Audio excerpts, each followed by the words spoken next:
Isaiah Chapter 1. The vision of Isaiah the son of Amoz, that he visioned concerning Judah and Jerusalem, in the days of Uzziah, Jotham, Ahaz, and Hezekiah, kings of Judah. Hear, O heavens, and give ear, O earth, for Jehovah himself has spoken. Sons I have brought up and raised, but they themselves have revolted against me. A bull well knows its buyer, and the ass the manger of its owner. Israel itself has not known. My own people have not behaved understandingly. Woe to the sinful nation, the people heavy with error, an evil-doing seed, ruinous sons. They have left Jehovah. They have treated the Holy One of Israel with disrespect. They have turned backwards. Where else will you be struck still more, in that you add more revolt? The whole head is in a sick condition, and the whole heart is feeble. From the sole of the foot even to the head, there is no sound spot in it. Wounds and bruises and fresh stripes. They have not been squeezed out or bound up, nor has there been a softening with oil. Your land is a desolation. Your cities are burned with fire. Your ground, right in front of you, strangers are eating it up, and the desolation is like an overthrow by strangers. And the daughter of Zion has been left remaining like a booth in a vineyard, like a lookout hut in a field of cucumbers, like a blockaded city. Unless Jehovah of armies himself had left remaining to us just a few survivors, we should have become just like Sodom. We should have resembled Gomorrah itself. Hear the word of Jehovah, you dictators of Sodom. Give ear to the law of our God, you people of Gomorrah. Of what benefit to me is the multitude of your sacrifices, says Jehovah?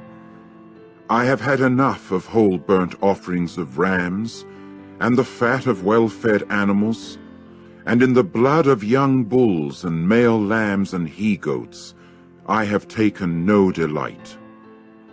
When you people keep coming in to see my face, who is it that has required this from your hand, to trample my courtyards?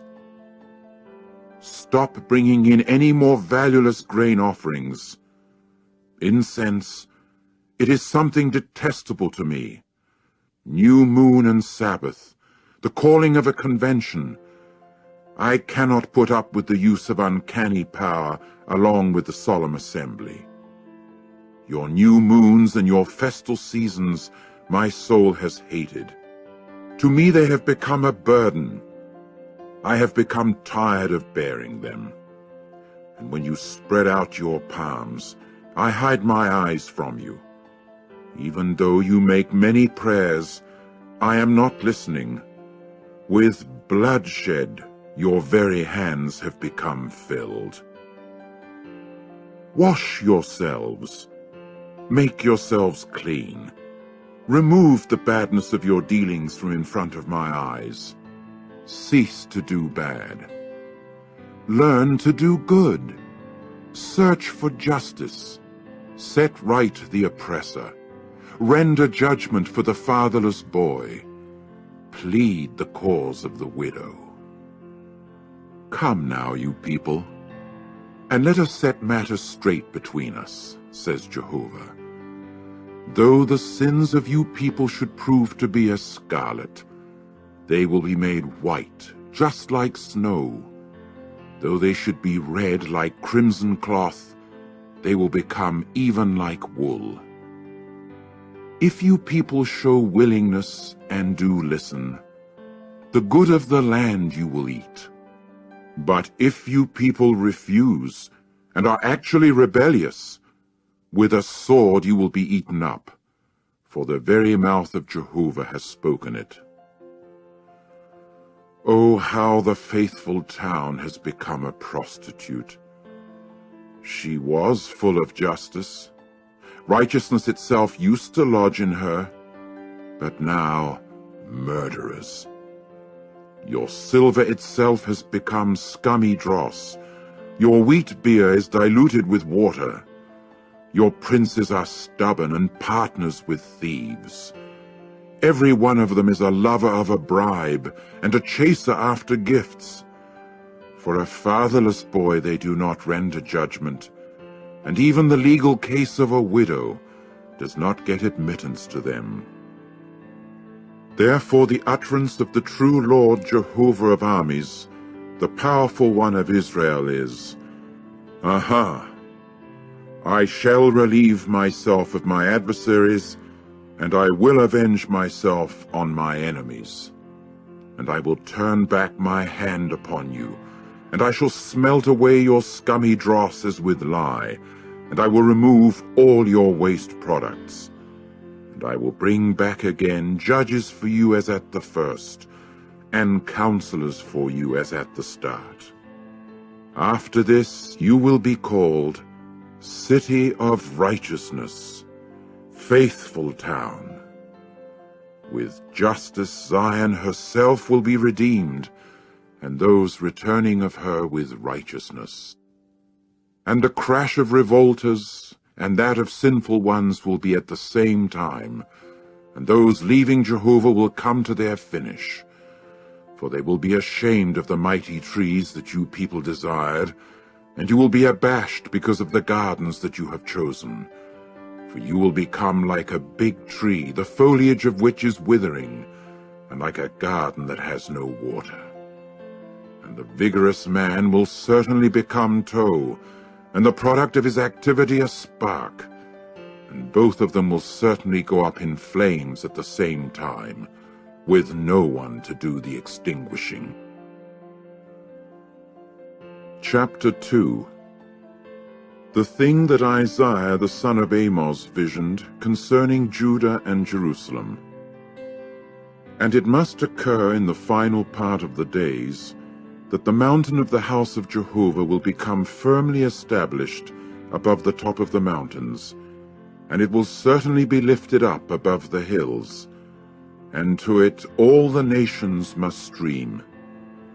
And many peoples will certainly go and say, Come, you people, and let us go up to the mountain of Jehovah, to the house of the God of Jacob, and he will instruct us about his ways, and we will walk in his paths. For out of Zion law will go forth, and the word of Jehovah out of Jerusalem. And he will certainly render judgment among the nations, and set matters straight respecting many peoples. And they will have to beat their swords into plowshares, and their spears into pruning shears. Nation will not lift up sword against nation, neither will they learn war any more. O men of the house of Jacob, come, and let us walk in the light of Jehovah. For you have forsaken your people, the house of Jacob. For they have become full of what is from the east, and they are practices of magic like the Philistines, and with the children of foreigners they abound. And their land is filled with silver and gold, and there is no limit to their treasures. And their land is filled with horses, and there is no limit to their chariots. And their land is filled with valueless gods. To the work of one's hands they bow down, to that which one's fingers have made. And earthling man bows down, and man becomes low, and you cannot possibly pardon them. Enter into the rock and hide yourself in the dust, because of the dreadfulness of Jehovah, and from his splendid superiority. The haughty eyes of earthling man must become low, and the loftiness of men must bow down, and Jehovah alone must be put on high in that day. For it is the day belonging to Jehovah of armies. It is upon everyone self-exalted and lofty, and upon everyone lifted up or low, and upon all the cedars of Lebanon that are lofty and lifted up, and upon all the massive trees of Bashan, and upon all the lofty mountains, and upon all the hills that are lifted up, and upon every high tower, and upon every fortified wall, and upon all the ships of Tarshish, and upon all desirable boats. And the haughtiness of the earthling man must bow down, and the loftiness of men must become low, and Jehovah alone must be put on high in that day. And the valueless gods themselves will pass away completely. And people will enter into the caves of the rocks and into the holes of the dust, because of the dreadfulness of Jehovah, and from his splendid superiority when he rises up for the earth to suffer shocks.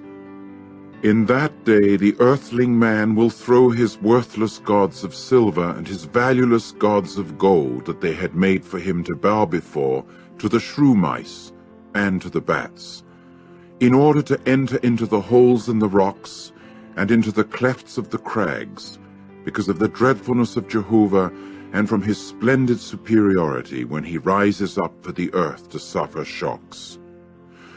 For your own sakes, hold off from the earthling man whose breath is in his nostrils, for on what basis is he himself to be taken into account? Chapter 3. For look, the true Lord Jehovah of armies is removing from Jerusalem and from Judah support and stay, the whole support of bread and the whole support of water, mighty man and warrior, judge and prophet, and practicer of divination and elderly man, chief of 50 and highly respected man, and counselor and expert in magical arts, and the skilled charmer. And I shall certainly make boys their princes, and mere arbitrary power will rule over them. And the people will actually tyrannize one over the other, even each one over his fellow man. They will storm, the boy against the old man, and the lightly esteemed one against the one to be honored. For each one will lay hold of his brother in the house of his father, saying, You have a mantle, a dictator you ought to become to us, and this overthrown mass should be under your hand.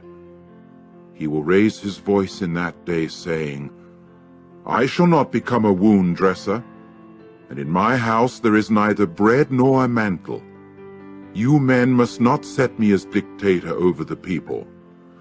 For Jerusalem has stumbled, and Judah itself has fallen, because their tongue and their dealings are against Jehovah, in behaving rebelliously in the eyes of his glory. The very expression of their faces actually testifies against them, and of their sin like that of Sodom they do tell. They have not hidden it.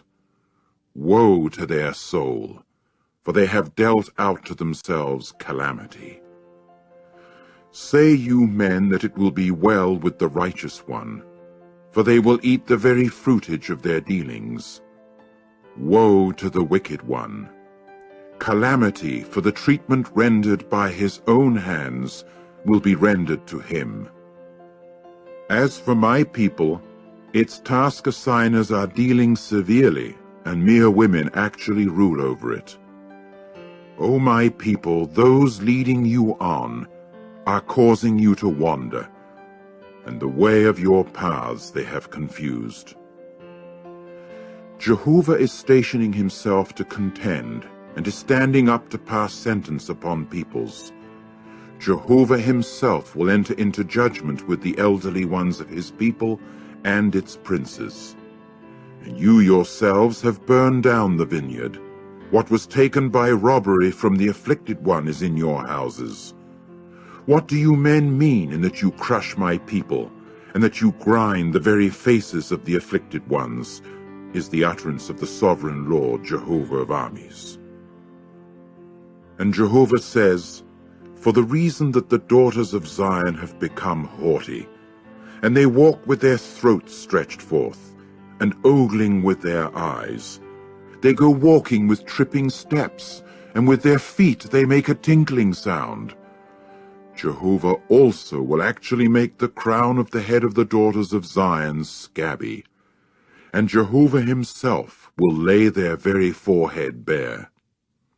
In that day Jehovah will take away the beauty of the bangles and the headbands and the moon-shaped ornaments, the eardrops and the bracelets and the veils, the headdresses and the step-chains and the breastbands, and the houses of the soul, and the ornamental humming shells, the finger rings and the nose rings, the robes of state and the overtunics and the cloaks and the purses, and the hand mirrors, and the undergarments and the turbans, and the large veils.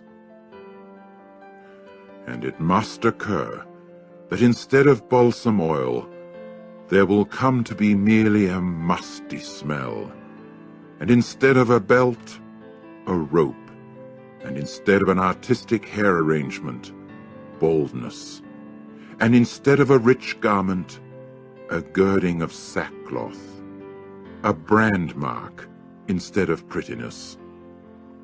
By the sword your own men will fall, and your mightiness by war. And her entrances will have to mourn and express sorrow, and she will certainly be cleaned out. She will sit down on the very earth. Chapter 4. And 7 women will actually grab hold of one man in that day, saying, we shall eat our own bread, and wear our own mantles. Only may we be called by your name, to take away our reproach. In that day what Jehovah makes sprout will come to be for decoration and for glory, and the fruitage of the land will be something to be proud of, and something beautiful for those of Israel who have escaped. And it must occur that the ones remaining in Zion, and the ones left over in Jerusalem, will be said to be holy to him, every one written down for life in Jerusalem. When Jehovah will have washed away the excrement of the daughters of Zion, and he will rinse away even the bloodshed of Jerusalem from within her, by the spirit of judgment and by the spirit of burning down, Jehovah will also certainly create over every established place of Mount Zion, and over her convention place, a cloud by day and a smoke, and the brightness of a flaming fire by night, because over all the glory there will be a shelter. And there will come to be a booth for a shade by day from the dry heat, and for a refuge, and for a hiding place from the rainstorm, and from the precipitation. Chapter 5. Let me sing, please, to my beloved one, a song of my loved one concerning his vineyard. There was a vineyard that my beloved one came to have on a fruitful hillside, and he proceeded to dig it up and to rid it of stones, and to plant it with a choice red vine, and to build a tower in the middle of it. And there was also a winepress that he hewed out in it. And he kept hoping for it to produce grapes, but it gradually produced wild grapes. And now, O you inhabitants of Jerusalem, and you men of Judah, please judge between me and my vineyard. What is there yet to do for my vineyard that I have not already done in it? Why is it that I hoped for it to produce grapes, but it gradually produced wild grapes? And now, please, may I make known to you men what I am doing to my vineyard. There will be a removing of its hedge, and it must be destined for burning down. There must be a breaking down of its stone wall, and it must be destined for a place of trampling. And I shall set it as a thing destroyed. It will not be pruned, nor will it be hoed, and it must come up with the thorn bush and weeds, and upon the clouds I shall lay a command to keep from precipitating any rain upon it. For the vineyard of Jehovah of armies is the house of Israel, and the men of Judah are the plantation of which he was fond. And he kept hoping for judgment. But look, the breaking of law, for righteousness, but look, an outcry. Woe to the ones joining house to house, and those who annex field to field, until there is no more room, and you men have been made to dwell all by yourselves in the midst of the land. In my ears Jehovah of armies has sworn that many houses, though great and good, will become an outright object of astonishment, without an inhabitant. For even 10 acres of vineyard will produce but 1 bath measure, and even a homer measure of seed will produce but an ephah measure. Woe to those who are getting up early in the morning, that they may seek just intoxicating liquor, who are lingering till late in the evening darkness, so that wine itself inflames them. And they must prove to be harp and stringed instrument, tambourine and flute, and wine at their feasts. But the activity of Jehovah they do not look at, and the work of his hands they have not seen. Therefore my people will have to go into exile for lack of knowledge, and their glory will be famished men, and their crowd will be parched with thirst. Therefore Sheol has made its soul spacious, and has opened its mouth wide beyond bounds, and what is splendid in her, also her crowd, and her uproar, and the exultant one, will certainly go down into it. And earthling man will bow down, and man will become low, and even the eyes of the high ones will become low. And Jehovah of armies will become high through judgment, and the true God, the Holy One, will certainly sanctify himself through righteousness. And the male lambs will actually graze as in their pasture, and the desolate places of well-fed animals, alien residents will eat. Woe to those drawing error with ropes of untruth, and as with wagon cords, sin. Those who are saying, "Let his work hasten, do let it come quickly, in order that we may see it, and let the counsel of the Holy One of Israel draw near and come, that we may know it." Woe to those who are saying that good is bad, and bad is good, those who are putting darkness for light, and light for darkness, those who are putting bitter for sweet, and sweet for bitter.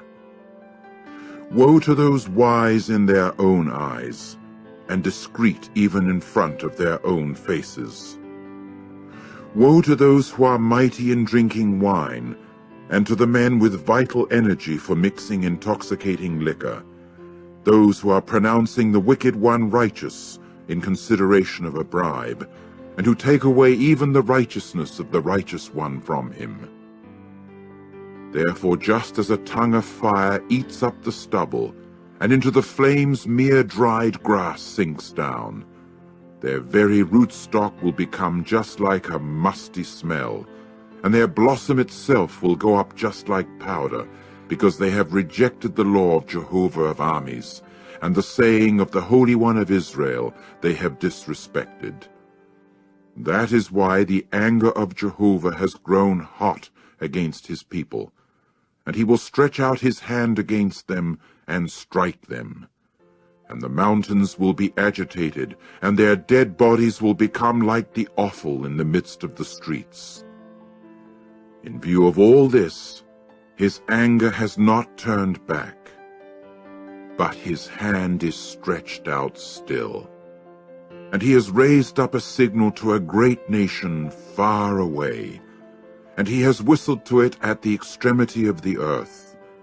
And look, in haste it will swiftly come in. There is no one tired, nor is anyone stumbling among them. No one is drowsy, and no one sleeps. and the belt around their loins will certainly not be opened, nor the laces of their sandals be torn in two, because their arrows are sharpened, and all their bows are bent. The very hooves of their horses will have to be accounted as flint itself, and their wheels as a storm wind. The roaring of theirs is like that of a lion, and they roar like maned young lions, and they will growl and grab hold of the prey and bring it safely away, and there will be no deliverer, and they will growl over it in that day as with the growling of the sea. And one will actually gaze at the land and look. There is distressing darkness, and even the light has grown dark because of the drops falling on it. Chapter 6. In the year that King Uzziah died, I, however, got to see Jehovah, sitting on a throne lofty and lifted up, and his skirts were filling the temple. Seraphs were standing above him. Each one had 6 wings. With 2 he kept his face covered, and with 2 he kept his feet covered, and with 2 he would fly about. And this one called to that one and said, Holy, holy, holy is Jehovah of armies. The fullness of all the earth is his glory. And the pivots of the thresholds began to quiver at the voice of the one calling, and the house itself gradually filled with smoke. And I proceeded to say, Woe to me, for I am as good as brought to silence, because a man unclean in lips I am, and in among a people unclean in lips I am dwelling. For my eyes have seen the King, Jehovah of armies himself. At that, one of the seraphs flew to me, and in his hand there was a glowing coal that he had taken with tongs off the altar. And he proceeded to touch my mouth and to say, Look, this has touched your lips, and your error has departed, and your sin itself is atoned for. And I began to hear the voice of Jehovah saying, Whom shall I send? And who will go for us? And I proceeded to say, Here I am, send me. And he went on to say, Go, and you must say to this people, Hear again and again, O men, but do not understand, and see again and again, but do not get any knowledge. Make the heart of this people unreceptive, and make their very ears unresponsive, and paste their very eyes together, that they may not see with their eyes, and with their ears they may not hear, and that their own heart may not understand, and that they may not actually turn back and get healing for themselves. At this I said, How long, O Jehovah? Then he said, Until the cities actually crash in ruins to be without an inhabitant, and the houses be without earthling man, and the ground itself is ruined into a desolation, and Jehovah actually removes earthling men far away, and the deserted condition does become very extensive in the midst of the land. And there will still be in it a 10th, and it must again become something for burning down, like a big tree, and like a massive tree in which, when there is a cutting down of them, there is a stump. A holy seed will be the stump of it. Chapter 7. Now it came about in the days of Ahaz, the son of Jotham, the son of Uzziah, the king of Judah, that Rezin, the king of Syria, and Pekah, the son of Remaliah, the king of Israel, came up to Jerusalem for war against it. And he proved unable to war against it. And a report was made to the house of David, saying, Syria has leaned upon Ephraim, and his heart and the heart of his people began to quiver, like the quivering of the trees of the forest because of a wind. And Jehovah proceeded to say to Isaiah, "Go out, please, to meet Ahaz, you and Shear-Jashub your son, to the end of the conduit of the upper pool by the highway of the laundryman's field. And you must say to him, Watch yourself and keep undisturbed. Do not be afraid, and do not let your heart itself be timid, because of the two tail ends of these smoking logs, because of the hot anger of Rezin and Syria, and the son of Remaliah, for the reason that Syria with Ephraim and the son of Remaliah has advised what is bad against you, saying, Let us go up against Judah and tear it apart, and by breakthroughs take it for ourselves, and let us make another king reign inside it, the son of Tabiel. This is what the sovereign Lord Jehovah has said. It will not stand, neither will it take place. For the head of Syria is Damascus, and the head of Damascus is Rezin, and within just 65 years Ephraim will be shattered to pieces, so as not to be a people. And the head of Ephraim is Samaria, and the head of Samaria is the son of Remaliah. Unless you people have faith, you will in that case not be of long duration." And Jehovah went on speaking some more to Ahaz, saying, "Ask for yourself a sign from Jehovah your God, making it as deep as Sheol, or making it high as the upper regions." But Ahaz said, "I shall not ask, neither shall I put Jehovah to the test." And he proceeded to say, "Listen, please, O house of David. Is it such a little thing for you to tire out men, that you should also tire out my God? Therefore Jehovah himself will give you men a sign. Look, the maiden herself will actually become pregnant, and she is giving birth to a son, and she will certainly call his name Emmanuel. Butter and honey he will eat by the time that he knows how to reject the bad and choose the good. For before the boy will know how to reject the bad and choose the good, the ground of whose two kings you are feeling a sickening dread will be left entirely. Jehovah will bring against you and against your people and against the house of your father days such as have not come since the day of Ephraim's turning away from alongside Judah, namely, the king of Assyria. And it must occur in that day that Jehovah will whistle for the flies that are at the extremity of the Nile canals of Egypt, and for the bees that are in the land of Assyria. And they will certainly come in and settle down, all of them, upon the precipitous torrent valleys, and upon the clefts of the crags, and upon all the thorn thickets, and upon all the watering places. In that day, by means of a hired razor in the region of the river, even by means of the king of Assyria, Jehovah will shave the head and the hair of the feet, and it will sweep away even the beard itself. And it must occur in that day that an individual will preserve alive a young cow of the herd and 2 sheep. And it must occur that due to the abundance of the producing of milk, he will eat butter, because butter and honey are what everyone left remaining in the midst of the land will eat. And it must occur in that day that every place where there used to be 1,000 vines, worth 1,000 pieces of silver, will come to be, for the thorn bushes and for the weeds it will come to be.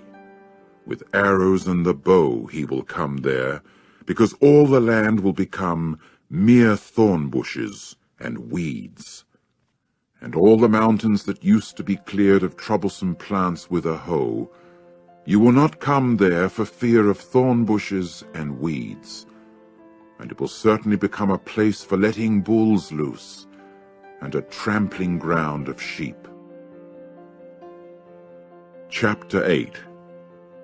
And Jehovah proceeded to say to me, Take for yourself a large tablet, and write upon it with the stylus of mortal man, Maher-shalal-Hashbaz, and let me have attestation for myself by faithful witnesses, Uriah the priest, and Zechariah the son of Jeberechiah. Then I went near to the prophetess, and she came to be pregnant, and in time gave birth to a son. Jehovah now said to me, Call his name Maher-shalal-Hashbaz, for before the boy will know how to call out, My father and my mother, one will carry away the resources of Damascus and the spoil of Samaria before the king of Assyria. And Jehovah proceeded to speak yet further to me, saying, For the reason that this people has rejected the waters of the Shiloah that are going gently, and there is exaltation over Rezin and the son of Remaliah, even therefore, look, Jehovah is bringing up against them the mighty and the many waters of the river, the king of Assyria and all his glory. And he will certainly come up over all his stream beds, and go over all his banks, and move on through Judah. He will actually flood and pass over. Up to the neck he will reach, and the outspreading of his wings must occur, to fill the breadth of your land, O Emmanuel. Be injurious, O you peoples, and be shattered to pieces, and give ear, all you in distant parts of the earth. Gird yourselves and be shattered to pieces. Gird yourselves and be shattered to pieces. Plan out a scheme, and it will be broken up. Speak any word, and it will not stand, for God is with us. For this is what Jehovah has said to me with strongness of the hand, that he may make me turn aside from walking in the way of this people, saying, You men must not say, A conspiracy, respecting all that of which this people keeps saying a conspiracy. And the object of their fear you men must not fear, nor must you tremble at it. Jehovah of armies, he is the one whom you should treat as holy, and he should be the object of your fear, and he should be the one causing you to tremble. And he must become as a sacred place, but as a stone to strike against, and as a rock over which to stumble, to both the houses of Israel, as a trap and as a snare to the inhabitants of Jerusalem. And many among them will be certain to stumble and to fall, and be broken, and to be snared and caught. Wrap up the attestation, put a seal about the law among my disciples. And I will keep an expectation of Jehovah, who is concealing his face from the house of Jacob, and I will hope in him. Look, I and the children whom Jehovah has given me are as signs and as miracles in Israel from Jehovah of armies, who is residing in Mount Zion. And in case they should say to you people, Apply to the spiritistic mediums, or to those having a spirit of prediction who are chirping and making utterances in low tones, is it not to its God that any people should apply? Should there be application to dead persons in behalf of living persons? To the law and to the attestation. Surely they will keep saying what is according to this statement, that will have no light of dawn. And each one will certainly pass through the land, hard-pressed and hungry. And it must occur that because he is hungry, and has made himself feel indignant, he will actually call down evil upon his king and upon his God, and will certainly peer upward. And to the earth he will look, and lo, distress and darkness, obscurity, hard times and gloominess, with no brightness. Chapter 9. However, the obscureness will not be as when the land had stress, as at the former time when one treated with contempt the land of Zebulun and the land of Naphtali, and when at the later time one caused it to be honored. the way by the sea, in the region of the Jordan, Galilee of the nations. The people that were walking in the darkness have seen a great light. As for those dwelling in the land of deep shadow, light itself has shone upon them. You have made the nation populous, for it you have made the rejoicing great. They have rejoiced before you as with the rejoicing in the harvest time, as those who are joyful when they divide up the spoil. For the yoke of their load and the rod upon their shoulders, the staff of the one driving them to work, you have shattered to pieces, as in the day of Midian. For every boot of the one tramping with tremors, and the mantle rolled in blood, have even come to be for burning as food for fire. For there has been a child born to us, there has been a son given to us, and the princely rule will come to be upon his shoulder, and his name will be called Wonderful Counselor, Mighty God, Eternal Father, Prince of Peace. To the abundance of the princely rule and to peace there will be no end upon the throne of David and upon his kingdom, in order to establish it firmly and to sustain it by means of justice and by means of righteousness from now on and to time indefinite. The very zeal of Jehovah of armies will do this. There was a word that Jehovah sent against Jacob, and it fell upon Israel. And the people will certainly know it, even all of them, Ephraim and the inhabitant of Samaria, because of their haughtiness and because of their insolence of heart in saying, Bricks are what have fallen, but with hewn stone we shall build. Sycamore trees are what have been cut down, but with cedars we shall make replacement. And Jehovah will set the adversaries of Rezin on high against him, and the enemies of that one he will goad on. Syria from the east, and the Philistines from behind, and they will eat up Israel with open mouth. In view of all this, his anger has not turned back, but his hand is stretched out still. And the people themselves have not returned to the one striking them, and Jehovah of armies they have not sought. And Jehovah will cut off from Israel head and tail, shoot and rush, in one day. The aged and highly respected one is the head, and the prophet giving false instruction is the tail. And those who are leading this people on prove to be the ones causing them to wander, and those of them who are being led on, the ones who are being confused. That is why Jehovah will not rejoice even over their young men, and upon their fatherless boys, and upon their widows he will have no mercy, because all of them are apostates and evildoers, and every mouth is speaking senselessness.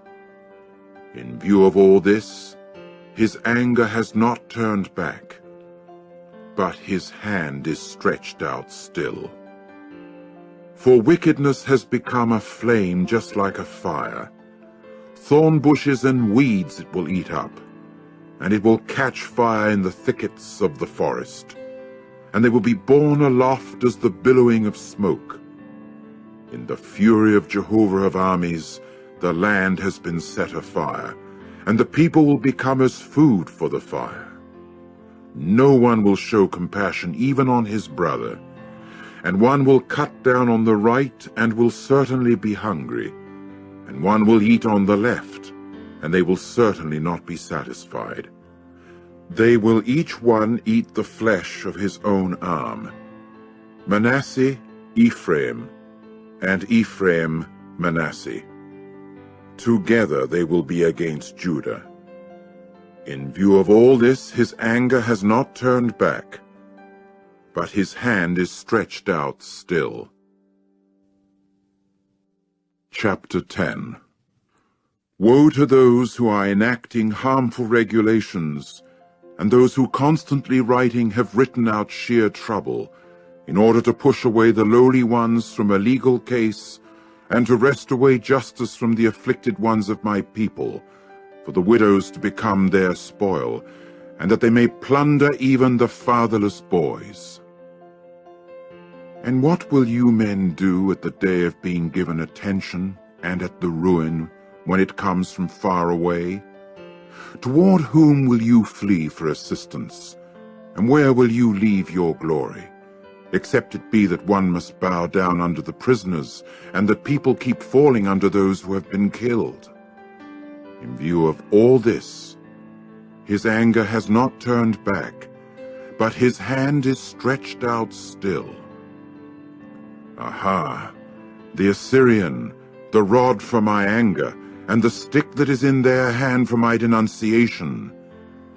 Against an apostate nation I shall send him, and against the people of my fury I shall issue a command to him, to take much spoil, and to take much plunder, and to make it a trampling place like the clay of the streets. Though he may not be that way, he will feel inclined. Though his heart may not be that way, he will scheme, because to annihilate is in his heart, and to cut off nations, not a few. For he will say, Are not my princes at the same time kings? Is not Calno just like Carchemish? Is not Hamath just like Arpad? Is not Samaria just like Damascus? Whenever my hand has reached the kingdoms of the valueless God, whose graven images are more than those at Jerusalem and at Samaria, will it not be that just as I shall have done to Samaria and to her valueless gods, even so I shall do to Jerusalem and to her idols? And it must occur that when Jehovah terminates all his work in Mount Zion and in Jerusalem, I shall make an accounting for the fruitage of the insolence of the heart of the king of Assyria, and for the self-importance of his loftiness of eyes. For he has said, With the power of my hand I shall certainly act, and with my wisdom, for I do have understanding, and I shall remove the boundaries of peoples, and their things stored up I shall certainly pillage, and I shall bring down the inhabitants just like a powerful one. And just as if a nest, my hand, will reach the resources of the peoples, and just as when one gathers eggs that have been left, I myself will gather up even all the earth, and there will certainly be no one fluttering his wings, or opening his mouth, or chirping. Will the axe enhance itself over the one chopping with it, or the saw magnify itself over the one moving it back and forth, as though the staff moved back and forth the ones raising it on high, as though the rod raised on high the one who is not wood? Therefore the true Lord Jehovah of armies will keep sending upon his fat ones a wasting disease, and under his glory a burning will keep burning away like the burning of a fire. And Israel's light must become a fire, and his Holy One a flame, and it must blaze up and eat up his weeds and his thorn bushes in one day. And the glory of his forest and of his orchard he will bring to an end, even from the soul clear to the flesh, and it must become like the melting away of one that is ailing. And the rest of the trees of his forest, they will become such a number that a mere boy will be able to write them down. And it will certainly occur in that day that those remaining over of Israel, and those who have escaped of the house of Jacob, will never again support themselves upon the one striking them, and they will certainly support themselves upon Jehovah, the Holy One of Israel, in trueness. A mere remnant will return, the remnant of Jacob, to the mighty God. For although your people, O Israel, would prove to be like the grains of sand of the sea, a mere remnant among them will return. An extermination decided upon will be flooding through in righteousness, because an exterminating and a strict decision the sovereign Lord, Jehovah of armies, will be executing in the midst of the whole land. Therefore this is what the sovereign Lord, Jehovah of armies, has said. Do not be afraid, O my people who are dwelling in Zion, because of the Assyrian, who with the rod used to strike you, and who used to lift up his own staff against you in the way that Egypt did. For yet a very little while, and the denunciation will have come to an end, and my anger in their wearing away. And Jehovah of armies will certainly brandish against him a whip, as at the defeat of Midian by the rock Oreb, and his staff will be upon the sea, and he will certainly lift it up in the way that he did with Egypt. And it must occur in that day that his load will depart from upon your shoulder, and his yoke from upon your neck, and the yoke will certainly be wrecked because of the oil. He has come upon Iath, he has passed along through Migron. At Michmash he deposits his articles. They have passed over the ford. Geba is a place for them to spend the night. Ramah has trembled. Gibeah of Saul itself has fled. Let your voice out in shrill cries, O daughter of Galim. Pay attention, O Laishah, O you afflicted one, Anathoth. Madmenah has run away. The inhabitants of Gebim themselves have taken to shelter. It is yet day in Nob to make a halt. He waves his hand threateningly at the mountain of the daughter of Zion, the hill of Jerusalem. Look, the true Lord Jehovah of armies is lopping off boughs with a terrible crash, and those tall in growth are being cut down, and the high ones themselves become low. And he has struck down the thickets of the forest with an iron tool, and by a powerful one Lebanon itself will fall. Chapter 11. And there must go forth a twig out of the stump of Jesse, and out of his roots a sprout will be fruitful. And upon him the Spirit of Jehovah must settle down, the Spirit of wisdom and of understanding, the Spirit of counsel and of mightiness, the Spirit of knowledge and of the fear of Jehovah. And there will be enjoyment by him in the fear of Jehovah. And he will not judge by any mere appearance to his eyes, nor reprove simply according to the thing heard by his ears. And with righteousness he must judge the lowly ones, and with uprightness he must give reproof in behalf of the meek ones of the earth.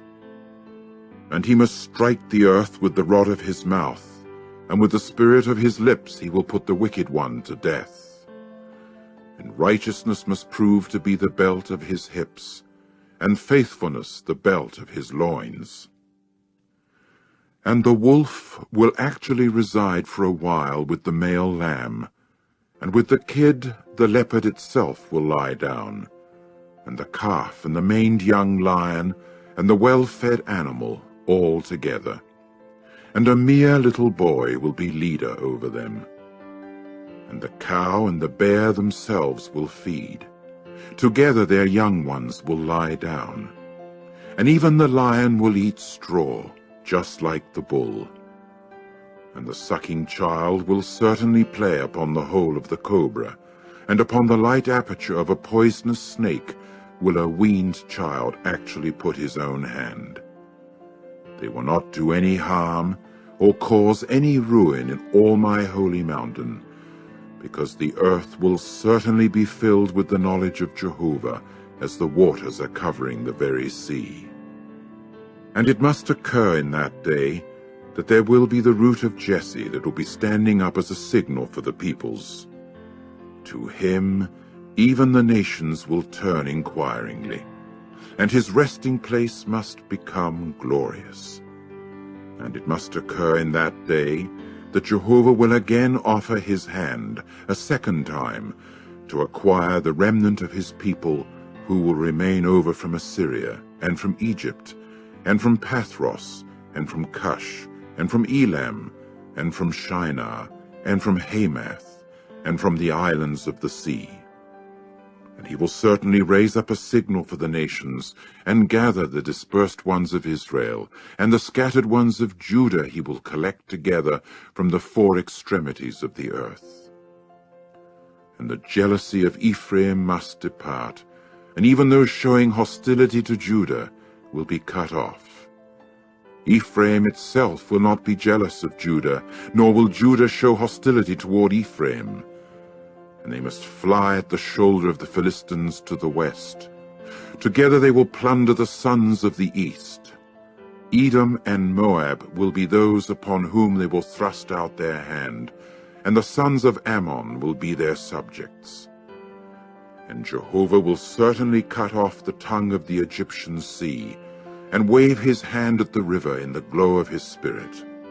And he must strike it in its 7 torrents, and he will actually cause people to walk in their sandals.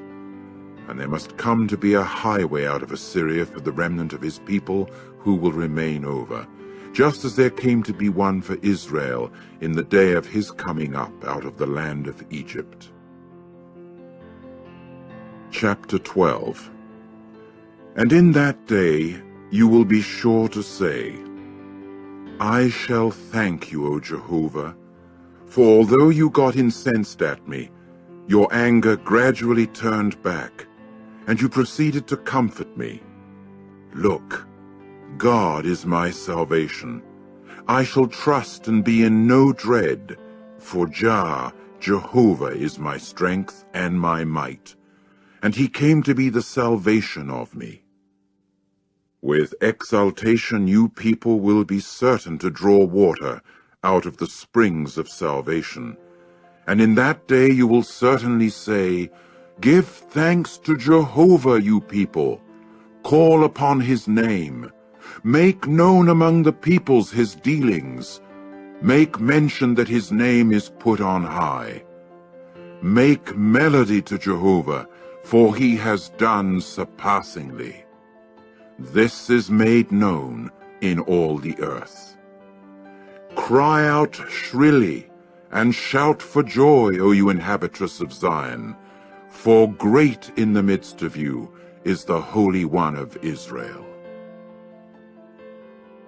Chapter 13. The pronouncement against Babylon that Isaiah the son of Amos saw in vision.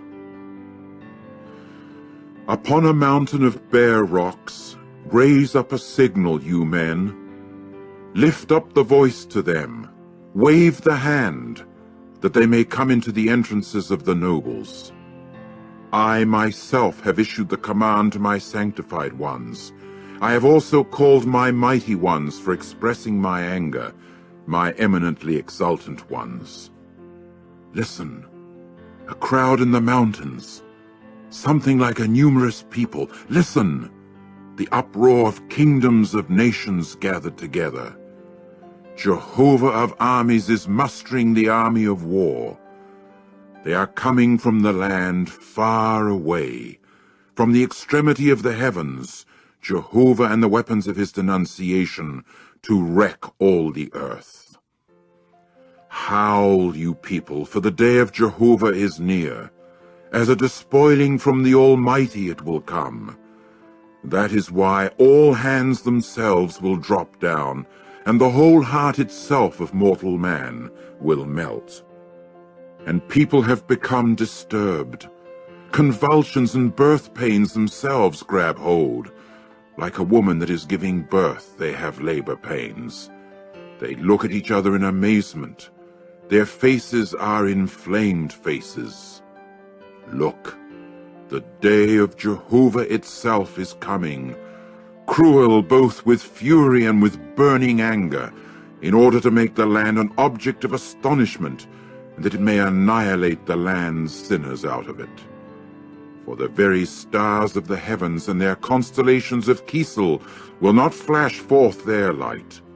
The sun will actually grow dark at its going forth, and the moon itself will not cause its light to shine. And I shall certainly bring home its own badness upon the productive land, and their own error upon the wicked themselves. And I shall actually cause the pride of the presumptuous ones to cease, and the haughtiness of the tyrants I shall abase.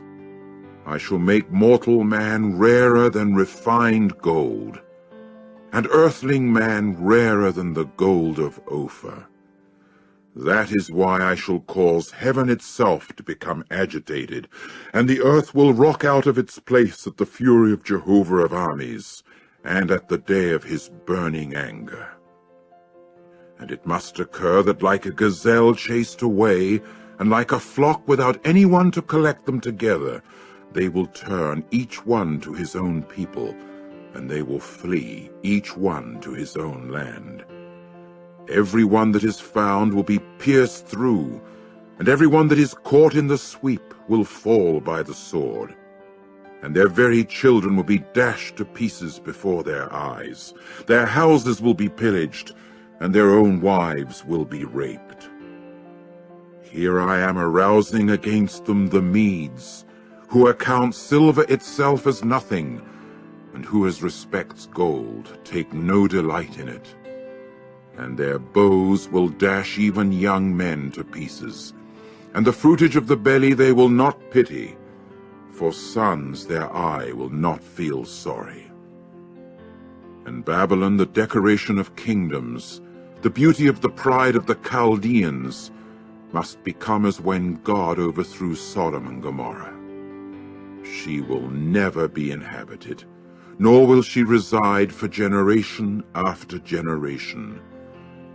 And there the Arab will not pitch his tent, and no shepherds will let their flocks lie down there.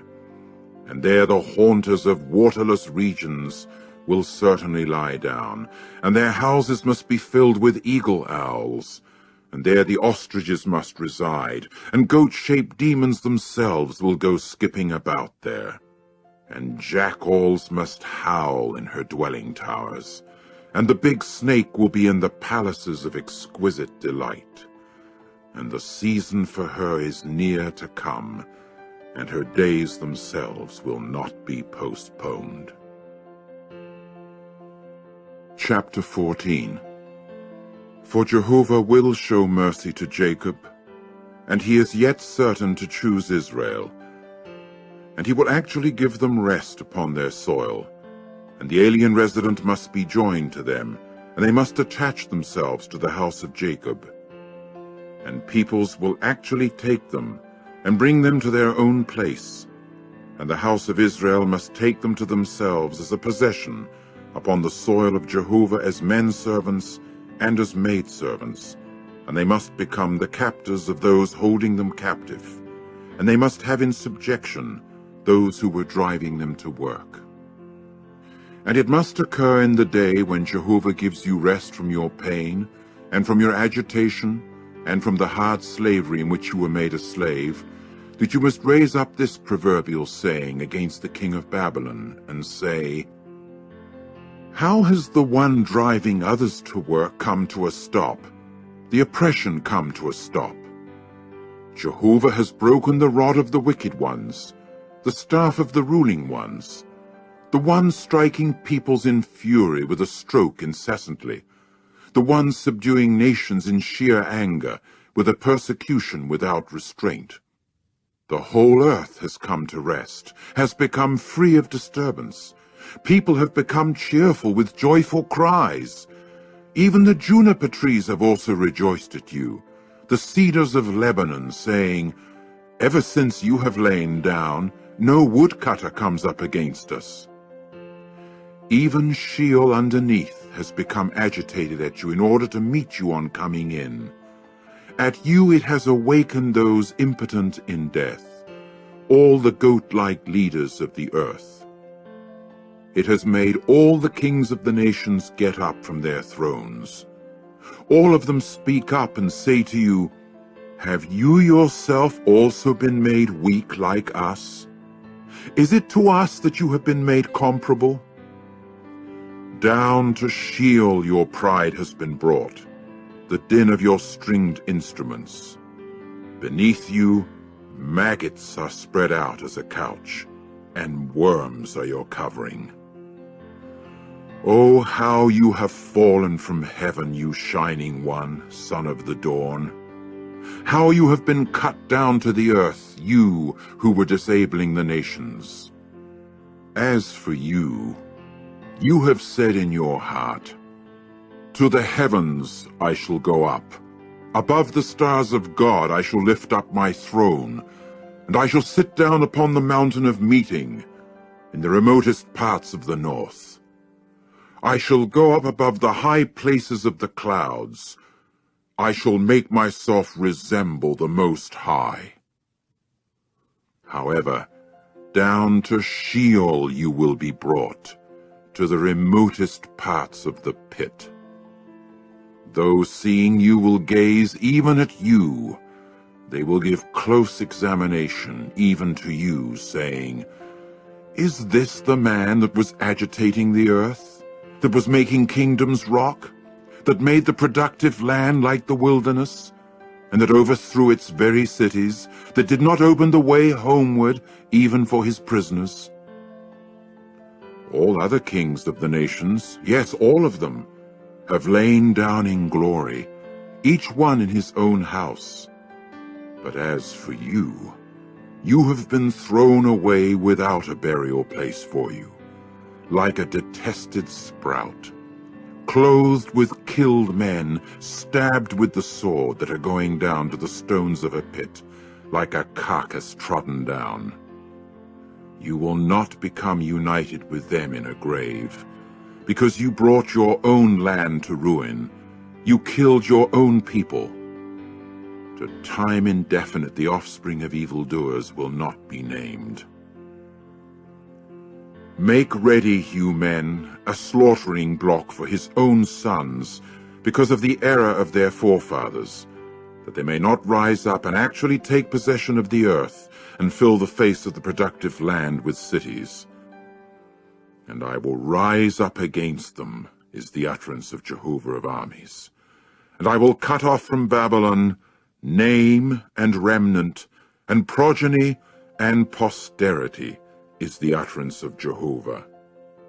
And I will make her a possession of porcupines and reedy pools of water, and I will sweep her with the broom of annihilation, is the utterance of Jehovah of armies.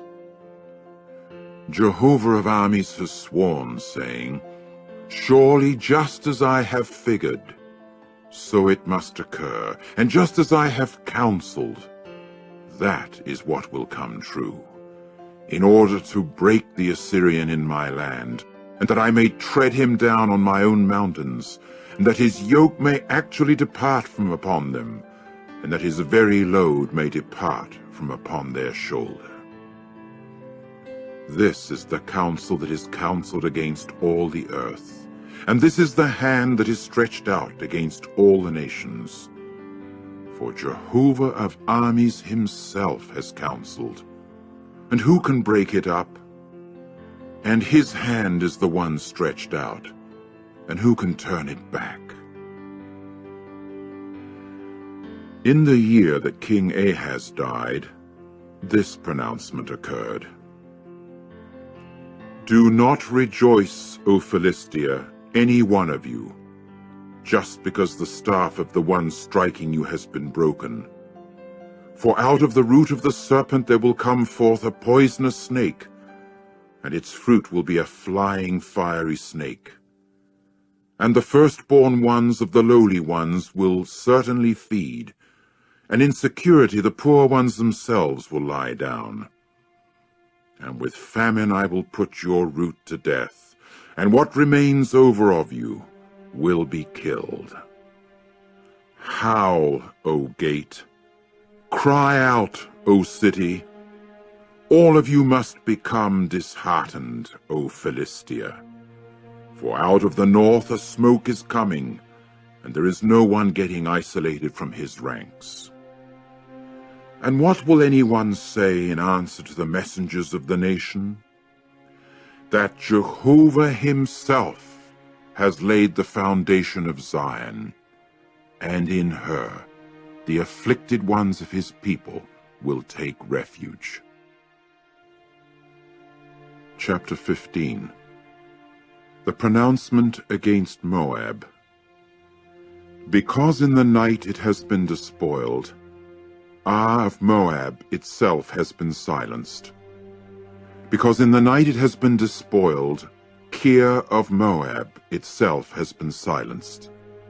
He has gone up to the house and to Dibon, to the high places, to a weeping. Over Nebo and over Medeba, Moab itself howls. On all heads in it there is baldness, every beard is clipped. In its streets they have girded on sackcloth. Upon the roofs thereof, and in the public squares thereof, every one thereof howls, going down with weeping. And Heshbon and Elealeh cry out. As far as Jahaz their voice has been heard. That is why the armed men of Moab themselves keep shouting. His very soul has quivered within him. My own heart cries out over Moab himself. The runaways thereof are as far along as Zoar and Eglath-Shelishah. For on the ascent of Luhith, with weeping each one goes up on it. For on the way to Horonaim they arouse the outcry about the catastrophe. For the very waters of Nimrim become sheer desolations. For the green grass has dried up. The grass has come to an end. Nothing has become green. That is why the leftovers and their stored goods that they have put up, they keep carrying them away right over the torrent valley of the poplars. For the outcry has gone around the territory of Moab. The howling thereof is clear to Eglaim. The howling thereof is clear to Beer Elim. Because the very waters of Dimon have become full of blood. For upon Dimon I shall place additional things, such as a lion for the escapees of Moab who escape, and for the remaining ones of the ground. Chapter 16. Send a ram, you men, to the ruler of the land from Selah toward the wilderness, to the mountain of the daughter of Zion. And it must occur that like a fleeing winged creature, chased away from its nest, the daughters of Moab will become at the fords of Arnon. Bring in counsel, you men, execute the decision. Make your shadow just like the night in the midst of noontime. Conceal the dispersed ones. Do not betray anyone fleeing. May my dispersed ones reside as aliens even in you, O Moab.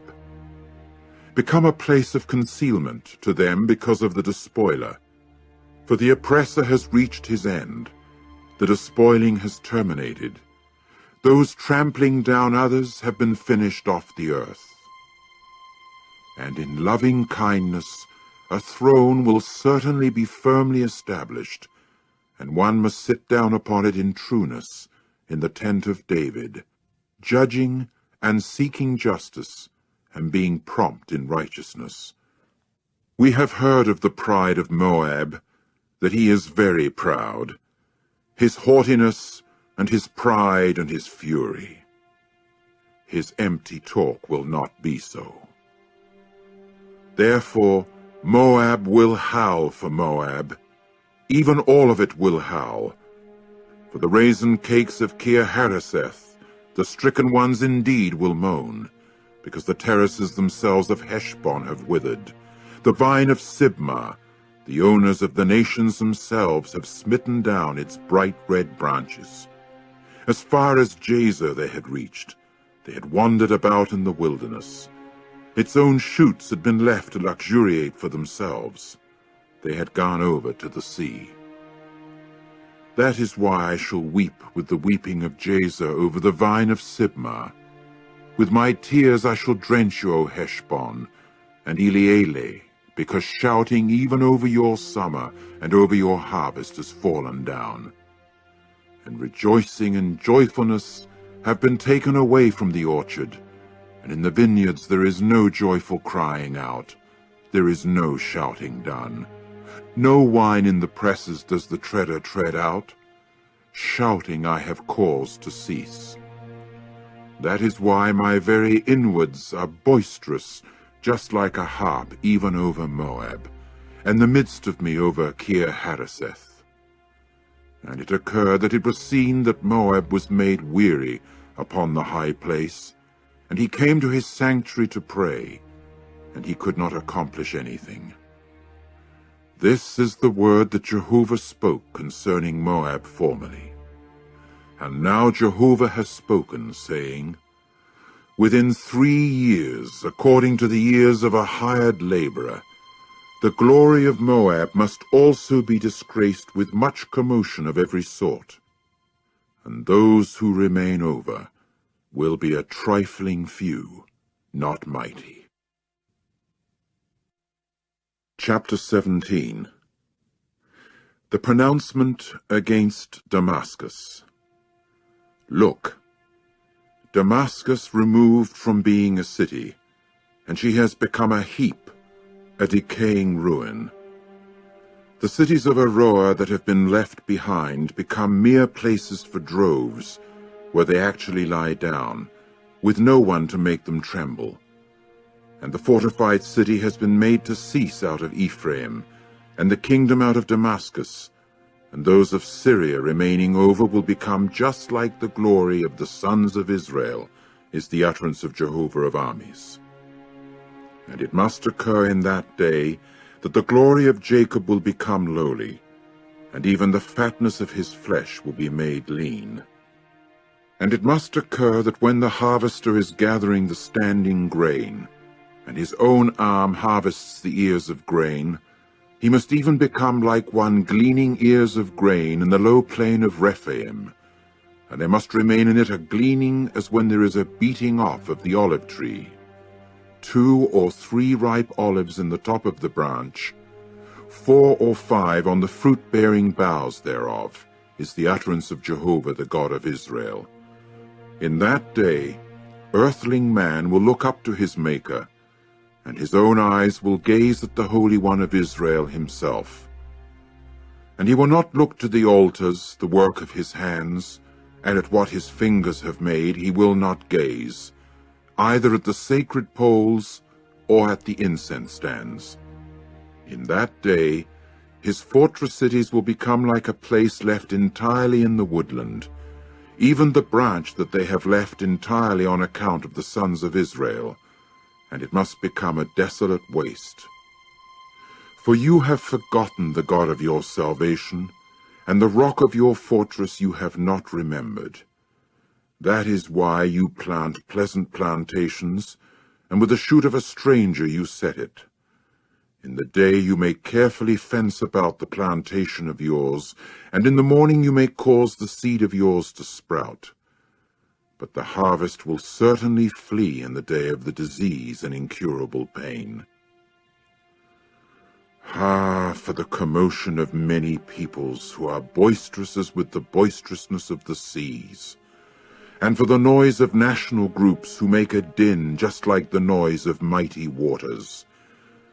The national groups themselves will make a din just like the noise of many waters, and he will certainly rebuke it, and it must flee far away, and be chased like the chaff of the mountains before a wind, and like a thistle whirl before a storm wind. At evening time, why look, there is sudden terror. Before morning, it is no more. This is the share of those pillaging us, and the lot belonging to those plundering us. Chapter 18. Ha, for the land of the whirring insects with wings, which is in the region of the rivers of Ethiopia.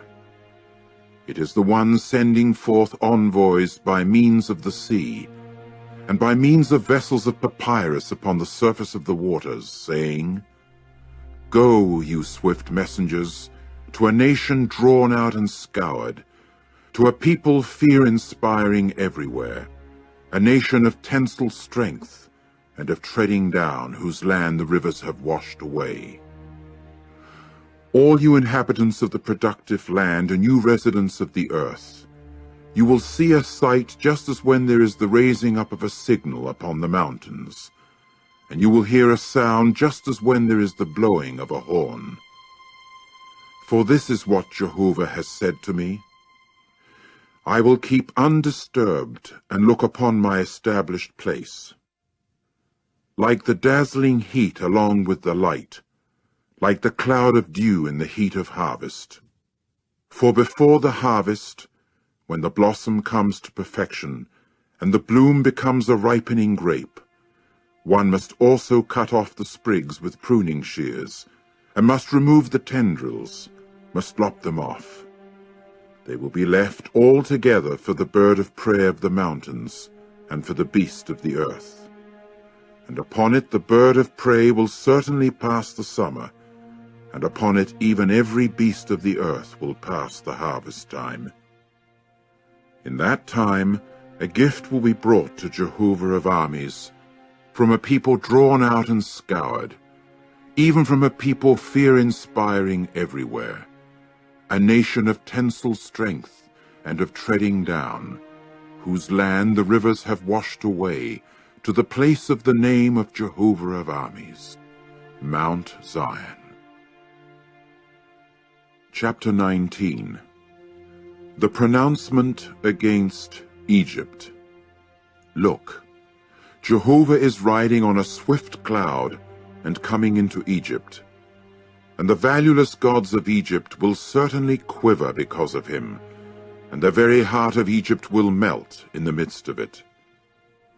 And I will goad Egyptians against Egyptians, and they will certainly war each one against his brother, and each one against his companion, city against city, kingdom against kingdom. And the spirit of Egypt must become bewildered in the midst of it, and I shall confuse its own counsel. And they will be certain to resort to the valueless gods, and to the charmers, and to the spirit mediums, and to the professional foretellers of events. And I will deliver up Egypt into the hand of a hard master, and strong will be the king that will rule over them, is the utterance of the true Lord Jehovah of armies. And the water will certainly be dried up from the sea, and the river itself will become parched and actually run dry. And the rivers must stink. The Nile canals of Egypt must become low and parched. The reed and the rush themselves must moulder. The bare places by the Nile River, at the mouth of the Nile River, and every seed land of the Nile River will dry up. It will certainly be driven away, and it will be no more. And the fishers will have to mourn, and all those casting fish hooks into the Nile River must express sorrow, and even those spreading fishing nets upon the surface of the water will actually fade away. And the workers in carded flax must become ashamed, also the loom workers on white fabrics. And her weavers must become crushed, all the wage workers grieved in soul. The princes of Zoan are indeed foolish. As regards the wise ones of Pharaoh's counselors, their counsel is something unreasonable. How will you men say to Pharaoh, I am the son of wise ones, the son of kings of ancient time? Where then are they, the wise men of yours, that they may now tell you, and that they may know what Jehovah of armies has counseled concerning Egypt? The princes of Zoan have acted foolishly. The princes of Noph have been deceived. The key men of her tribes have caused Egypt to wander about. Jehovah himself has mingled in the midst of her the spirit of disconcertedness, and they have caused Egypt to wander about in all its work, just as someone drunk is made to wander about in his vomit. And Egypt will not come to have any work that the head or the tail, the shoot or the rush, can do. In that day Egypt will become like women, and it will certainly tremble, and be in dread, because of the waving of the hand of Jehovah of armies which he is waving against it. And the ground of Judah must become to Egypt a cause for reeling. Everybody to whom one mentions it is in dread because of the counsel of Jehovah of armies that he is counseling against him. In that day there will prove to be 5 cities in the land of Egypt, speaking the language of Canaan, and swearing to Jehovah of armies. The city of tearing down will one city be called. In that day there will prove to be an altar to Jehovah in the midst of the land of Egypt, and a pillar to Jehovah beside its boundary. And it must prove to be for a sign and for a witness to Jehovah of armies in the land of Egypt. For they will cry out to Jehovah because of the oppressors, and he will send them a Savior, even a grand one, who will actually deliver them. And Jehovah will certainly become known to the Egyptians, and the Egyptians must know Jehovah in that day, and they must render sacrifice and gift, and must make a vow to Jehovah and pay it. And Jehovah will certainly deal Egypt a blow. There will be a dealing of a blow and a healing. And they must return to Jehovah, and he must let himself be entreated by them, and must heal them. In that day there will come to be a highway out of Egypt to Assyria, and Assyria will actually come into Egypt, and Egypt into Assyria, and they will certainly render service, Egypt with Assyria. In that day Israel will come to be the third with Egypt and with Assyria, namely, a blessing in the midst of the earth, because Jehovah of armies will have blessed it, saying, Blessed be my people Egypt, and the work of my hands Assyria, and my inheritance Israel. Chapter 20. In the year that Tartan came to Ashdod, when Sargon the king of Assyria sent him, and he proceeded to war against Ashdod and to capture it. At that time Jehovah spoke by the hand of Isaiah the son of Amoz, saying, Go, and you must loosen the sackcloth from off your hips, and your sandals you should draw from off your feet. And he proceeded to do so, walking about naked and barefoot. And Jehovah went on to say, Just as my servant Isaiah has walked about naked and barefoot 3 years as a sign and a portent against Egypt and against Ethiopia, so the king of Assyria will lead the body of captives of Egypt and the exiles of Ethiopia, boys and old men, naked and barefoot, and with buttocks stripped, the nakedness of Egypt. And they will certainly be terrified and be ashamed of Ethiopia, their looked-for hope, and of Egypt, their beauty. And the inhabitants of this coastland will be certain to say in that day, There is how our looked-for hope is, to which we fled for assistance, in order to be delivered because of the king of Assyria. And how shall we ourselves escape? Chapter 21. The pronouncement against the wilderness of the sea. Like storm winds in the south, in moving onward, from the wilderness it is coming, from a fear-inspiring land. There is a hard vision that has been told to me. The treacherous dealer is dealing treacherously, and the despoiler is despoiling. Go up, O Elam, lay siege, O Media. All sighing due to her I have caused to cease. That is why my hips have become full of severe pains. Convulsions themselves have grabbed hold of me, like the convulsions of a woman that is giving birth. I have become disconcerted so that I do not hear. I have become disturbed so that I do not see. My heart has wandered about. A shuddering itself has terrified me. The twilight for which I had an attachment has been made for me a trembling. Let there be a setting of the table in order, an arranging of the location of seats, an eating, a drinking. Get up, you princes, anoint the shield. For this is what Jehovah has said to me. Go, post a lookout that he may tell just what he sees. And he saw a war chariot with a span of steeds, a war chariot of asses, a war chariot of camels. And he paid strict attention with much attentiveness. And he proceeded to call out like a lion, Upon the watchtower, O Jehovah, I am standing constantly by day, and at my guard post I am stationed all the nights. And here now there is coming a war chariot of men with a span of steeds. And he began to speak up and say, She has fallen, Babylon has fallen, and all the graven images of her gods he has broken to the earth. O my threshed ones, and the son of my threshing floor, what I have heard from Jehovah of armies, the God of Israel, I have reported to you people. The pronouncement against Duma. To me there is one calling out from Seir, Watchman, what about the night? Watchman, what about the night? The watchman said, The morning has to come, and also the night.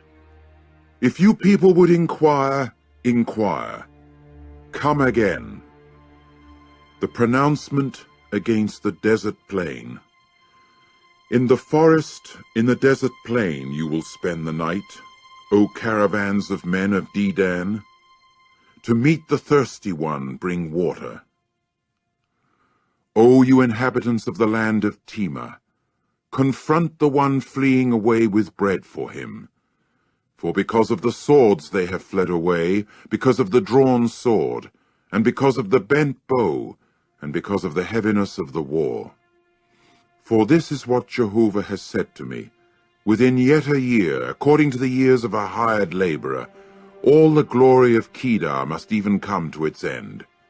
And the ones remaining over of the number of bowmen, the mighty men of the sons of Kedar, will become few. For Jehovah himself, the God of Israel, has spoken it. Chapter 22. The pronouncement of the valley of the vision. What is the matter with you then, that you have gone up in your entirety to the roofs? With turmoil you were full, a boisterous city, an exultant town. Your slain ones are not those slain with the sword, nor those dead in battle.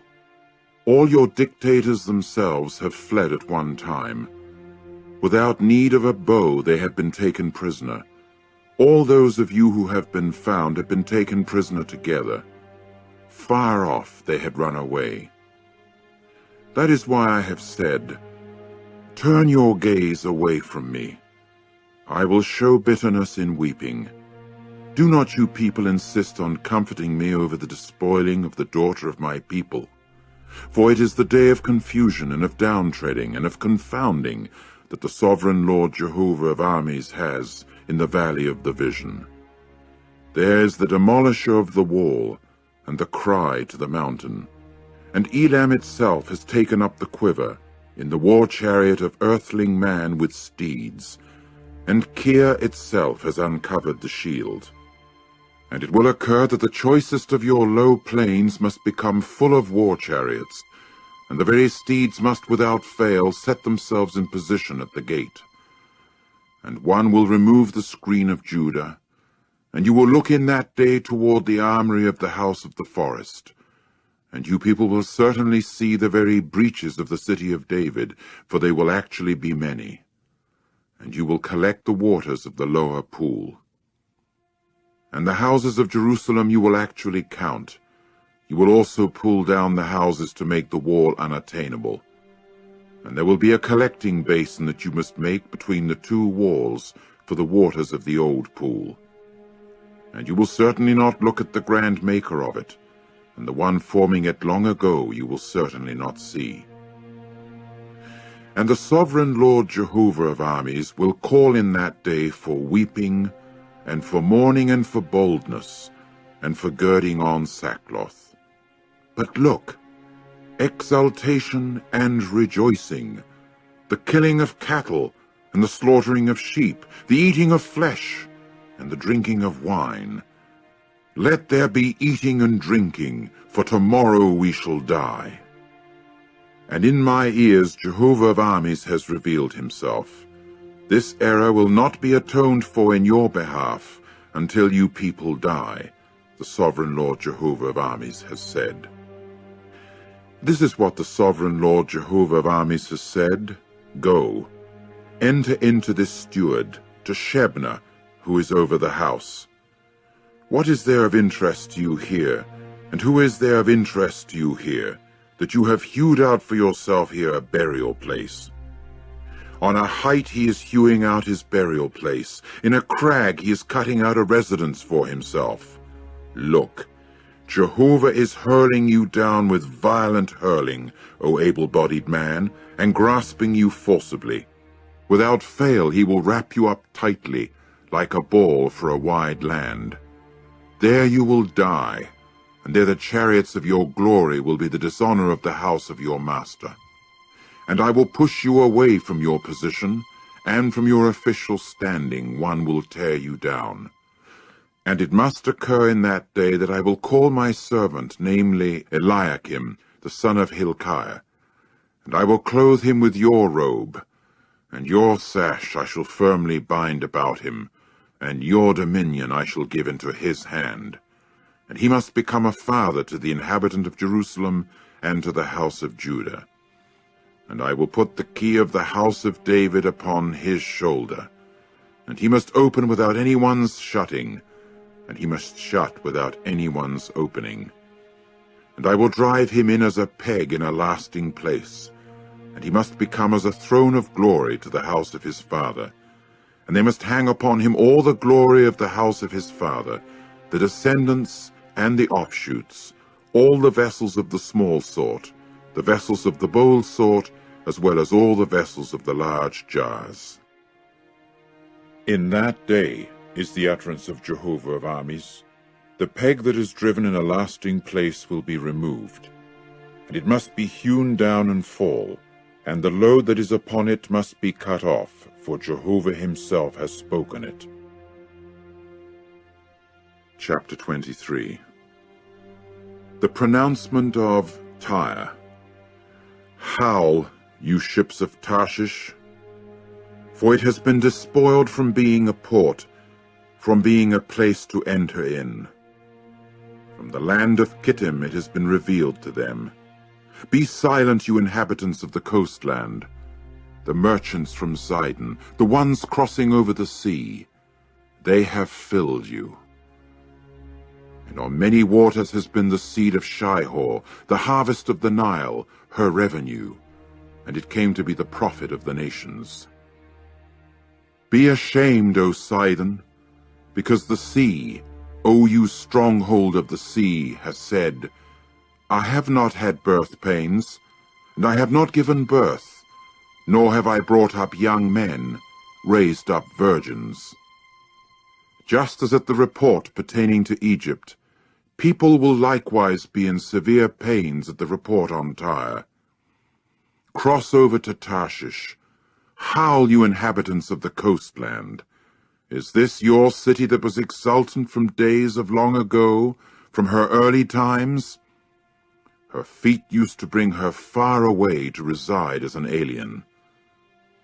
Who is it that has given this counsel against Tyre, the bestower of crowns, whose merchants were princes, whose tradesmen were the honorable ones of the earth?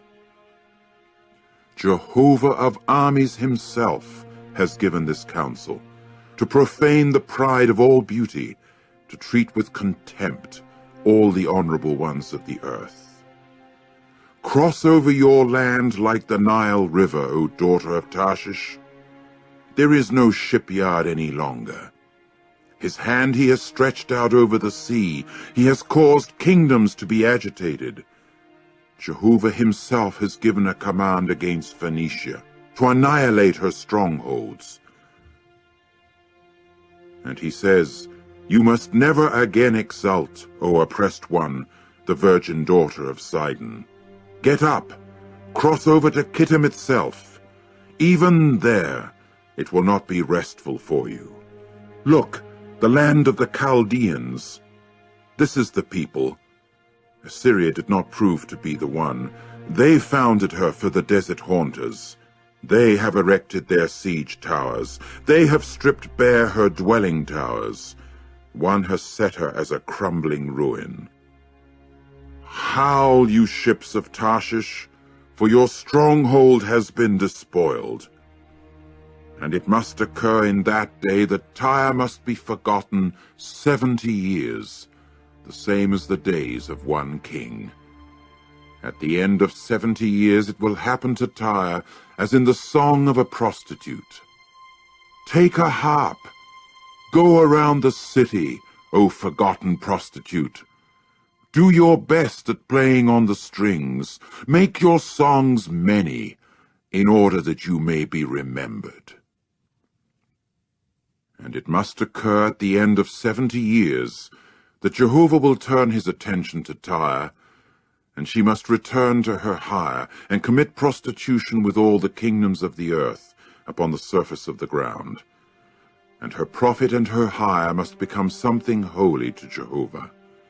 It will not be stored up, nor be laid up, because her hire will come to be for those dwelling before Jehovah, for eating to satisfaction, and for elegant covering. Chapter 24. Look, Jehovah is emptying the land and laying it waste, and he has twisted the face of it and scattered its inhabitants. And it must come to be the same for the people as for the priest, the same for the servant as for his master, the same for the maidservant as for her mistress, the same for the buyer as for the seller, the same for the lender as for the borrower, the same for the interest taker as for the one paying the interest. Without fail, the land will be emptied, and without fail it will be plundered, for Jehovah himself has spoken this word. The land has gone to mourning, has faded away. The productive land has withered, has faded away.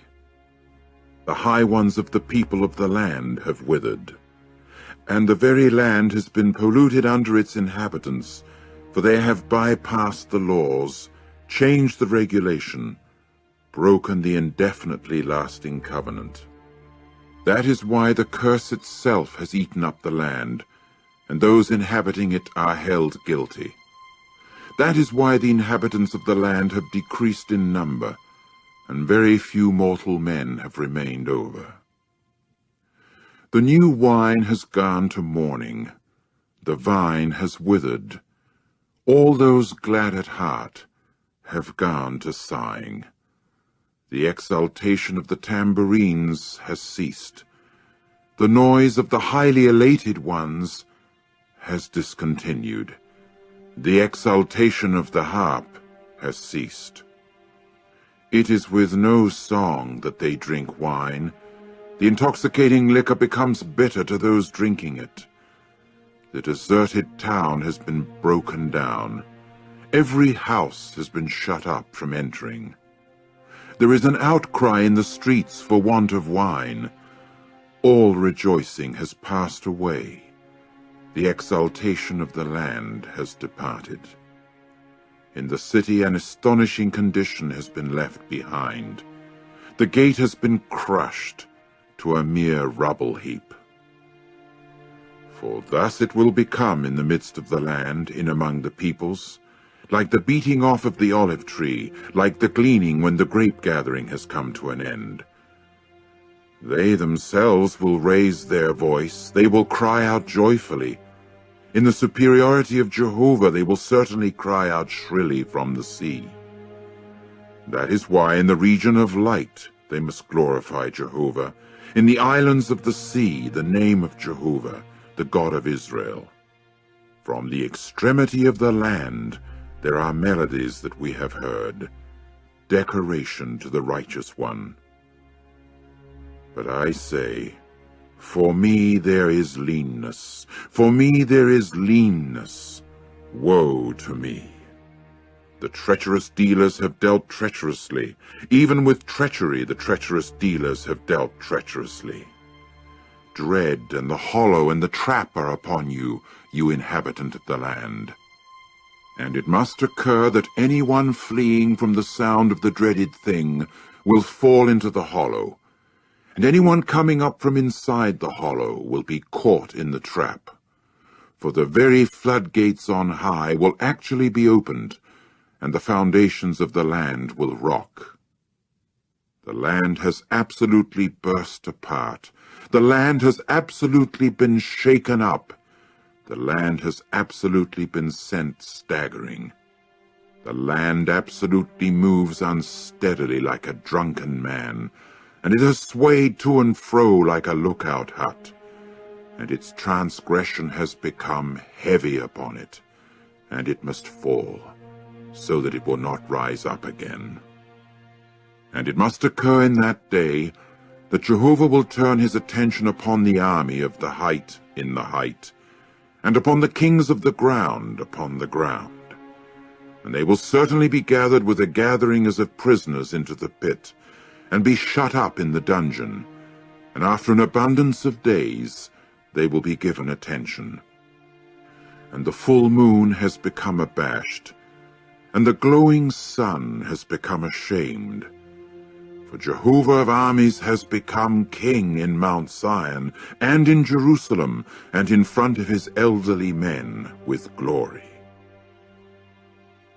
Chapter 25. O Jehovah, you are my God. I exalt you. I laud your name, for you have done wonderful things, counsels from early times in faithfulness, in trustworthiness. For you have made a city a pile of stones, a fortified town a crumbling ruin, a dwelling tower of strangers to be no city, which will not be rebuilt, even to time indefinite. That is why those who are a strong people will glorify you. The town of the tyrannical nations, they will fear you. For you have become a stronghold to the lowly one, a stronghold to the poor one in the distress that he has, a refuge from the rainstorm, a shade from the heat, when the blast of the tyrannical ones is like a rainstorm against a wall. Like the heat in a waterless country, the noise of strangers you subdue, the heat with the shadow of a cloud. The melody itself of the tyrannical ones becomes suppressed. And Jehovah of armies will certainly make for all the peoples in this mountain a banquet of well-oiled dishes, a banquet of wine kept on the dregs of well-oiled dishes filled with marrow, of wine kept on the dregs, filtered. And in this mountain he will certainly swallow up the face of the envelopment that is enveloping over all the peoples, and the woven work that is interwoven upon all the nations.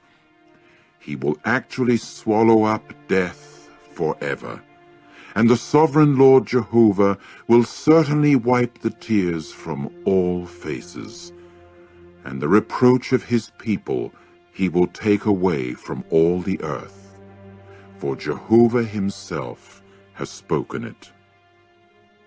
And in that day one will certainly say, Look, this is our God. We have hoped in him, and he will save us. This is Jehovah. We have hoped in him. Let us be joyful and rejoice in the salvation by him. For the hand of Jehovah will settle down on this mountain, and Moab must be trodden down in its place as when a straw heap is trodden down in a manure place. and he must slap out his hands in the midst of it, as when a swimmer slaps them out to swim, and he must abase its haughtiness with the tricky movements of his hands. And the fortified city with your high walls of security he must lay low. He must abase it, bring it into contact with the earth, to the dust.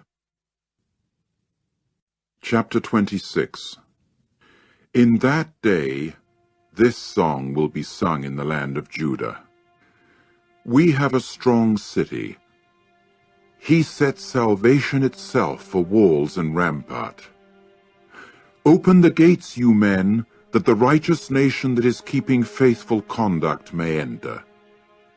The inclination that is well supported you will safeguard in continuous peace, because it is in you that one is made to trust.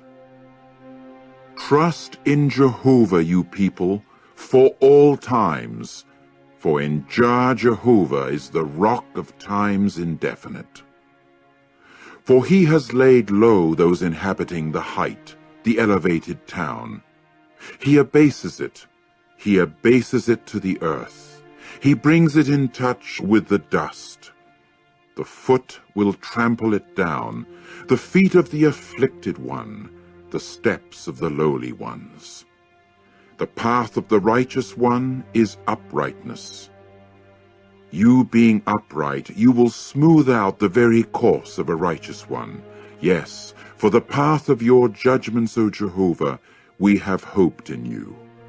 For your name and for your memorial, the desire of the soul has been. With my soul, I have desired you in the night. Yes, with my spirit within me, I keep looking for you. Because when there are judgments from you for the earth, righteousness is what the inhabitants of the productive land will certainly learn. Though the wicked one should be shown favor, he simply will not learn righteousness. In the land of straightforwardness, he will act unjustly, and will not see the eminence of Jehovah. O Jehovah, your hand has become high, but they do not behold it. They will behold and be ashamed at the zeal for your people. Yes, the very fire for your own adversaries will eat them up. O Jehovah, you will adjudge peace to us, because even all our works you have performed for us. O Jehovah our God, other masters besides you have acted as owners of us. By you only shall we make mention of your name. They are dead. They will not live. Impotent in death, they will not rise up. Therefore you have turned your attention that you might annihilate them and destroy all mention of them.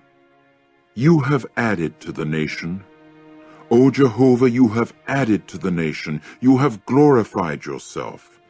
You have extended afar all the borders of the land.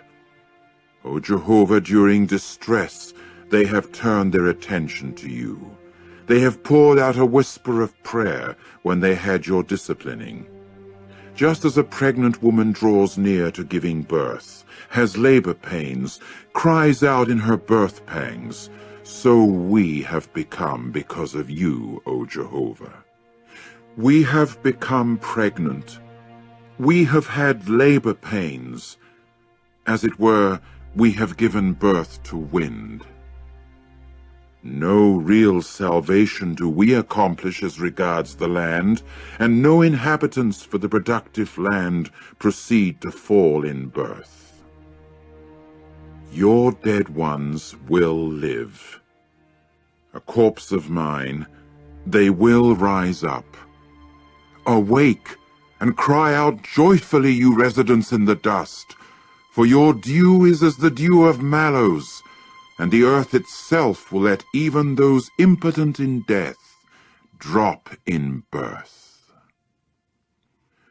Go, my people, enter into your interior rooms, and shut your doors behind you. Hide yourself for but a moment, until the denunciation passes over.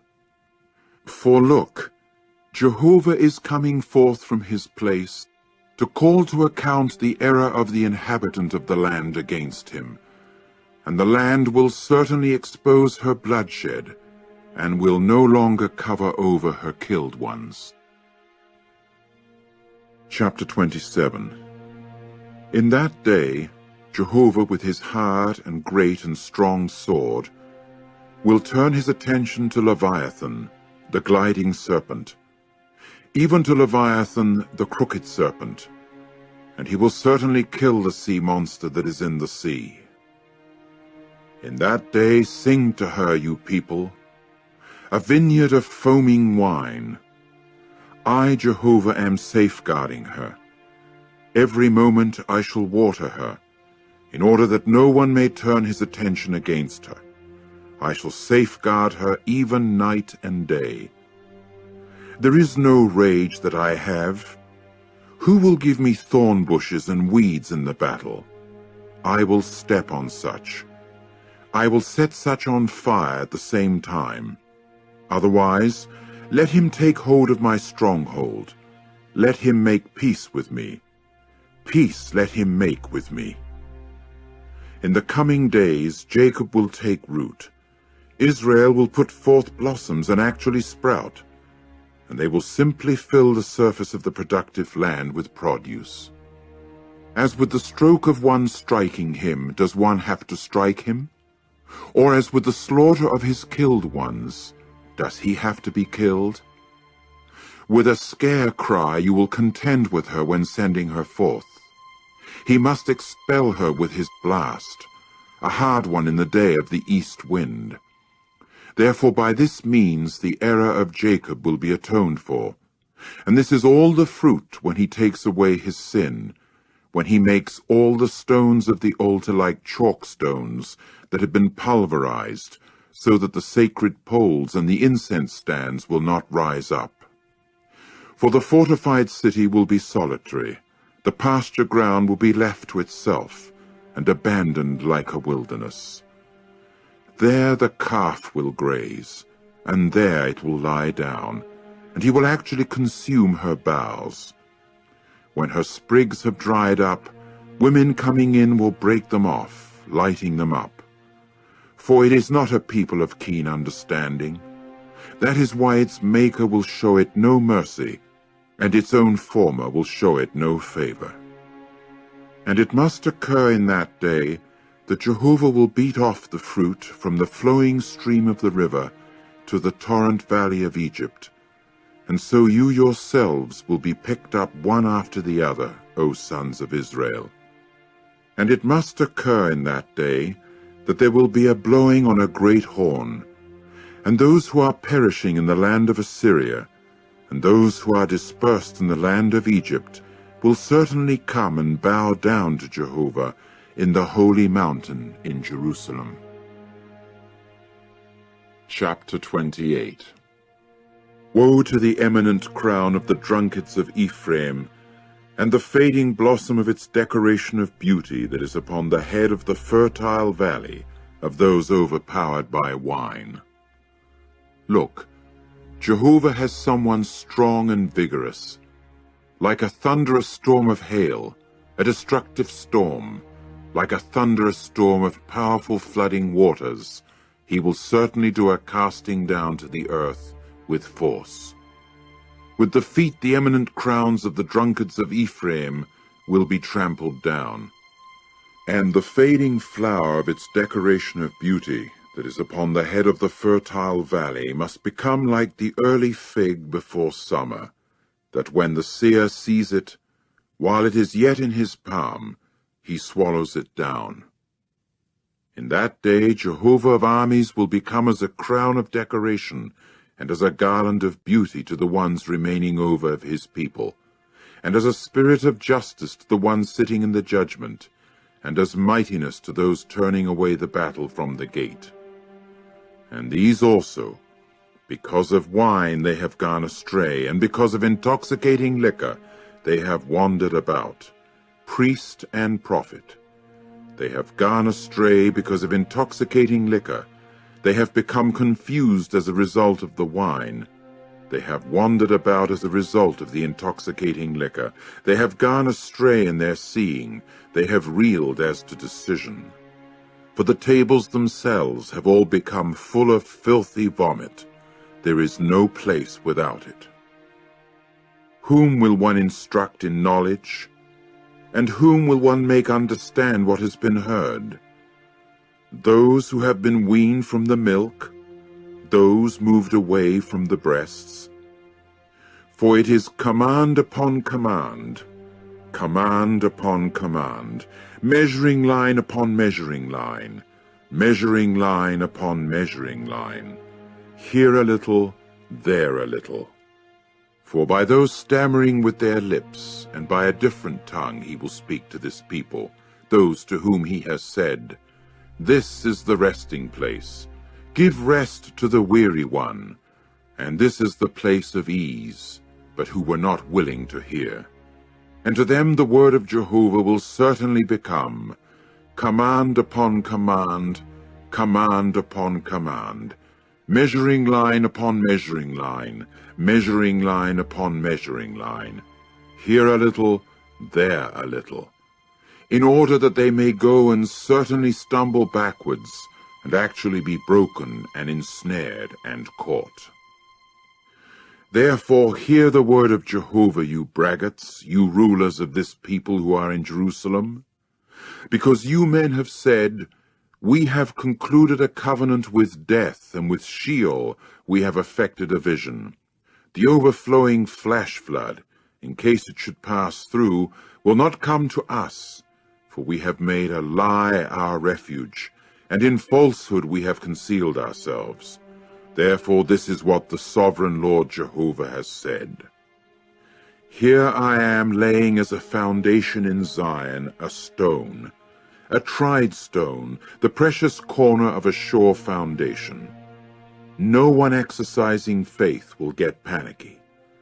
And I will make justice the measuring line, and righteousness the leveling instrument.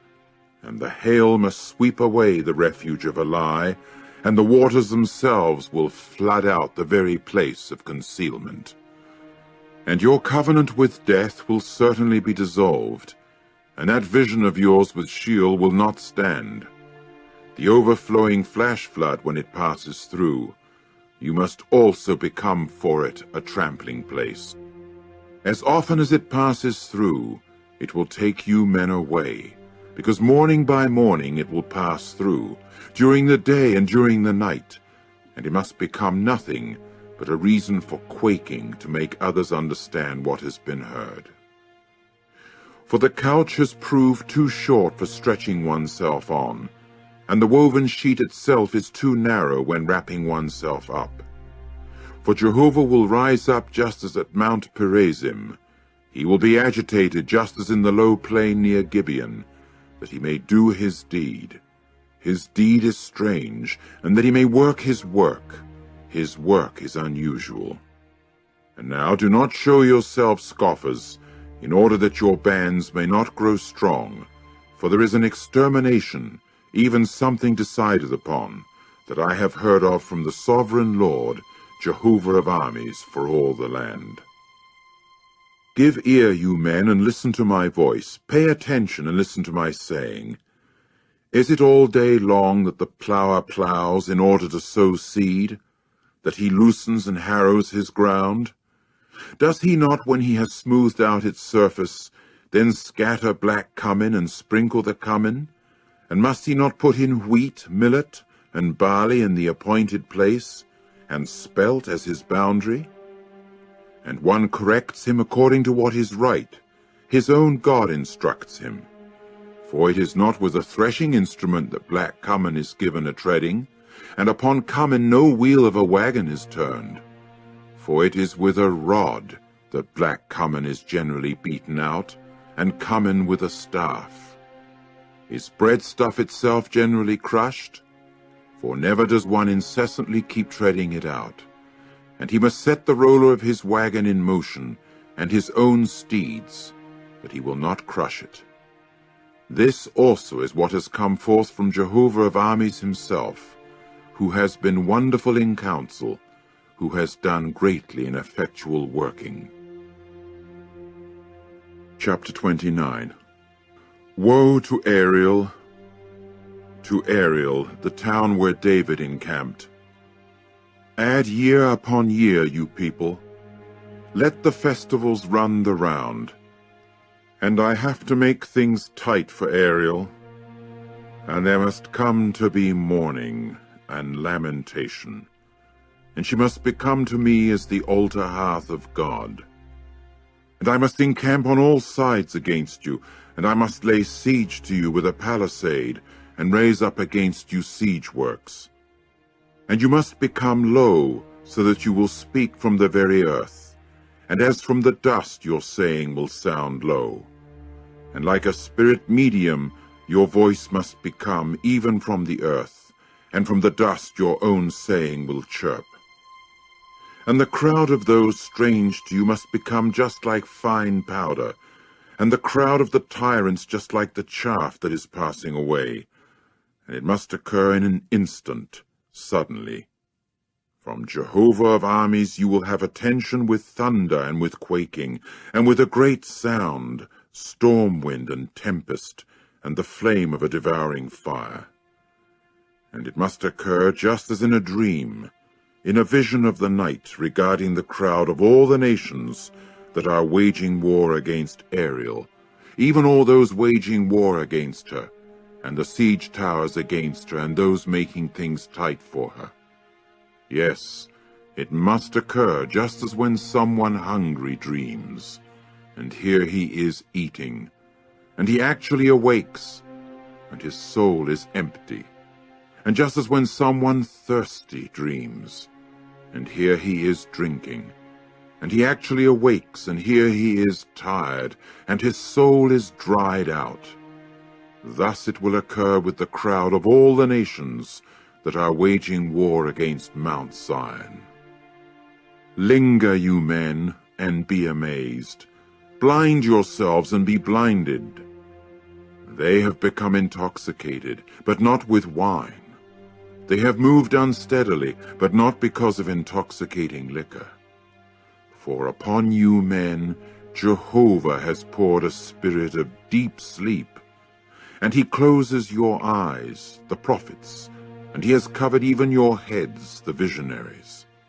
And for you men the vision of everything becomes like the words of the book that has been sealed up, which they give to someone knowing the writing, saying, "Read this out loud, please." And he has to say, "I am unable, for it is sealed up." And the book must be given to someone that does not know writing, somebody saying, "Read this out loud, please." And he has to say, "I do not know writing at all." And Jehovah says, "For the reason that this people have come near with their mouth, and they have glorified me merely with their lips, and they have removed their heart itself far away from me, and their fear toward me becomes men's commandment that is being taught.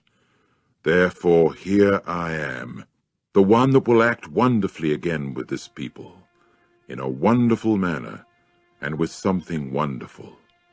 And the wisdom of their wise men must perish, and the very understanding of their discreet men will conceal itself. Woe to those who are going very deep in concealing counsel from Jehovah himself, and whose deeds have occurred in a dark place, while they say, "Who is seeing us, and who is knowing of us?" The perversity of you men! Should the potter himself be accounted just like the clay? For should the thing made say respecting its maker, "He did not make me"? And does the very thing formed actually say respecting its former, "He showed no understanding"? Is it not yet but a very little time, and Lebanon must be turned into an orchard, and the orchard itself will be accounted just as a forest? And in that day the deaf ones will certainly hear the words of the book, and out of the gloom and out of the darkness even the eyes of the blind ones will see. And the meek ones will certainly increase their rejoicing in Jehovah himself, and even the poor ones of mankind will be joyful in the Holy One of Israel himself. Because the tyrant must reach his end, and the bragger must come to his finish, and all those keeping alert to do harm must be cut off. Those bringing a man into sin by his word, and those who lay bait even for the one reproving in the gate, and those who push aside the righteous one with empty arguments. Therefore this is what Jehovah has said to the house of Jacob, he that redeemed Abraham. Jacob will not now be ashamed, nor will his own face now grow pale. For when he sees his children, the work of my hands, in the midst of him, they will sanctify my name, and they will certainly sanctify the Holy One of Jacob, and the God of Israel they will regard with awe. And those who are erring in their spirit will actually get to know understanding, and even those who are grumbling will learn instruction. Chapter 30. Woe to the stubborn sons, is the utterance of Jehovah, those disposed to carry out counsel, but not that from me, and to pour out a libation, but not with my spirit, in order to add sin to sin. Those who are setting out to go down to Egypt, and who have not inquired of my own mouth, to take shelter in the stronghold of Pharaoh, and to take refuge in the shadow of Egypt. And the stronghold of Pharaoh must become, even for you men, a reason for shame, and the refuge in the shadow of Egypt a cause for humiliation.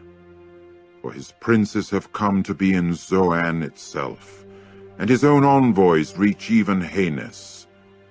Every one will certainly become ashamed of a people that bring no benefit to one, that are of no help, and bring no benefit, but are a reason for shame, and also a cause for reproach. The pronouncement against the beasts of the south.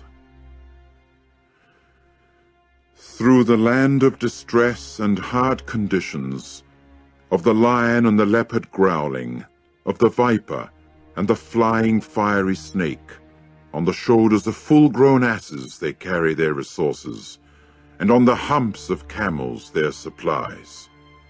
In behalf of the people they will prove of no benefit. And the Egyptians are mere vanity, and they will help simply for nothing. Therefore I have called this one Rahab. They are for sitting still. Now come, write it upon a tablet with them, and inscribe it even in a book, that it may serve for a future day, for a witness to time indefinite. For it is a rebellious people, untruthful sons, sons who have been unwilling to hear the law of Jehovah, who have said to the ones seeing, "You must not see," and to the ones having visions, "You must not envision for us any straightforward things. Speak to us smooth things, envision deceptive things. Turn aside from the way, deviate from the path, cause the Holy One of Israel to cease, just on account of us." Therefore this is what the Holy One of Israel has said. In view of your rejecting of this word, and since you men trust in defrauding and in what is devious, and you support yourselves on it, therefore for you this error will become like a broken section about to fall down, a swelling out in a highly raised wall, the breakdown of which may come suddenly in an instant. And one will certainly break it as in the breaking of a large jar of the potter's, crushed to pieces without one sparing it, so that there cannot be found among its crushed pieces a fragment of earthenware with which to rake the fire from the fireplace, or to skim water from a marshy place. For this is what the sovereign Lord Jehovah, the Holy One of Israel, has said. By coming back and resting, you people will be saved. Your mightiness will prove to be simply in keeping undisturbed and in trustfulness. But you were not willing. And you proceeded to say, "No, but on horses we shall flee." That is why you will flee. And on swift horses we shall ride. That is why those pursuing you will show themselves swift. 1,000 will tremble on account of the rebuke of one. On account of the rebuke of 5 you will flee, until you will have remained over like a mast on the top of a mountain, and like a signal on a hill. And therefore Jehovah will keep an expectation of showing you favor, and therefore he will rise up to show you mercy. For Jehovah is a God of judgment. Happy are all those keeping an expectation of him. When the very people in Zion will dwell in Jerusalem, you will by no means weep. He will without fail show you favor at the sound of your outcry. As soon as he hears it, he will actually answer you. And Jehovah will certainly give you people bread in the form of distress, and water in the form of oppression. Yet your grand instructor will no longer hide himself, and your eyes must become eyes seeing your grand instructor. And your own ears will hear a word behind you saying, "This is the way, walk in it, you people," in case you people should go to the right, or in case you should go to the left. And you people must defile the overlaying of your graven images of silver, and the close-fitting covering of your molten statue of gold. You will scatter them. Like a menstruating woman you will say to it, "Mere dirt." And he will certainly give the rain for your seed with which you sow the ground, and as the produce of the ground, bread, which must become fat and oily. Your livestock will graze in that day in a spacious pasture, and the cattle and the full-grown asses cultivating the ground will eat fodder seasoned with sorrel, which was winnowed with the shovel and with the fork. And upon every high mountain, and upon every elevated hill, there must come to be streams, water ditches, in the day of the big slaughter when the towers fall. And the light of the full moon must become as the light of the glowing sun. And the very light of the glowing sun will become 7 times as much, like the light of 7 days, in the day that Jehovah binds up the breakdown of his people, and heals even the severe wound resulting from the stroke by him. Look, the name of Jehovah is coming from far away, burning with his anger and with heavy clouds. As for his lips, they have become full of denunciation, and his tongue is like a devouring fire. And his spirit is like a flooding torrent that reaches clear to the neck, to swing the nations to and fro with a sieve of worthlessness, and a bridle that causes one to wander about will be in the jaws of the peoples. You people will come to have a song like that in the night that one sanctifies oneself for a festival, and rejoicing of heart like that of one walking with a flute to enter into the mountain of Jehovah, to the rock of Israel. And Jehovah will certainly make the dignity of his voice to be heard, and will make the descending of his arm to be seen, in the raging of anger, and the flame of a devouring fire, and cloudburst, and rainstorm, and hailstones. For because of the voice of Jehovah, Assyria will be struck with terror. He will strike it even with a staff. And every swing of his rod of chastisement that Jehovah will cause to settle down upon Assyria will certainly prove to be with tambourines and with harps, and with battles of brandishing he will actually fight against them. For his Topheth is set in order from recent times. It is also prepared for the king himself. He has made its pile deep. Fire and wood are in abundance. The breath of Jehovah, like a torrent of sulfur, is burning against it. Chapter 31. Woe to those going down to Egypt for assistance, those who rely on mere horses, and who put their trust in war chariots, because they are numerous, and in steeds, because they are very mighty, but who have not looked to the Holy One of Israel, and have not searched for Jehovah himself. And he is also wise, and will bring in what is calamitous, and he has not called back his own words, and he will certainly rise up against the house of evildoers, and against the assistance of those practicing what is hurtful. The Egyptians, though, are earthling men, and not God, and their horses are flesh, and not spirit. And Jehovah himself will stretch out his hand, and he that is offering help will have to stumble, and he that is being helped will have to fall. And at the same time they will all of them come to an end. For this is what Jehovah has said to me: just as the lion growls, even the maned young lion over its prey, when there is called out against it a full number of shepherds, and in spite of their voice he will not be terrified, and in spite of their commotion he will not stoop. In the same way Jehovah of armies will come down to wage war over Mount Zion, and over her hill. Like birds flying, Jehovah of armies will in the same way defend Jerusalem. Defending her he will also certainly deliver her. Sparing her he must also cause her to escape. Return, you people, to the one against whom the sons of Israel have gone deep in their revolt. For in that day they will reject each one his worthless gods of silver and his valueless gods of gold, that your hands have made for yourselves as a sin. And the Assyrian must fall by the sword, not that of a man, and a sword, not that of earthling man, will devour him.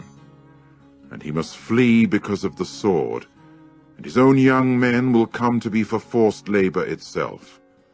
And his own crag will pass away out of sheer fright, and because of the signal his princes must be terrified, is the utterance of Jehovah, whose light is in Zion, and whose furnace is in Jerusalem. Chapter 32. Look, a king will reign for righteousness itself, and as respects princes, they will rule as princes for justice itself. And each one must prove to be like a hiding place from the wind, and a place of concealment from the rainstorm, like streams of water in a waterless country, like the shadow of a heavy crag in an exhausted land. And the eyes of those seeing will not be pasted together, and the very ears of those hearing will pay attention. And the heart itself of those who are over-hasty will consider knowledge, and even the tongue of the stammerers will be quick in speaking clear things. The senseless one will no longer be called generous, and as for the unprincipled man, he will not be said to be noble, because the senseless one himself will speak mere senselessness, and his very heart will work at what is hurtful, to work at apostasy, and to speak against Jehovah what is wayward, to cause the soul of the hungry one to go empty, and he causes even the thirsty one to go without drink itself. As for the unprincipled man, his instruments are bad. He himself has given counsel for acts of loose conduct, to wreck the afflicted ones with false sayings, even when someone poor speaks what is right. As regards the generous one, it is for generous things that he has given counsel, and in favor of generous things he himself will rise up. You women who are at ease, rise up, listen to my voice. You careless daughters, give ear to my saying. Within a year and some days you careless ones will be agitated, because the grape picking will have come to an end, but no fruit gathering will come in. Tremble, you women who are at ease. Be agitated, you careless ones. Undress and make yourselves naked, and gird sackcloth upon the loins. Beat yourselves upon the breasts in lamentation, over the desirable fields, over the fruit-bearing vine. Upon the ground of my people merely thorns, spiny bushes come up, for they are upon all the houses of exaltation, yes, the highly elated town. For the dwelling tower itself has been forsaken, the very hubbub of the city has been abandoned. Ophel and the watchtower themselves have become bare fields. For time indefinite the exaltation of zebras, the pasture of droves, until upon us the Spirit is poured out from on high, and the wilderness will have become an orchard, and the orchard itself is accounted as a real forest. And in the wilderness justice will certainly reside, and in the orchard righteousness itself will dwell. And the work of the true righteousness must become peace, and the service of the true righteousness, quietness and security to time indefinite. And my people must dwell in a peaceful abiding place, and in residences of full confidence, and in undisturbed resting places. And it will certainly hail when the forest goes down, and the city becomes low in an abased state. Happy are you people who are sowing seed alongside all waters, sending forth the feet of the bull and of the ass. Chapter 33. Woe to you who are despoiling, without you yourself being despoiled, and to you who are dealing treacherously, without others having dealt treacherously with you. As soon as you have finished as a despoiler, you will be despoiled. As soon as you have done with dealing treacherously, they will deal treacherously with you. O Jehovah, show us favor. In you we have hoped. Become our arm every morning, yes, our salvation in the time of distress. At the sound of turmoil, peoples have fled. At your arising, nations have been dispersed. And the spoil of you people will actually be gathered like the cockroaches when gathering in, like the onrush of locust swarms that is rushing against one. Jehovah will certainly be put on high, for he is residing in the height. He must fill Zion with justice and righteousness, and the trustworthiness of your times must prove to be a wealth of salvations, wisdom and knowledge, the fear of Jehovah, which is his treasure. Look, their very heroes have cried out in the street. The very messengers of peace will weep bitterly. The highways have been made desolate. The one passing over the path has ceased. He has broken the covenant. He has contemned the cities. He has taken no account of mortal man. The land has gone mourning, has withered away. Lebanon has become abashed. It has molded. Sharon has become like the desert plain, and Bashan and Carmel are shaking off their leaves. Now I will rise up, says Jehovah. Now I will exalt myself. Now I will lift myself up. You people conceive dried grass. You will give birth to stubble. Your own spirit as a fire will eat you up. And peoples must become as the burnings of lime. As thorns cut away, they will be set ablaze even with fire. Hear, you men who are far away, what I must do. And know, you who are nearby, my mightiness. In Zion the sinners have come to be in dread. Shivering has grabbed hold of the apostates. Who of us can reside for any time with a devouring fire? Who of us can reside for any time with long-lasting conflagrations? There is one who is walking in continual righteousness and speaking what is upright, who is rejecting the unjust gain from frauds, who is shaking his hands clear from taking hold on a bribe, who is stopping up his ear from listening to bloodshed, and who is closing his eyes so as not to see what is bad. He is the one that will reside on the heights themselves. His secure height will be craggy places difficult to approach. His own bread will certainly be given him. His water supply will be unfailing. A king in his handsomeness is what your eyes will behold. They will see a land far away. Your own heart will comment in low tones on a frightful thing. Where is the secretary? Where is the one that does the paying out? Where is the one counting the towers? No insolent people will you see, a people too deep in language to listen to, of a stammering tongue without your understanding. Behold Zion, the town of our festal occasions. Your own eyes will see Jerusalem, an undisturbed abiding place, a tent that no one will pack up.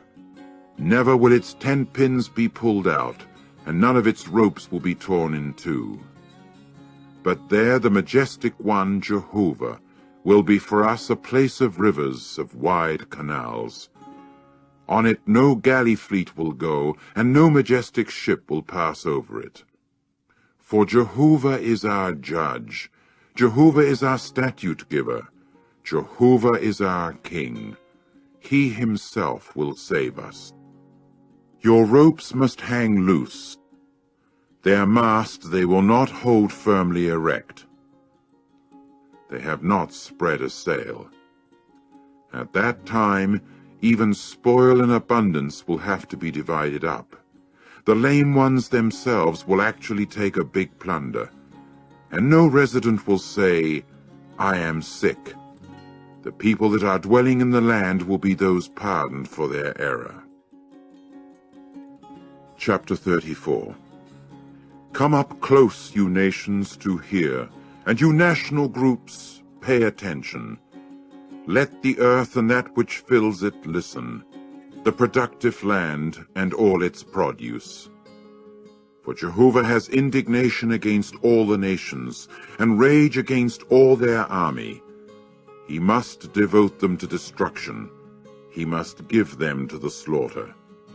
And their slain ones will be thrown out. And as for their carcasses, their stink will ascend, and the mountains must melt because of their blood. And all those of the army of the heavens must rot away, and the heavens must be rolled up, just like a book scroll, and their army will all shrivel away, just as the leafage shrivels off the vine, and like a shriveled fig off the fig tree. For in the heavens my sword will certainly be drenched. Look, upon Edom it will descend, and upon the people devoted by me to destruction in justice. Jehovah has a sword. It must be filled with blood. It must be made greasy with the fat, with the blood of young rams and he-goats, with the fat of the kidneys of rams. For Jehovah has a sacrifice in Bozrah, and a great slaughtering in the land of Edom. And the wild bulls must come down with them, and young bulls with the powerful ones, and their land must be drenched with blood, and their very dust will be made greasy with the fat. For Jehovah has a day of vengeance, a year of retributions for the legal case over Zion. And her torrents must be changed into pitch, and her dust into sulfur, and her land must become as burning pitch. By night or by day it will not be extinguished. To time indefinite its smoke will keep ascending. From generation to generation she will be parched. Forever and ever no one will be passing across her. And the pelican and the porcupine must take possession of her, and long-eared owls and ravens themselves will reside in her. And he must stretch out over her the measuring line of emptiness and the stones of wasteness. Her nobles, there are none there whom they will call to the kingship itself, and her very princes will all become nothing. On her dwelling towers thorns must come up, nettles and thorny weeds in her fortified places, and she must become an abiding place of jackals, the courtyard for the ostriches. And haunters of waterless regions must meet up with howling animals, and even the goat-shaped demon will call to its companion. Yes, there the nightjar will certainly take its ease and find for itself a resting place. There the arrow snake has made its nest and lays eggs, and it must hatch them and gather them together under its shadow. Yes, there the gleeds must collect themselves together, each one with her mate. Search for yourselves in the book of Jehovah and read out loud. Not one has been missing of them. They actually do not fail to have each one her mate. For it is the mouth of Jehovah that has given the command, and it is his Spirit that has collected them together. And it is he that has cast for them the lot, and his own hand has apportioned the place to them by the measuring line. To time indefinite they will take possession of it. For generation after generation they will reside in it. Chapter 35. The wilderness and the waterless region will exult, and the desert plain will be joyful and blossom as the saffron. Without fail it will blossom, and it will really be joyful with joyousness and with glad crying out. The glory of Lebanon itself must be given to it, the splendor of Carmel and of Sharon. There will be those who will see the glory of Jehovah, the splendor of our God. Strengthen the weak hands, you people, and make the knees that are wobbling firm. Say to those who are anxious at heart, "Be strong, do not be afraid. Look, your own God will come with vengeance itself, God, even with a repayment. He himself will come and save you people." At that time, the eyes of the blind ones will be opened, and the very ears of the deaf ones will be unstopped. At that time the lame one will climb up just as a stag does, and the tongue of the speechless one will cry out in gladness. For in the wilderness waters will have burst out, and torrents in the desert plain. And the heat-parched ground will have become as a reedy pool, and the thirsty ground as springs of water. In the abiding place of jackals, a resting place for them, there will be green grass with reeds and papyrus plants. And there will certainly come to be a highway there, even a way, and the way of holiness it will be called. The unclean one will not pass over it, and it will be for the one walking on the way, and no foolish ones will wander about on it. No lion will prove to be there, and the rapacious sort of wild beasts will not come up on it. None will be found there, and the repurchased ones must walk there. And the very ones redeemed by Jehovah will return, and certainly come to Zion with a joyful cry, and rejoicing to time indefinite will be upon their head. To exultation and rejoicing they will attain, and grief and sighing must flee away. Chapter 36. Now it came about in the 14th year of King Hezekiah that Sennacherib the king of Assyria came up against all the fortified cities of Judah, and proceeded to seize them. And the king of Assyria finally sent Rabshakeh from Lachish to Jerusalem, to King Hezekiah with a heavy military force, and he proceeded to stand still by the conduit of the upper pool at the highway of the laundryman's field. Then there came out to him Eliakim the son of Hilkiah, who was over the household, and Shebna the secretary, and Joah the son of Asaph the recorder.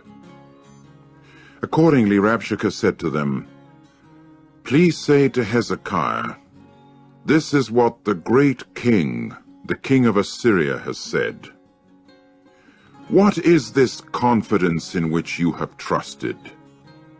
You have said, but it is the word of lips, there are counsel and mightiness for the war. Now in whom have you put trust that you have rebelled against me? Look, you have trusted in the support of this crushed reed, in Egypt, which if a man should brace himself upon it, would certainly enter into his palm and pierce it. That is the way Pharaoh the king of Egypt is to all those putting their trust in him. And in case you should say to me, "It is Jehovah our God in whom we have trusted," is he not the one whose high places and whose altars Hezekiah has removed, while he says to Judah and Jerusalem, "Before this altar you should bow down"? Now then, make a wager, please, with my lord the king of Assyria, and let me give you 2,000 horses to see whether you are able on your part to put riders upon them. How then could you turn back the face of one governor of the smallest servants of my lord, while you for your part put your trust in Egypt for chariots and for horsemen? And now is it without authorization from Jehovah that I have come up against this land to bring it to ruin? Jehovah himself said to me, "Go up against this land, and you must bring it to ruin." At this Eliakim and Shebna and Joah said to Rabshakeh, "Speak please to your servants in the Syrian language, for we are listening, and do not speak to us in the Jews' language in the ears of the people that are on the wall." But Rabshakeh said, "Is it to your lord and to you that my lord has sent me to speak these words? Is it not to the men sitting upon the wall, that they may eat their own excrement and drink their own urine with you men?" And Rabshakeh continued to stand and call out in a loud voice in the Jews' language. And he went on to say, "Hear the words of the great king, the king of Assyria. This is what the king has said. Do not let Hezekiah deceive you people, for he is not able to deliver you. And do not let Hezekiah cause you to trust in Jehovah, saying, 'Without fail Jehovah will deliver us. This city will not be given into the hand of the king of Assyria.' Do not listen to Hezekiah, for this is what the king of Assyria has said. Make a capitulation to me, and come out to me, and eat each one from his own vine and each one from his own fig tree, and drink each one the water of his own cistern, until I come and actually take you to a land like your own land, a land of grain and new wine, a land of bread and vineyards, in order that Hezekiah may not allure you, saying, 'Jehovah himself will deliver us.' Have the gods of the nations delivered each one his own land out of the hand of the king of Assyria? Where are the gods of Hamath and Arpad? Where are the gods of Sepharvaim? And have they delivered Samaria out of my hand? Who are there among all the gods of these lands that have delivered their land out of my hand, so that Jehovah should deliver Jerusalem out of my hand?" And they continued to keep silent, and did not answer him a word. For the commandment of the king was, saying, "You must not answer him." But Eliakim the son of Hilkiah, who was over the household, and Shebna the secretary, and Joah the son of Asaph the recorder, came to Hezekiah with their garments ripped apart, and told him the words of Rabshakeh. Chapter 37. And it came about that as soon as King Hezekiah heard, he immediately ripped his garments apart and covered himself with sackcloth, and came into the house of Jehovah. Further he sent Eliakim, who was over the household, and Shebna the secretary, and the older men of the priests, covered with sackcloth, to Isaiah the son of Amoz the prophet. And they proceeded to say to him, "This is what Hezekiah has said. This day is a day of distress, and of rebuke, and of scornful insolence, for the sons have come as far as the womb's mouth, and there is no power to give birth. Perhaps Jehovah your God will hear the words of Rabshakeh, whom the king of Assyria his lord sent to taunt the living God, and he will actually call him to account for the words that Jehovah your God has heard. And you must lift up prayer in behalf of the remnant that are to be found." So the servants of King Hezekiah came in to Isaiah. Then Isaiah said to them, "This is what you should say to your Lord. This is what Jehovah has said. Do not be afraid because of the words that you have heard with which the attendants of the king of Assyria spoke abusively of me. Here I am putting a spirit in him, and he must hear a report and return to his own land, and I shall certainly cause him to fall by the sword in his own land." After that, Rabshakeh returned and found the king of Assyria fighting against Libnah, for he had heard that he had pulled away from Lachish. Now he heard it said concerning Tirhakah, the king of Ethiopia, "He has come out to fight against you." When he heard, he at once sent messengers to Hezekiah, saying, "This is what you men should say to Hezekiah the king of Judah. Do not let your God in whom you are trusting deceive you, saying, 'Jerusalem will not be given into the hand of the king of Assyria.' Look, you yourself have heard what the kings of Assyria did to all the lands by devoting them to destruction, and will you yourself be delivered? Have the gods of the nations that my forefathers brought to ruin delivered them? Even Gozan, and Haran, and Reseph, and the sons of Eden that were in Telassar? Where is the king of Hamath, and the king of Arpad, and the king of the city of Sepharvaim, of Hena, and of Ivah?" Then Hezekiah took the letters out of the hand of the messengers and read them. After which Hezekiah went up to the house of Jehovah and spread it out before Jehovah. And Hezekiah began to pray to Jehovah, saying, "O Jehovah of armies, the God of Israel, sitting upon the cherubs, you alone are the true God of all the kingdoms of the earth. You yourself have made the heavens and the earth. Incline your ear, O Jehovah, and hear. Open your eyes, O Jehovah, and see, and hear all the words of Sennacherib that he has sent to taunt the living God. It is a fact, O Jehovah, that the kings of Assyria have devastated all the lands and their own land. And there was a consigning of their gods to the fire, because they were no gods, but the workmanship of man's hands, wood and stone, so that they destroyed them. And now, O Jehovah our God, save us out of his hand, that all the kingdoms of the earth may know that you, O Jehovah, are God alone." And Isaiah the son of Amoz proceeded to send to Hezekiah, saying, "This is what Jehovah the God of Israel has said.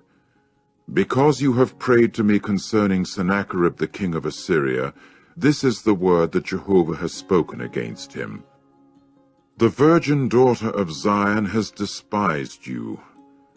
She has held you in derision. Behind you the daughter of Jerusalem has wagged her head.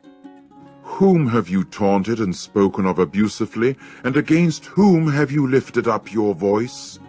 And do you raise your eyes on high? It is against the Holy One of Israel. By means of your servants you have taunted Jehovah, and you say, 'With the multitude of my war chariots, I shall certainly ascend the height of mountainous regions, the remotest parts of Lebanon, and I shall cut down its lofty cedars, its choice juniper trees, and I shall enter its final height, the forest of its orchard. I myself shall certainly dig and drink waters, and I shall dry up with the soles of my feet all the Nile canals of Egypt.' Have you not heard? From remote times it is what I will do. From bygone days I have even formed it. Now I will bring it in. And you will serve to make fortified cities become desolate as piles of ruins, and their inhabitants will be feeble-handed. They will simply be terrified and ashamed. They must become as vegetation of the field and green tender grass, grass of the roofs and of the terrace before the east wind. And your sitting quiet, and your going out, and your coming in, I well know. And you're exciting yourself against me, because you're exciting yourself against me, and your roaring have come up into my ears. And I shall certainly put my hook in your nose, and my bridle between your lips. And I shall indeed lead you back by the way by which you have come. And this will be the sign for you. There will be an eating this year of the growth from spilled kernels, and in the second year grain that shoots up of itself. But in the third year sow seed, you people, and reap, and plant vineyards and eat their fruitage. And those who escape of the house of Judah, those who are left remaining, will certainly take root downward, and produce fruitage upward. For out of Jerusalem a remnant will go forth, and those who escape out of Mount Zion, the very zeal of Jehovah of armies will do this. Therefore, this is what Jehovah has said concerning the king of Assyria. He will not come into this city, nor will he shoot an arrow there, nor confront it with a shield, nor cast up a siege rampart against it.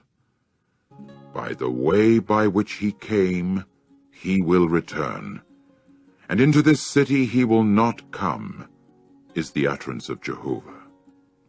And I shall certainly defend this city to save it for my own sake, and for the sake of David my servant.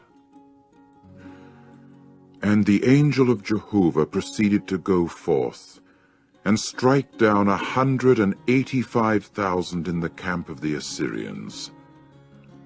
When people rose up early in the morning, why, there all of them were dead carcasses.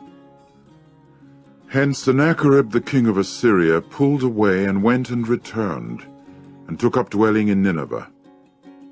And it came about that as he was bowing down at the house of Nisroch his god, Adramelech and Sharezer, his own sons, struck him down with the sword, and they themselves escaped to the land of Ararat. And Esarhaddon, his son, began to reign in place of him. Chapter 38. In those days, Hezekiah got sick to the point of dying. Accordingly, Isaiah the son of Amoz the prophet came in to him and said to him, This is what Jehovah has said. Give commands to your household, for you yourself will indeed die and will not live. At that, Hezekiah turned his face to the wall, and began to pray to Jehovah, and to say, I beseech you, O Jehovah, remember, please, how I have walked before you in truthfulness, and with a complete heart, and what was good in your eyes I have done. And Hezekiah began to weep profusely. And the word of Jehovah now occurred to Isaiah, saying, Go, and you must say to Hezekiah, This is what Jehovah the God of David your forefather has said. I have heard your prayer, I have seen your tears. Here I am adding on to your days 15 years. And out of the palm of the king of Assyria I shall deliver you and this city, and I will defend this city. And this is the sign for you from Jehovah, that Jehovah will perform this word that he has spoken. Here I am making the shadow of the steps that had gone down on the steps of the stairs of Ahaz by the sun retraced backward 10 steps. And the sun gradually went back 10 steps on the steps of the stairs that it had gone down. A writing of Hezekiah the king of Judah when he got sick, and revived from his sickness. I myself said, In the midst of my days I will go into the gates of Sheol. I must be deprived of the remainder of my years. I have said, I shall not see Jah, even Jah in the land of the living ones. I shall no more look on mankind with the inhabitants of the land of cessation. My own habitation has been pulled out and removed from me like the tent of shepherds.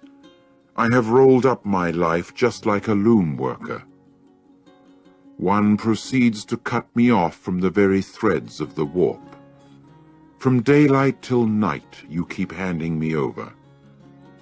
I have soothed myself until the morning. Like a lion, so he keeps breaking all my bones. From daylight till night you keep handing me over. Like the swift, the bulbul, so I keep chirping. I keep cooing like the dove. My eyes have looked languishingly to the height. O Jehovah, I am under oppression. Stand good for me. What shall I speak, and what will he actually say to me? He himself has also acted. I keep walking solemnly all my years in the bitterness of my soul. O Jehovah, on that account they keep living. And as with everybody, thereby is the life of my spirit. And you will restore me to health, and certainly preserve me alive. Look, for peace I had what was bitter. Yes, bitter. And you yourself have become attached to my soul, and kept it from the pit of disintegration, for you have thrown behind your back all my sins. For it is not Sheol that can lord you. Death itself cannot praise you. Those going down into the pit cannot look hopefully to your trueness. The living, he is the one that can lord you, just as I can this day. The Father himself can give knowledge to his own sons concerning your trueness. O Jehovah, undertake to save me, and we shall play my string selections all the days of our life at the house of Jehovah. And Isaiah proceeded to say, Let them take a cake of pressed dried figs and rub it upon the boil, that he may revive. Meantime Hezekiah said, What is the sign that I shall go up to the house of Jehovah? Chapter 39. At that time Merodach-Baladan, the son of Baladan, the king of Babylon, sent letters and a gift to Hezekiah, after he heard that he had been sick but was strong again. So Hezekiah began to rejoice over them, and proceeded to show them his treasure house, the silver and the gold and the balsam oil, and the good oil and all his armory, and all that was to be found in his treasures.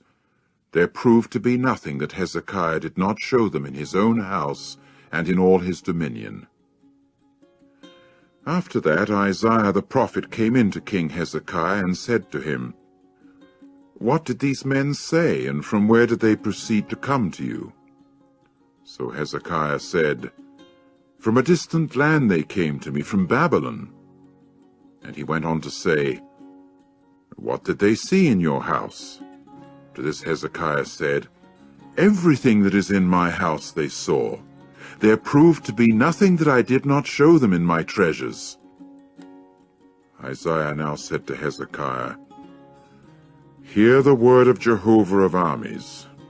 Look, days are coming, and all that is in your own house and that your forefathers have stored up down to this day will actually be carried to Babylon. Nothing will be left, Jehovah has said. And some of your own sons that will come forth from you, to whom you will become father, will themselves be taken, and actually become court officials in the palace of the king of Babylon. At that Hezekiah said to Isaiah, The word of Jehovah that you have spoken is good. he went on to say, because peace and truth will continue in my own days. Chapter 40.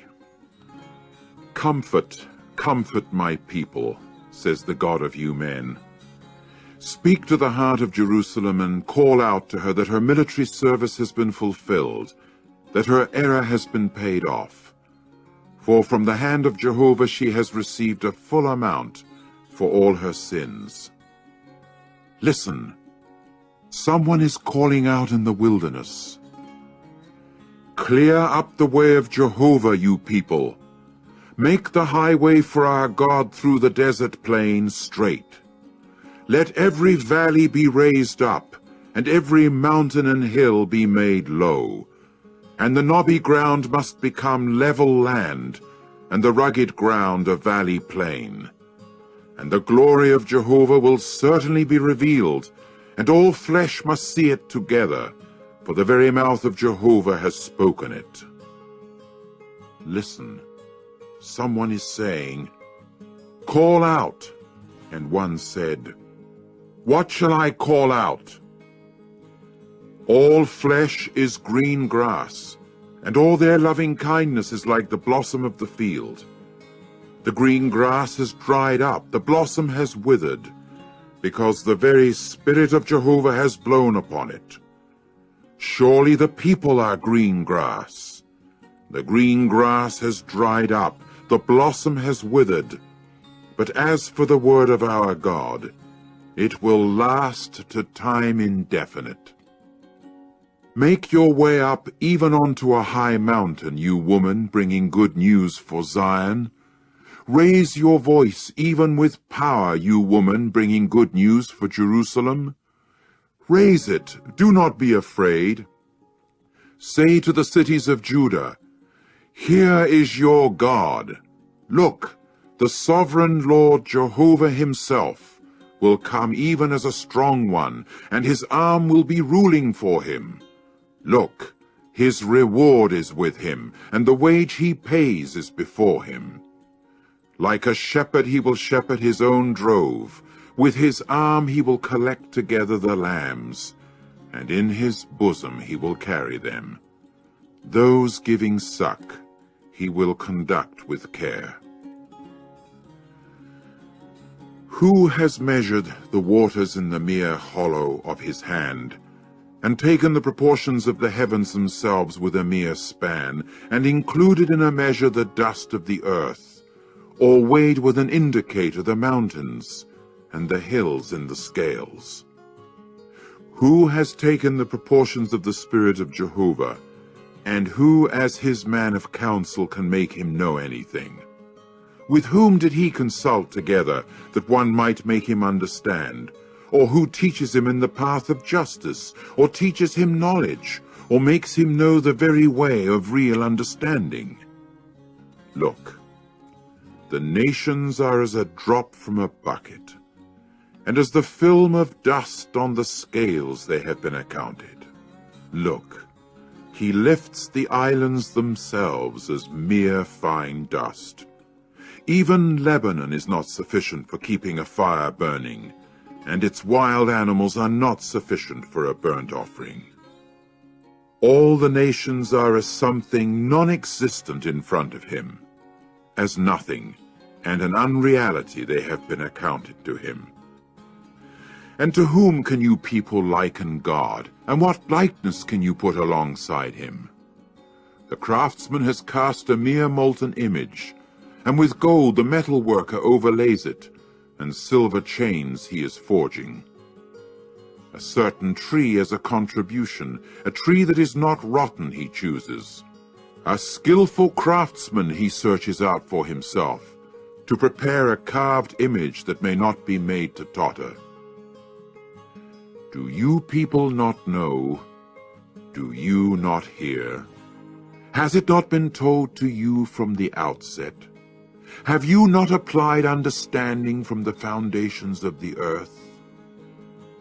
There is one who is dwelling above the circle of the earth, the dwellers in which are as grasshoppers, the one who is stretching out the heavens just as a fine gauze, who spreads them out like a tent in which to dwell, the one who is reducing high officials to nothing, who has made the very judges of the earth as a mere unreality.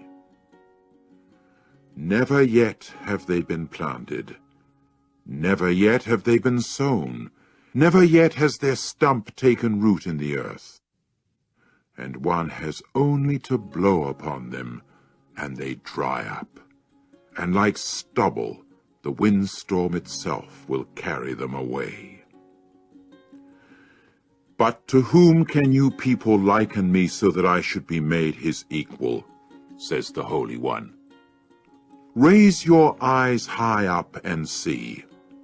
Who has created these things? It is the one who is bringing forth the army of them, even by number, all of whom he calls even by name.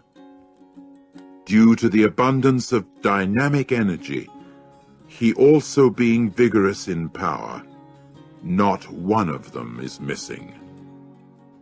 For what reason do you say, O Jacob, and do you speak out, O Israel? My way has been concealed from Jehovah, and justice to me eludes my God himself. Have you not come to know, or have you not heard? Jehovah, the creator of the extremities of the earth, is a God to time indefinite. He does not tire out or grow weary. There is no searching out of his understanding. He is giving to the tired one power, and to the one without dynamic energy, he makes full might abound. Boys will both tire out and grow weary, and young men themselves will without fail stumble. But those who are hoping in Jehovah will regain power. They will mount up with wings like eagles. They will run and not grow weary. They will walk and not tire out.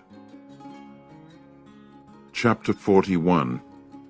Attend to me in silence, you islands, and let national groups themselves regain power.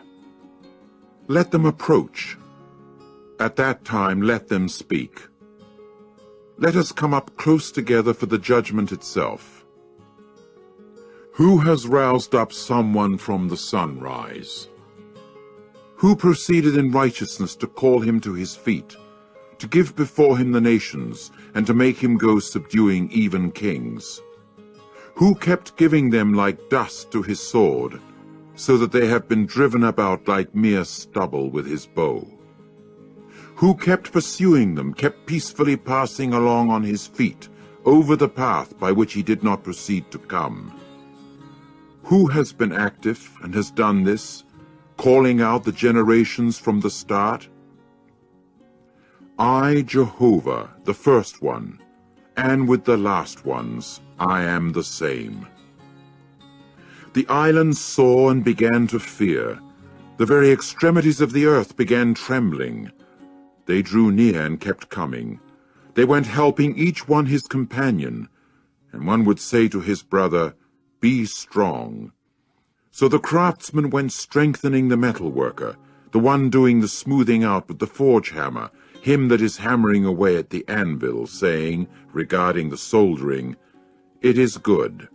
Finally one fastened it with nails, that it could not be made to totter.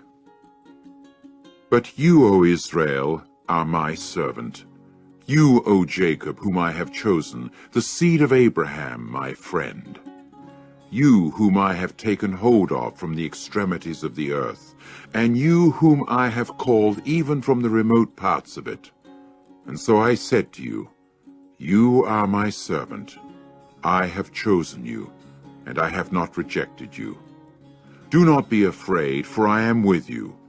Do not gaze about, for I am your God. I will fortify you. I will really help you. I will really keep fast hold of you with my right hand of righteousness. Look, all those getting heated up against you will become ashamed and be humiliated. The men in a quarrel with you will become as nothing and will perish. You will search for them, but you will not find them, those men in a struggle with you. They will become as something non-existent and as nothing, those men at war with you. For I, Jehovah your God, am grasping your right hand, the one saying to you, do not be afraid, I myself will help you. Do not be afraid, you worm Jacob, you men of Israel. I myself will help you, is the utterance of Jehovah, even your repurchaser, the Holy One of Israel. Look, I have made you a threshing sledge, a new threshing instrument having double-edged teeth. You will tread down the mountains and crush them, and the hills you will make just like the chaff. You will winnow them, and a wind itself will carry them away, and a windstorm itself will drive them different ways. And you yourself will be joyful in Jehovah. In the Holy One of Israel you will boast about yourself. The afflicted ones and the poor ones are seeking for water, but there is none. Because of thirst, their very tongue has become dry. I myself, Jehovah, shall answer them. I, the God of Israel, shall not leave them. Upon bare hills I shall open up rivers, and in the midst of the valley plains springs. I shall make the wilderness into a reedy pool of water, and the waterless land into sources of water. In the wilderness I shall set the cedar tree, the acacia, and the myrtle, and the oil tree. In the desert plain I shall place the juniper tree, the ash, and the cypress at the same time, in order that people may see and know and pay heed and have insight at the same time, that the very hand of Jehovah has done this, and the Holy One of Israel has himself created it. Bring your controversial case forward, says Jehovah. Produce your arguments, says the King of Jacob. Produce and tell to us the things that are going to happen. The first things, what they were, do tell, that we may apply our heart and know the future of them. Or cause us to hear even the things that are coming. Tell the things that are to come afterward, that we may know that you are gods. Yes, you ought to do good or do bad, that we may gaze about and see it at the same time. Look, you are something non-existent, and your achievement is nothing. A detestable thing is anyone that chooses you. I have roused up someone from the north, and he will come. From the rising of the sun he will call upon my name, and he will come upon deputy rulers as if they were clay, and just as a potter that tramples down the moist material. Who has told anything from the start that we may know, or from times past that we may say, he is right? Really, there is no one telling. Really, there is no one causing one to hear. Really, there is no one that is hearing any sayings of you men. There is one first saying to Zion, Look, here they are, and to Jerusalem I shall give a bringer of good news. And I kept seeing, and there was not a man. And out of these there was also no one that was giving counsel. And I kept asking them that they might make a reply. Look, all of them are something non-existent. Their works are nothing. Their molten images are wind and unreality. Chapter 42. Look, my servant on whom I keep fast hold, my chosen one, whom my soul has approved. I have put my spirit in him. Justice to the nations is what he will bring forth. He will not cry out or raise his voice, and in the street he will not let his voice be heard. No crushed reed will he break, and as for a dim flaxen wick, he will not extinguish it. In trueness he will bring forth justice.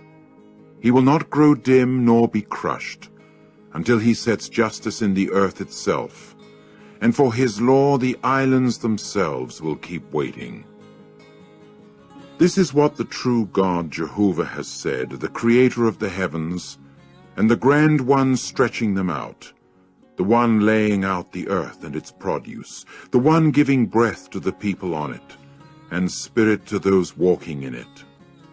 I myself, Jehovah, have called you in righteousness, and I proceeded to take hold of your hand, and I shall safeguard you, and give you as a covenant of the people, as a light of the nations, for you to open the blind eyes, to bring forth out of the dungeon the prisoner, out of the house of detention those sitting in darkness.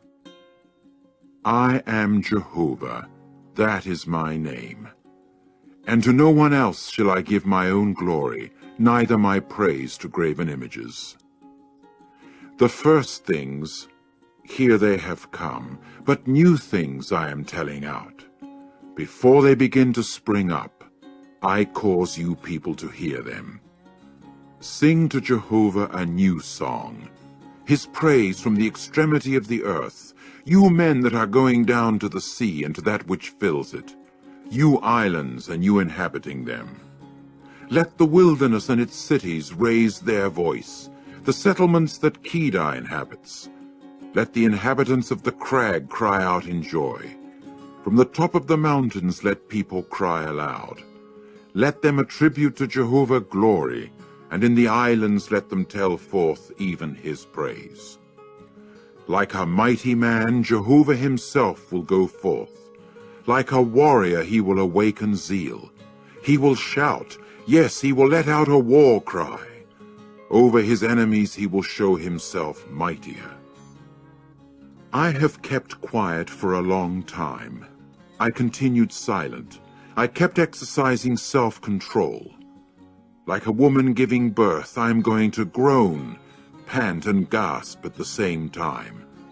I shall devastate mountains and hills, and all their vegetation I shall dry up.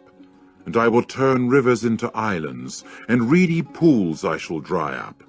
And I will make the blind ones walk in a way that they have not known, in a roadway that they have not known I shall cause them to tread.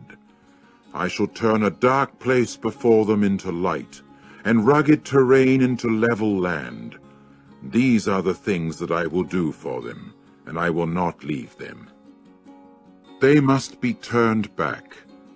They will be very much ashamed, those who are putting trust in the carved image, and those who are saying to a molten image, you are our gods. Hear, you deaf ones, and look forth to see, you blind ones. Who is blind if not my servant, and who is deaf as my messenger whom I send? Who is blind as the one rewarded, or blind as the servant of Jehovah? It was a case of seeing many things, but you did not keep watching. It was a case of opening the ears, but you did not keep listening. Jehovah himself, for the sake of his righteousness, has taken a delight in that he should magnify the law and make it majestic. But it is a people plundered and pillaged, all of them being trapped in the holes, and in the houses of detention they have been kept hidden. They have come to be for plunder without a deliverer, for pillage without anyone to say, bring back. Who among you people will give ear to this? Who will pay attention and listen for later times? Who has given Jacob for mere pillage and Israel to the plunderers? Is it not Jehovah, the one against whom we have sinned, and in whose ways they did not want to walk, and to whose law they did not listen? So he kept pouring out upon him rage, his anger, and the strength of war. And it kept consuming him all around, but he took no note, and it kept blazing up against him, but he would lay nothing to heart. Chapter 43. And now this is what Jehovah has said, your Creator, O Jacob, and your Former, O Israel. Do not be afraid, for I have repurchased you. I have called you by your name. You are mine. In case you should pass through the waters, I will be with you. And through the rivers they will not flood over you. In case you should walk through the fire, you will not be scorched, neither will the flame itself singe you. For I am Jehovah your God, the Holy One of Israel your Savior. I have given Egypt as a ransom for you, Ethiopia and Seba in place of you. Owing to the fact that you have been precious in my eyes, you have been considered honorable, and I myself have loved you. And I shall give men in place of you, and national groups in place of your soul. Do not be afraid, for I am with you. From the sun rising I shall bring your seed, and from the sunset I shall collect you together. I shall say to the north, give up, and to the south, do not keep back. Bring my sons from far off, and my daughters from the extremity of the earth, every one that is called by my name, and that I have created for my own glory, that I have formed, yes, that I have made. Bring forth a people blind, though eyes themselves exist, and the ones deaf, though they have ears. Let the nations all be collected together at one place, and let national groups be gathered together. Who is there among them that can tell this? Or can they cause us to hear even the first things? Let them furnish their witnesses, that they may be declared righteous, or let them hear and say, it is the truth. You are my witnesses, is the utterance of Jehovah, even my servant whom I have chosen, in order that you may know and have faith in me, and that you may understand that I am the same one. Before me there was no God formed, and after me there continued to be none. I am Jehovah, and besides me there is no Savior. I myself have told forth and have saved, and have caused it to be heard, when there was among you no strange God. So you are my witnesses, is the utterance of Jehovah, and I am God. Also all the time I am the same one, and there is no one effecting deliverance out of my own hand. I shall get active, and who can turn it back? This is what Jehovah has said, the repurchaser of you people, the Holy One of Israel. For your sakes I will send to Babylon, and cause the bars of the prisons to come down, and the Chaldeans in the ships with whining cries on their part. I am Jehovah, your Holy One, the Creator of Israel, your King. This is what Jehovah has said, the one making a way through the sea itself, and a roadway even through strong waters, the one bringing forth the war chariot and the horse, the military force and the strong ones at the same time. They will lie down. They will not get up. They will certainly be extinguished. Like a flaxen wick they must be put out. Do not remember the first things, and to the former things do not turn your consideration. Look, I am doing something new. Now it will spring up. You people will know it, will you not? Really through the wilderness I shall set a way, through the desert rivers. The wild beast of the field will glorify me, the jackals and the ostriches, because I shall have given water even in the wilderness, rivers in the desert, to cause my people, my chosen one, to drink, the people whom I have formed for myself, that they should recount the praise of me. But you have not called even me, O Jacob, because you have grown weary of me, O Israel. You have not brought me the sheep of your whole burnt offerings, and with your sacrifices you have not glorified me. I have not compelled you to serve me with a gift, nor have I made you weary with frankincense. For me you have bought no sweet cane with any money, and with the fat of your sacrifices you have not saturated me. In reality, you have compelled me to serve because of your sins. You have made me weary with your errors. I am the one that is wiping out your transgressions for my own sake, and your sins I shall not remember. Remind me.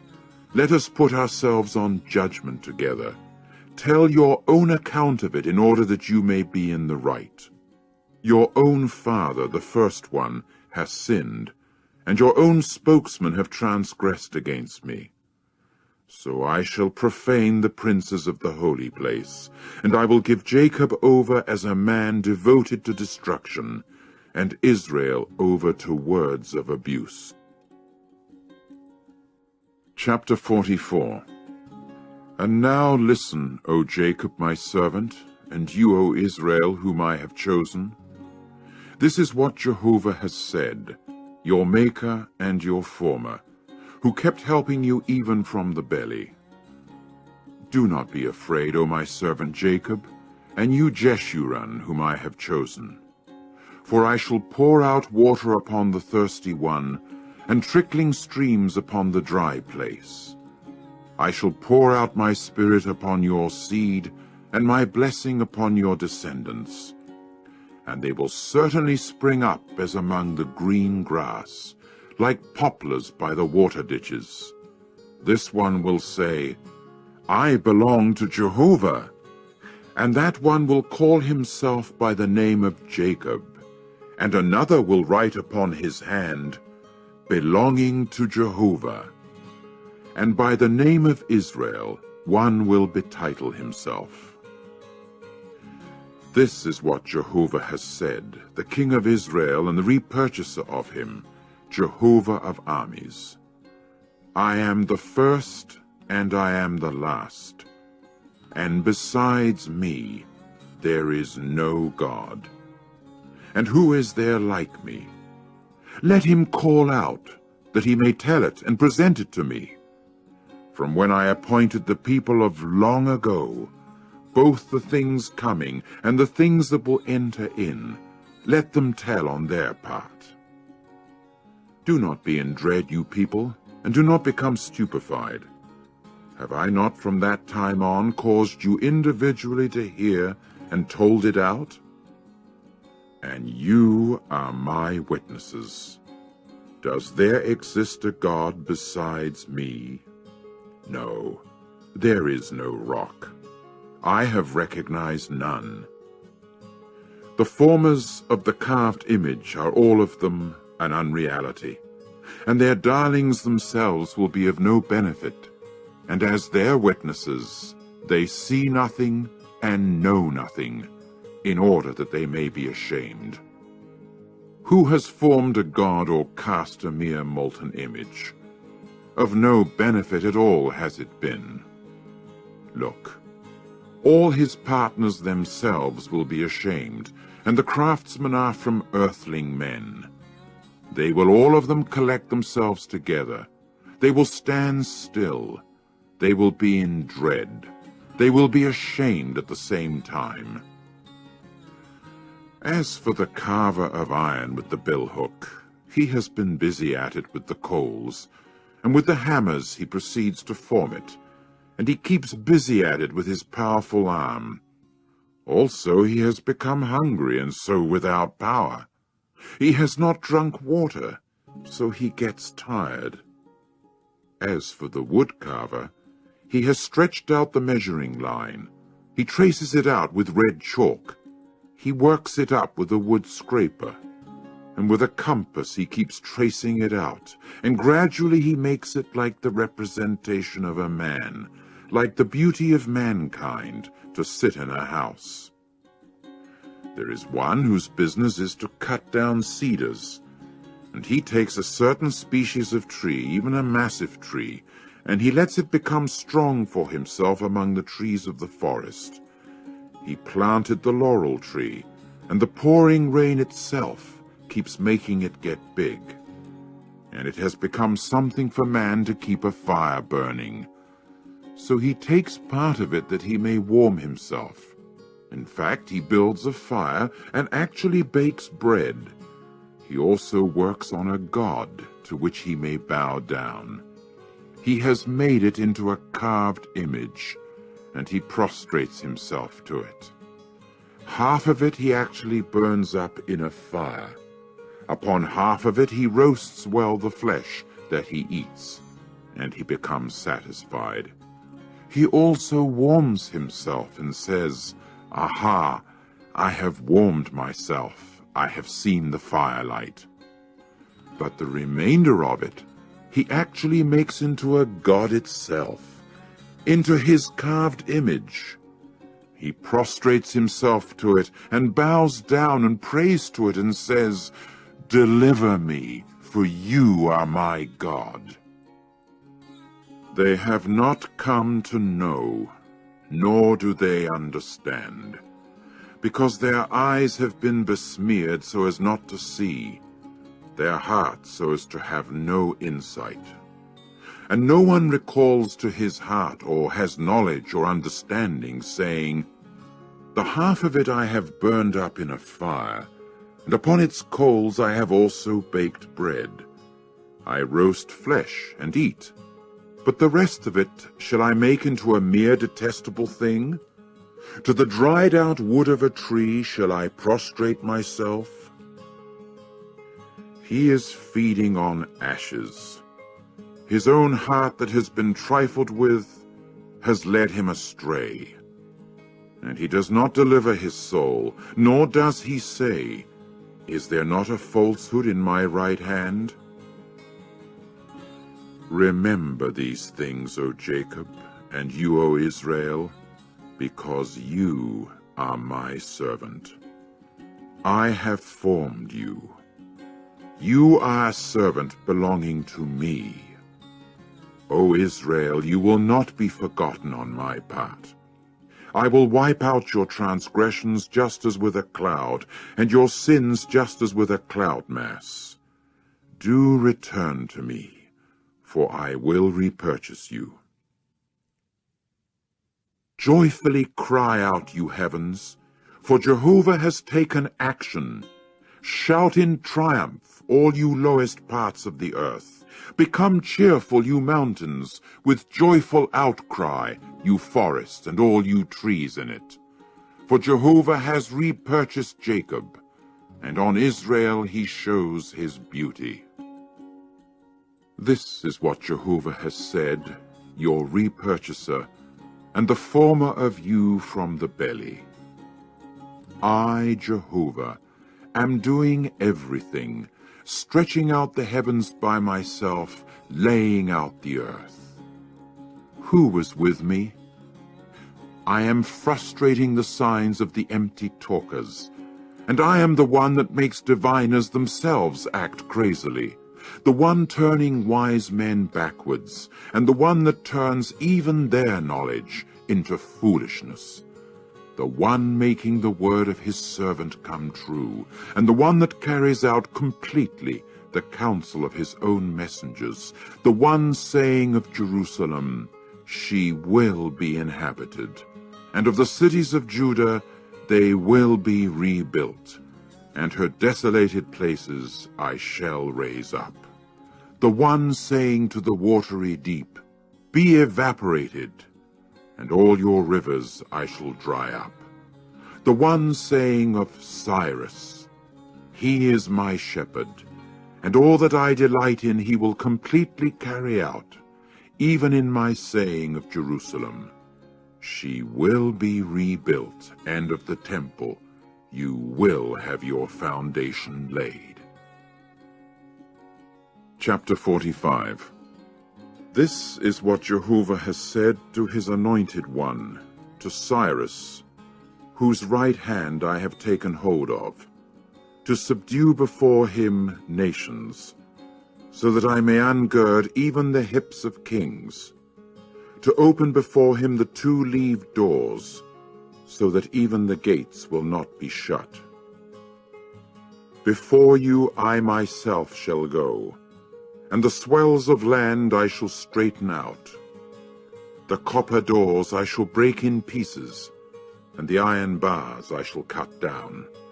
And I will give you the treasures in the darkness, and the hidden treasures in the concealment places, in order that you may know that I am Jehovah, the one calling you by your name, the God of Israel.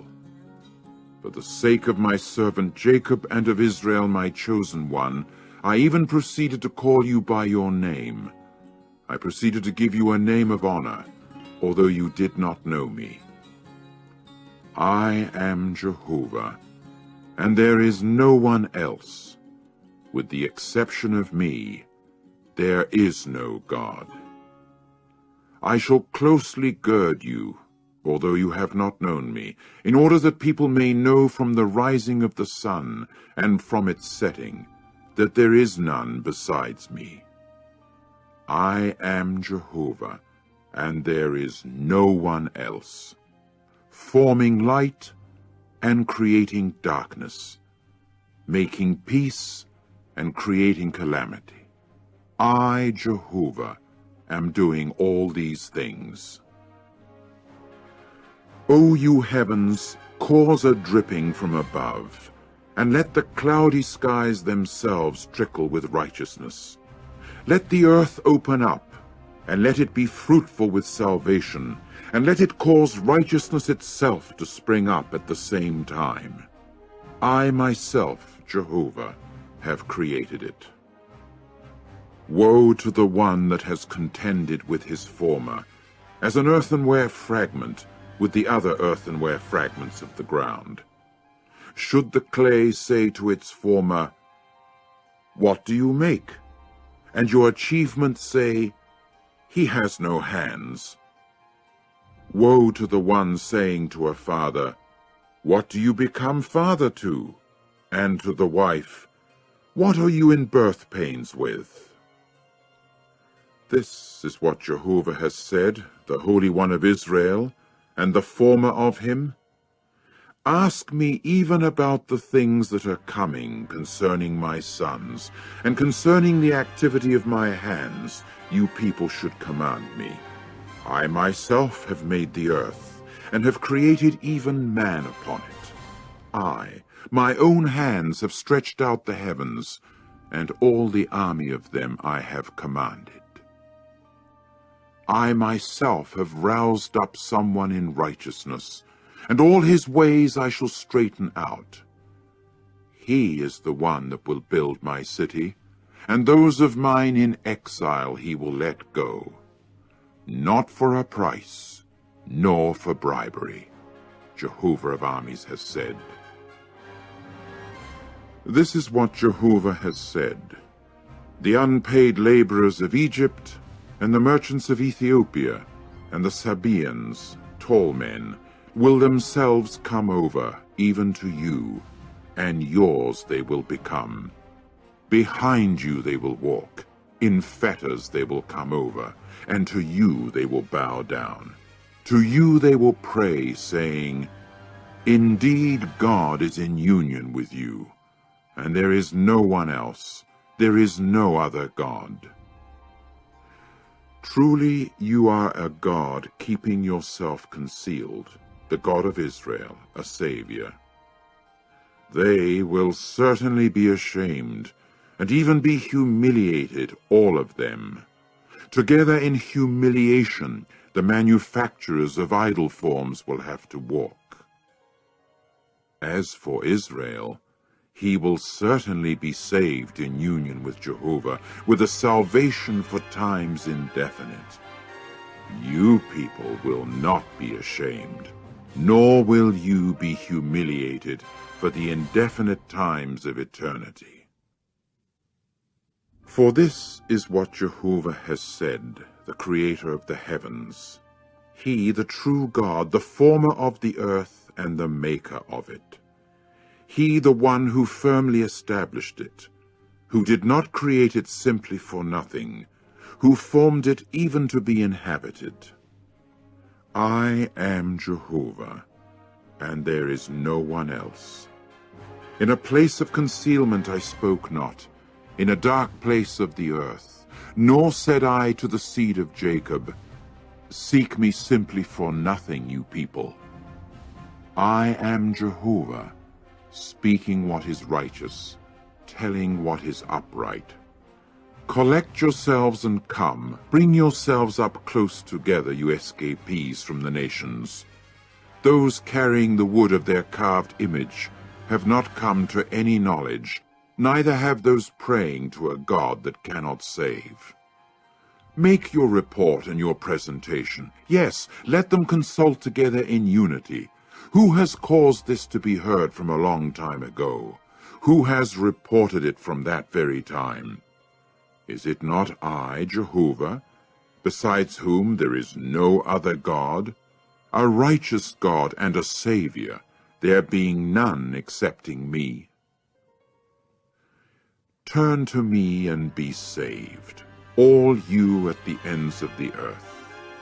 For I am God, and there is no one else.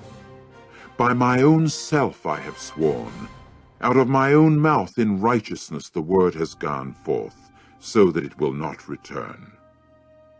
That to me every knee will bend down, every tongue will swear, saying, Surely in Jehovah there are full righteousness and strength.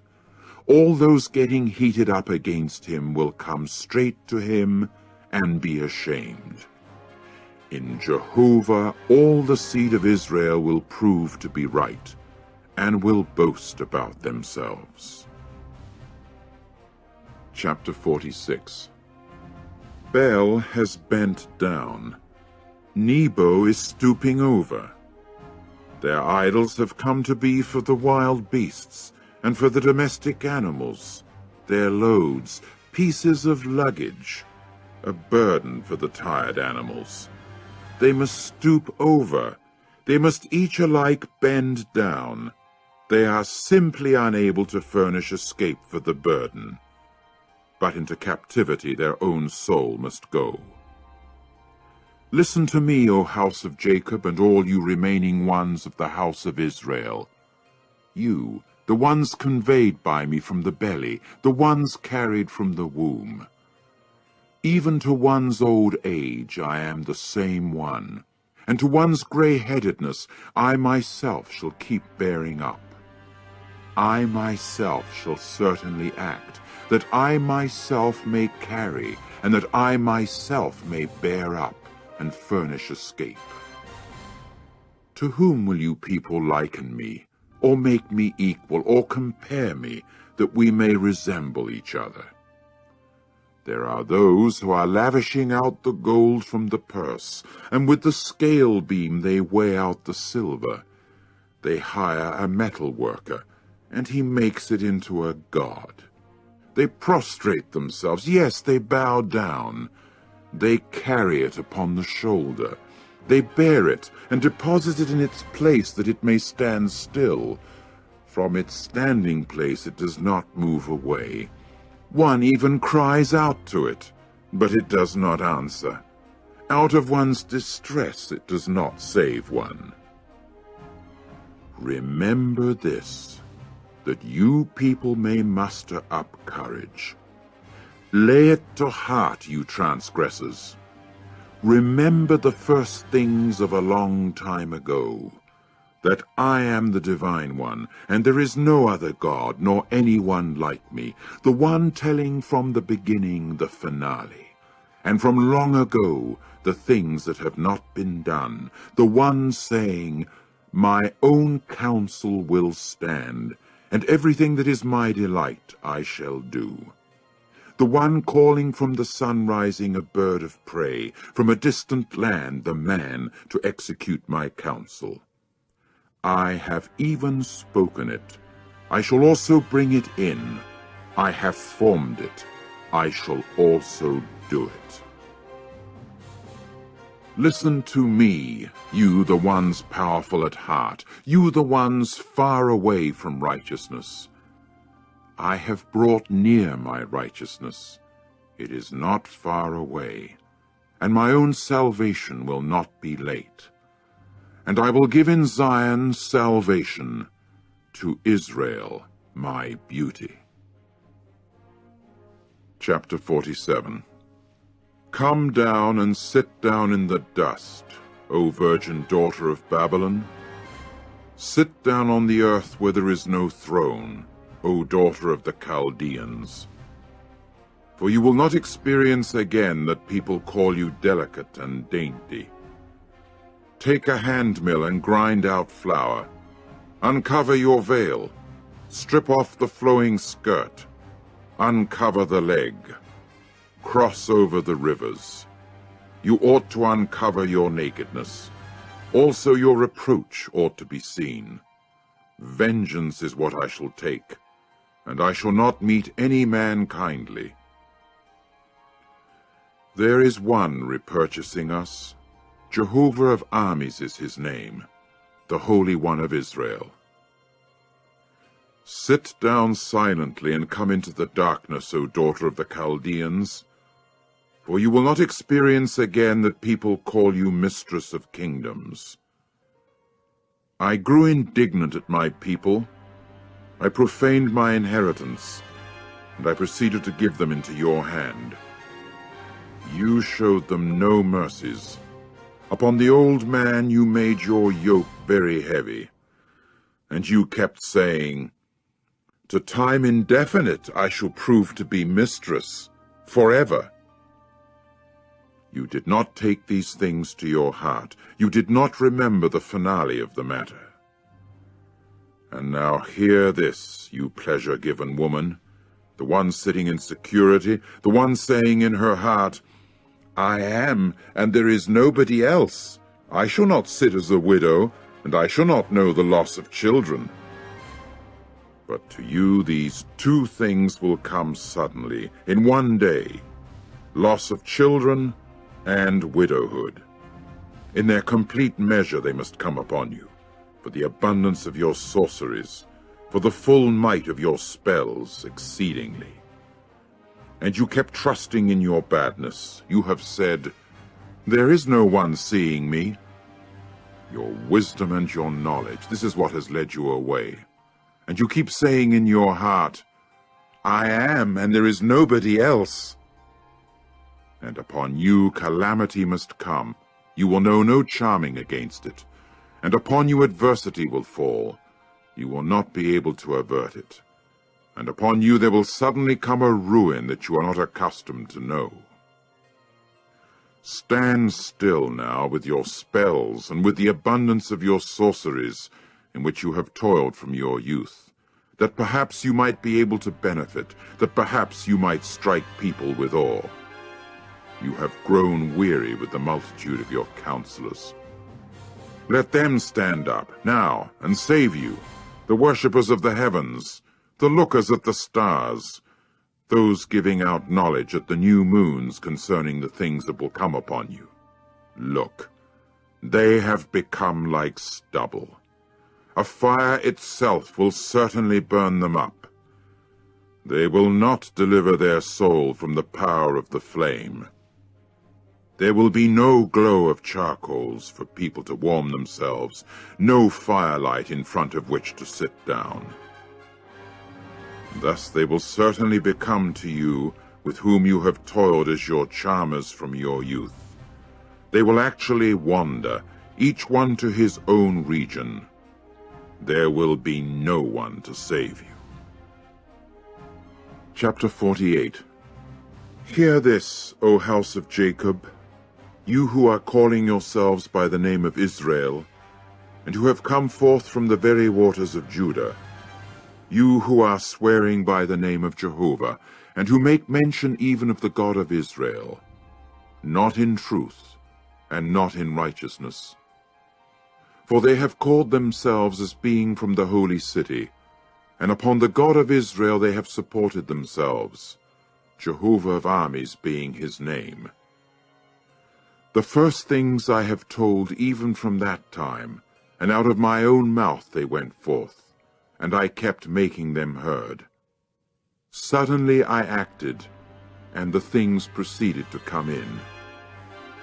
Due to my knowing that you are hard, and that your neck is an iron sinew, and your forehead is copper, I also kept telling you from that time, before it could come in, I caused you to hear it, that you might not say, My own idol has done them, and my own carved image and my own molten image have commanded them. You have heard. Behold it all. As for you people, will you not tell it? I have made you hear new things from the present time, even things kept in reserve, that you have not known. At the present time they must be created, and not from that time, even things that before today you have not heard, that you may not say, Look, I have already known them. Moreover, you have not heard, neither have you known, nor from that time on has your ear been opened. For I well know that without fail you kept dealing treacherously, and a transgressor from the belly you have been called.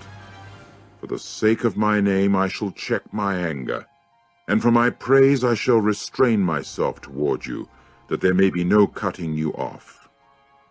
Look, I have refined you, but not in the form of silver. I have made choice of you in the smelting furnace of affliction. For my own sake I shall act, for how could one let oneself be profaned? And to no one else shall I give my own glory. Listen to me, O Jacob, and you, Israel, my called one. I am the same one. I am the first. Moreover, I am the last. Moreover, my own hand laid the foundation of the earth, and my own right hand extended out the heavens. I am calling to them that they may keep standing together. Be collected together, all you people, and hear. Who among them has told these things? Jehovah himself has loved him. He will do what is his delight upon Babylon, and his own arm will be upon the Chaldeans. I myself have spoken. Moreover, I have called him, I have brought him in, and there will be a making of his way successful. Come near to me, you people. Hear this. From the start I have spoken in no place of concealment at all. From the time of its occurring I have been there. And now the sovereign Lord Jehovah himself has sent me, even his Spirit. This is what Jehovah has said, your repurchaser, the Holy One of Israel. I, Jehovah, am your God, the one teaching you to benefit yourself, the one causing you to tread in the way in which you should walk. Oh, if only you would actually pay attention to my commandments, then your peace would become just like a river, and your righteousness like the waves of the sea. And your offspring would become just like the sand, and the descendants from your inward parts like the grains of it. One's name would not be cut off or be annihilated from before me. Go forth, you people, out of Babylon. Run away from the Chaldeans. Tell forth even with the sound of a joyful cry. Cause this to be heard. Make it to go forth to the extremity of the earth. Say, Jehovah has repurchased his servant Jacob. And they did not get thirsty when he was making them walk even through devastated places. Water out of the rock he caused to flow forth for them, and he proceeded to split a rock that the water might stream forth. There is no peace, Jehovah has said, for the wicked ones. Chapter 49. Listen to me, O you islands, and pay attention, you national groups far away. Jehovah himself has called me, even from the belly. From the inward parts of my mother he has made mention of my name. And he proceeded to make my mouth like a sharp sword. In the shadow of his hand he has hidden me. And he gradually made me a polished arrow. He concealed me in his own quiver. And he went on to say to me, You are my servant, O Israel, you, the one in whom I shall show my beauty. But as for me, I said, it is for nothing that I have toiled, for unreality and vanity I have used up my own power. Truly, my judgment is with Jehovah, and my wages with my God. And now Jehovah, the one forming me from the belly as a servant belonging to him, has said for me to bring back Jacob to him, in order that to him Israel itself may be gathered. And I shall be glorified in the eyes of Jehovah, and my own God will have become my strength. And he proceeded to say, It has been more than a trivial matter for you to become my servant, to raise up the tribes of Jacob, and to bring back even the safeguarded ones of Israel. I also have given you for a light of the nations, that my salvation may come to be to the extremity of the earth. This is what Jehovah, the repurchaser of Israel, his Holy One, has said to him that is despised in soul, to him that is detested by the nation, to the servant of rulers. Kings themselves will see, and certainly rise up, and princes, and they will bow down by reason of Jehovah, who is faithful, the Holy One of Israel, who chooses you. This is what Jehovah has said. In a time of good will I have answered you, and in a day of salvation I have helped you, and I kept safeguarding you, that I might give you as a covenant for the people, to rehabilitate the land, to bring about the repossessing of the desolated hereditary possessions, to say to the prisoners, Come out. To those who are in the darkness, reveal yourselves. By the ways they will pasture, and on all beaten paths their pasturing will be. They will not go hungry, neither will they go thirsty, nor will parching heat or sun strike them. For the one who is having pity upon them will lead them, and by the springs of water he will conduct them. And I will make all my mountains a way, and my highways themselves will be on an elevation. Look, these will come even from far away, and look, these from the north and from the west, and these from the land of Sinim. Give a glad cry, you heavens, and be joyful, you earth. Let the mountains become cheerful with a glad outcry. For Jehovah has comforted his people, and he shows pity upon his own afflicted ones. But Zion kept saying, Jehovah has left me, and Jehovah himself has forgotten me. Can a wife forget her suckling, so that she should not pity the son of her belly? Even these women can forget, yet I myself shall not forget you.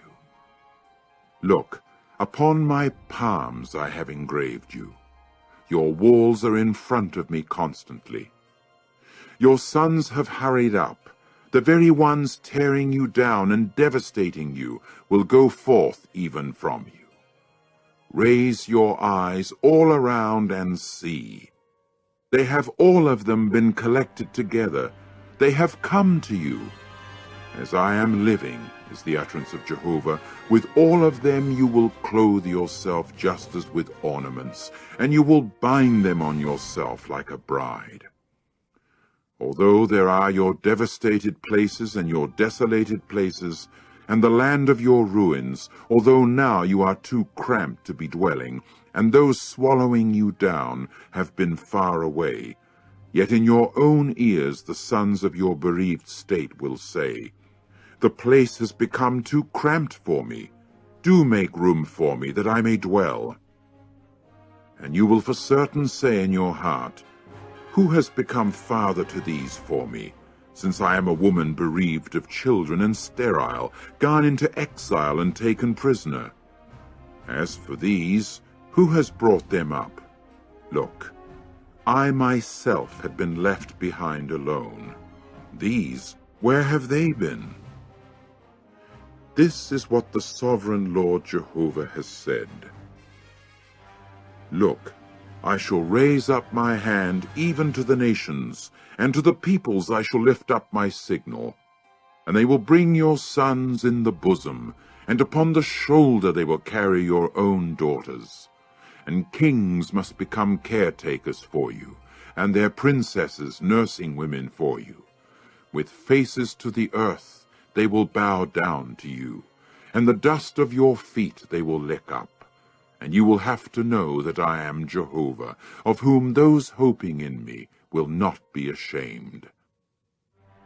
Can those already taken be taken from a mighty man himself? Or can the body of captives of the tyrant make their escape? But this is what Jehovah has said: even the body of captives of the mighty man will be taken away, and those already taken by the tyrant himself will make their escape. And against anyone contending against you, I myself shall contend, and your own sons I myself shall save. And I will make those maltreating you eat their own flesh, and as with the sweet wine, they will become drunk with their own blood. And all flesh will have to know that I, Jehovah, am your Savior and your repurchaser, the powerful one of Jacob. Chapter 50.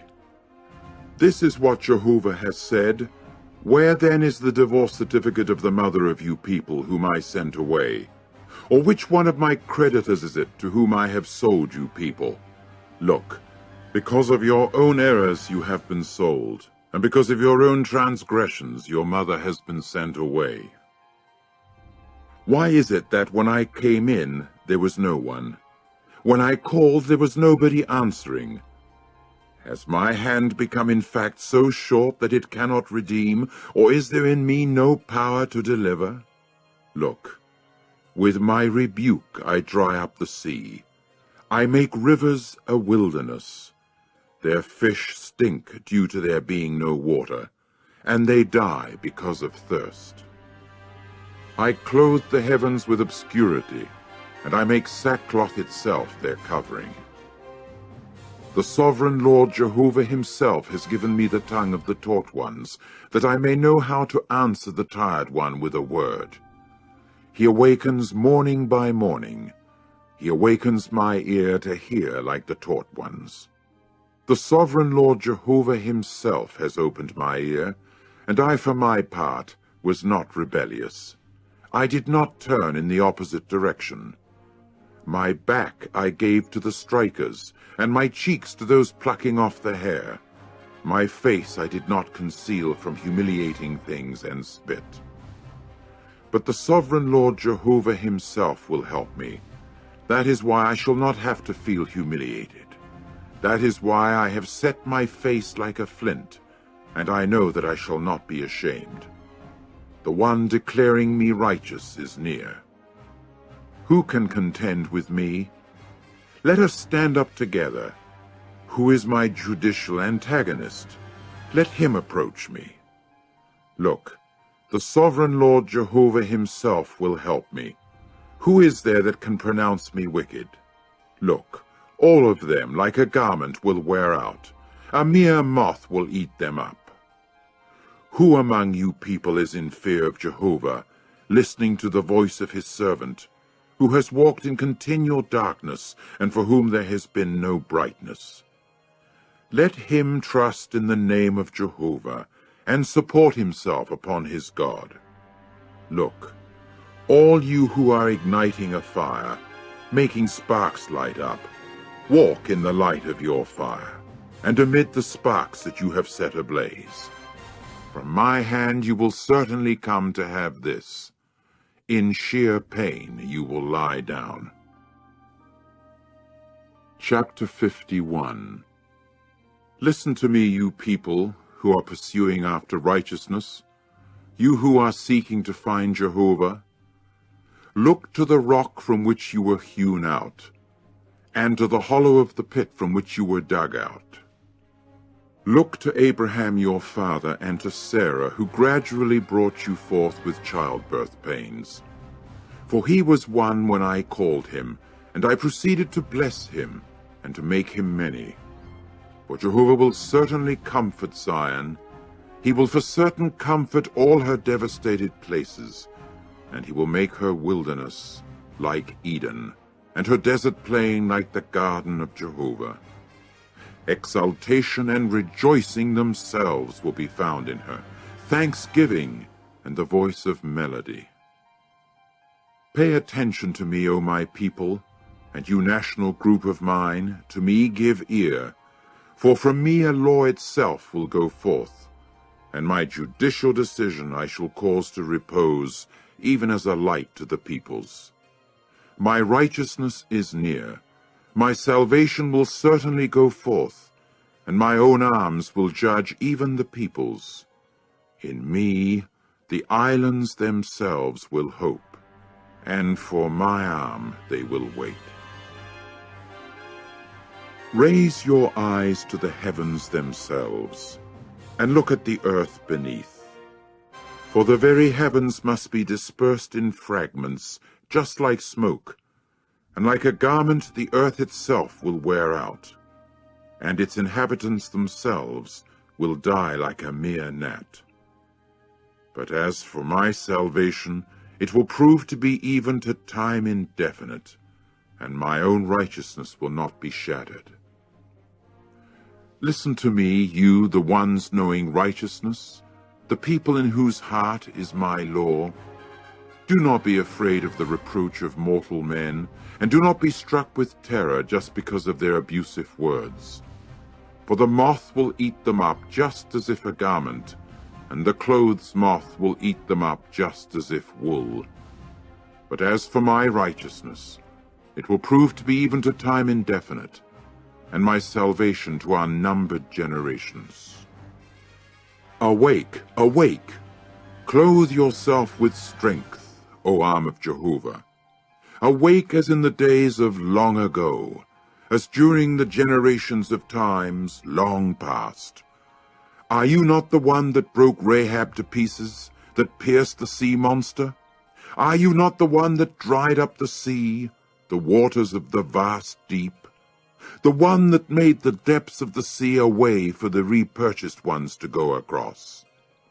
Then the redeemed ones of Jehovah themselves will return, and must come to Zion with a joyful outcry, and rejoicing to time indefinite will be upon their head. To exultation and rejoicing they will attain.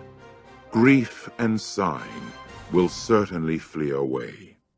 I myself, am the one that is comforting you people.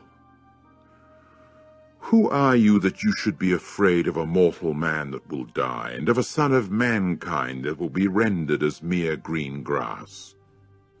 And that you should forget Jehovah your Maker, the one stretching out the heavens and laying the foundation of the earth, so that you were in dread constantly the whole day long on account of the rage of the one hemming you in, as though he was all set to bring you to ruin. And where is the rage of the one hemming you in?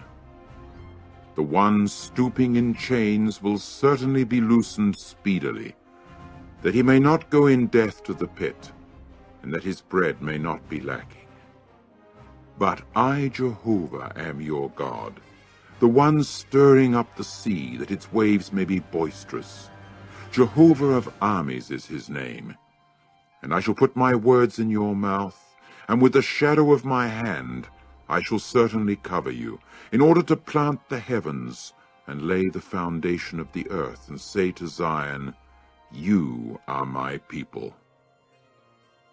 Rouse yourself, rise up, O Jerusalem, you who have drunk at the hand of Jehovah his cup of rage. The goblet, the cup causing reeling you have drunk, you have drained out. There was none of all the sons that she brought to birth conducting her, and there was none of all the sons that she brought up taking hold of her hand. Those two things were befalling you. Who will sympathize with you? Despoiling and breakdown, and hunger and sword. Who will comfort you? Your own sons have swooned away. They have lain down at the head of all the streets like the wild sheep in the net, as those who are full of the rage of Jehovah, the rebuke of your God. Therefore listen to this, please, O woman afflicted and drunk, but not with wine. This is what your Lord Jehovah, even your God, who contends for his people, has said. Look, I will take away from your hand the cup causing reeling, the goblet, my cup of rage. You will not repeat the drinking of it any more. And I will put it in the hand of the ones irritating you, who have said to your soul, bow down that we may cross over, so that you used to make your back just like the earth, and like the street for those crossing over. Chapter 52. Wake up! Wake up! Put on your strength, O Zion! Put on your beautiful garments, O Jerusalem, the holy city. For no more will there come again into you the uncircumcised and unclean one. Shake yourself free from the dust. Rise up, take a seat, O Jerusalem. Loosen for yourself the bands on your neck, O captive daughter of Zion. For this is what Jehovah has said. It was for nothing that you people were sold, and it will be without money that you will be repurchased. For this is what the sovereign Lord Jehovah has said. It was to Egypt that my people went down in the first instance to reside there as aliens, and without cause Assyria for its part oppressed them. And now, what interest do I have here, is the utterance of Jehovah. For my people were taken for nothing. The very ones ruling over them kept howling, is the utterance of Jehovah. And constantly, all day long, my name was being treated with disrespect. For that reason, my people will know my name, even for that reason in that day, because I am the one that is speaking. Look, it is I. How comely upon the mountains are the feet of the one bringing good news, the one publishing peace, the one bringing good news of something better, the one publishing salvation, the one saying to Zion, your God has become king. Listen, your own watchmen have raised their voice. In unison they keep crying out joyfully, for it will be eye into eye that they will see when Jehovah gathers back Zion. Become cheerful, cry out joyfully in unison, you devastated places of Jerusalem, for Jehovah has comforted his people. He has repurchased Jerusalem. Jehovah has bared his holy arm before the eyes of all the nations, and all the ends of the earth must see the salvation of our God. Turn away, get out of there, touch nothing unclean, get out from the midst of her, keep yourselves clean, you who are carrying the utensils of Jehovah. For you people will get out in no panic, and you will go in no flight. For Jehovah will be going even before you, and the God of Israel will be your rear guard. Look, my servant will act with insight. He will be in high station, and will certainly be elevated and exalted very much.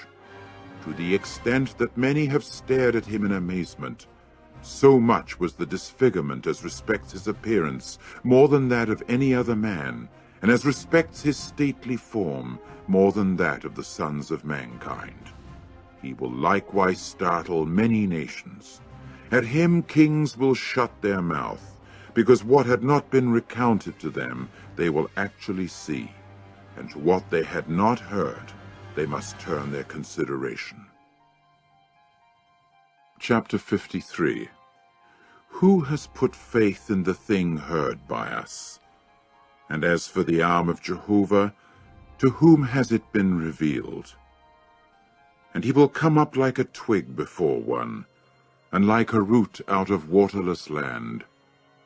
No stately form does he have, nor any splendor. And when we shall see him, there is not the appearance so that we should desire him.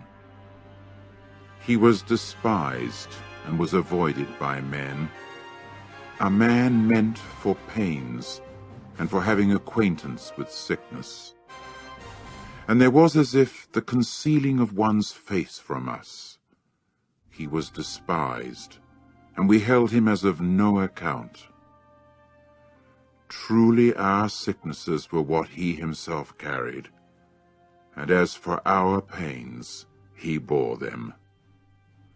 But we ourselves accounted him as plagued, stricken by God and afflicted. But he was being pierced for our transgression. He was being crushed for our errors. The chastisement meant for our peace was upon him, and because of his wounds there has been a healing for us. Like sheep, we have all of us wandered about. It was each one to his own way that we have turned, and Jehovah himself has caused the error of us all to meet up with that one. He was hard-pressed, and he was letting himself be afflicted, yet he would not open his mouth.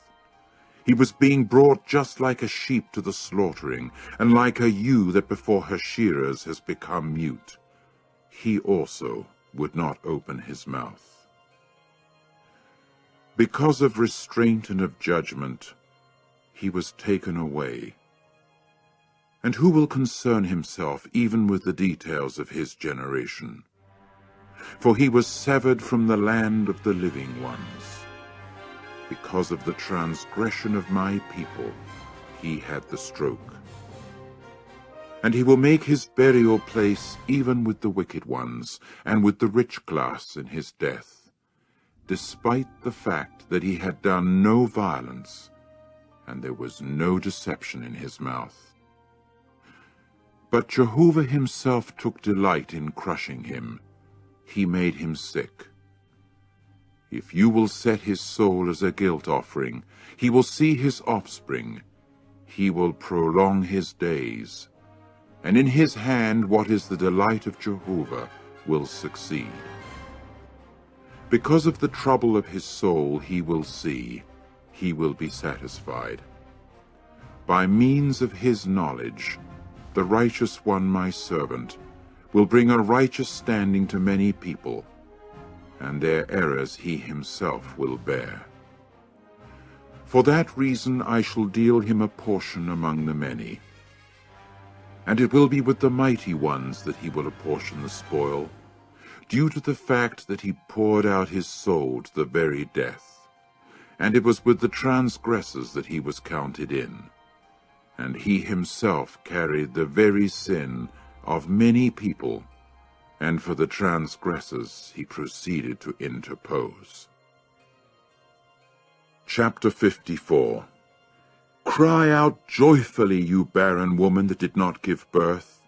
Become cheerful with a joyful outcry, and cry shrilly, you that had no childbirth pains, for the sons of the desolated one are more numerous than the sons of the woman with a husbandly owner, Jehovah has said. Make the place of your tent more spacious, and let them stretch out the tent cloths of your grand tabernacle. Do not hold back. Lengthen out your tent cords, and make those tent pins of yours strong. For to the right and to the left you will break forth, and your own offspring will take possession even of nations, and they will inhabit even the desolated cities. Do not be afraid, for you will not be put to shame, and do not feel humiliated, for you will not be disappointed. For you will forget even the shame of your time of youth, and the reproach of your continuous widowhood you will remember no more. For your grand Maker is your husbandly owner, Jehovah of armies being his name, and the Holy One of Israel is your repurchaser. The God of the whole earth he will be called. For Jehovah called you as if you were a wife left entirely, and hurt in spirit, and as a wife of the time of youth, who was then rejected, your God has said. For a little moment I left you entirely, but with great mercies I shall collect you together. With a flood of indignation I concealed my face from you for but a moment. but with loving kindness to time indefinite I will have mercy upon you. Your repurchaser, Jehovah, has said.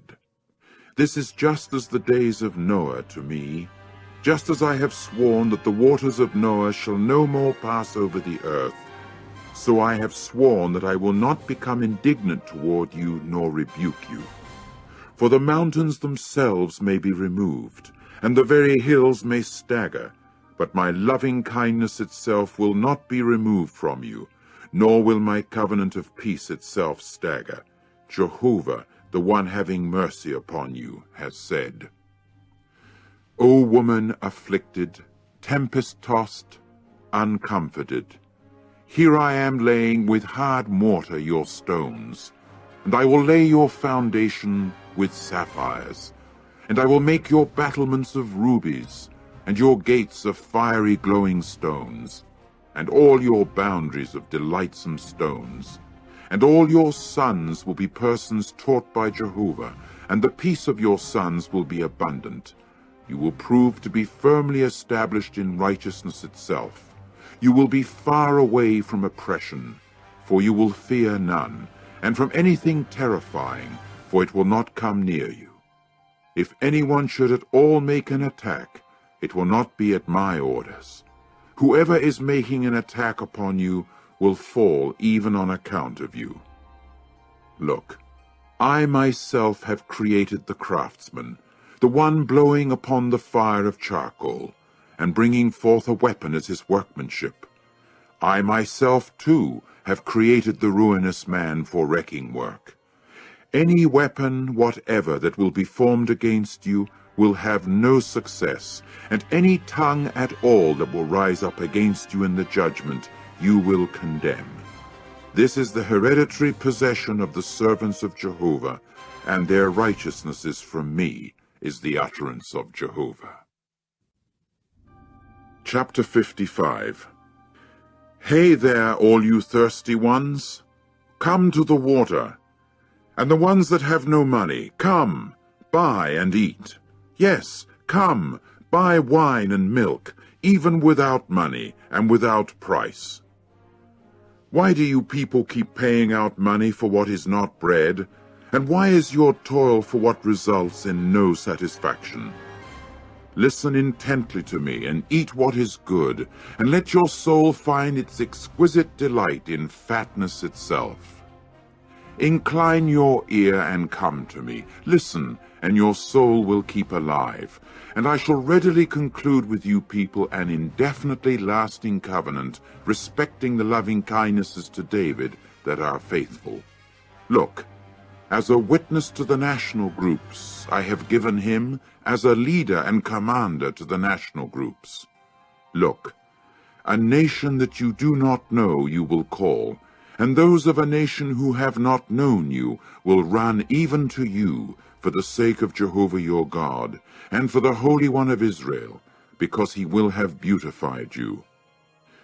Search for Jehovah, you people, while he may be found. Call to him while he proves to be near. Let the wicked man leave his way, and the harmful man his thoughts. And let him return to Jehovah, who will have mercy upon him, and to our God, for he will forgive in a large way.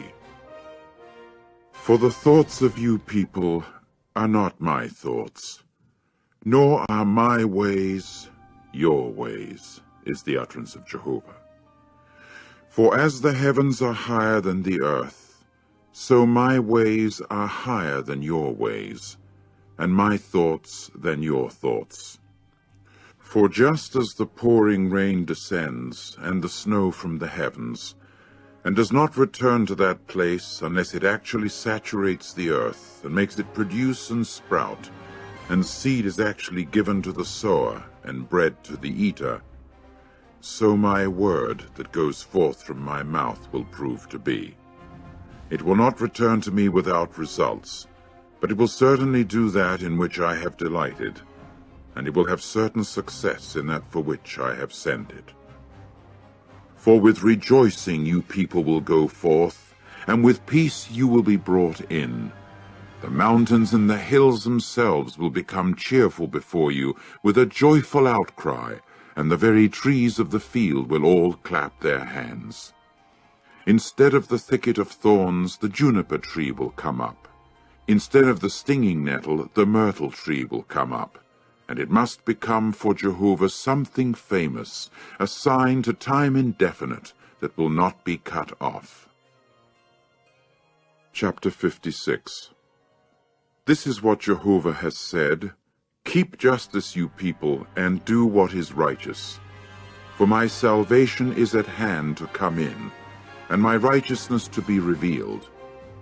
Happy is the mortal man that does this, and the son of mankind that lays hold of it, keeping the Sabbath in order not to profane it, and keeping his hand in order not to do any kind of badness.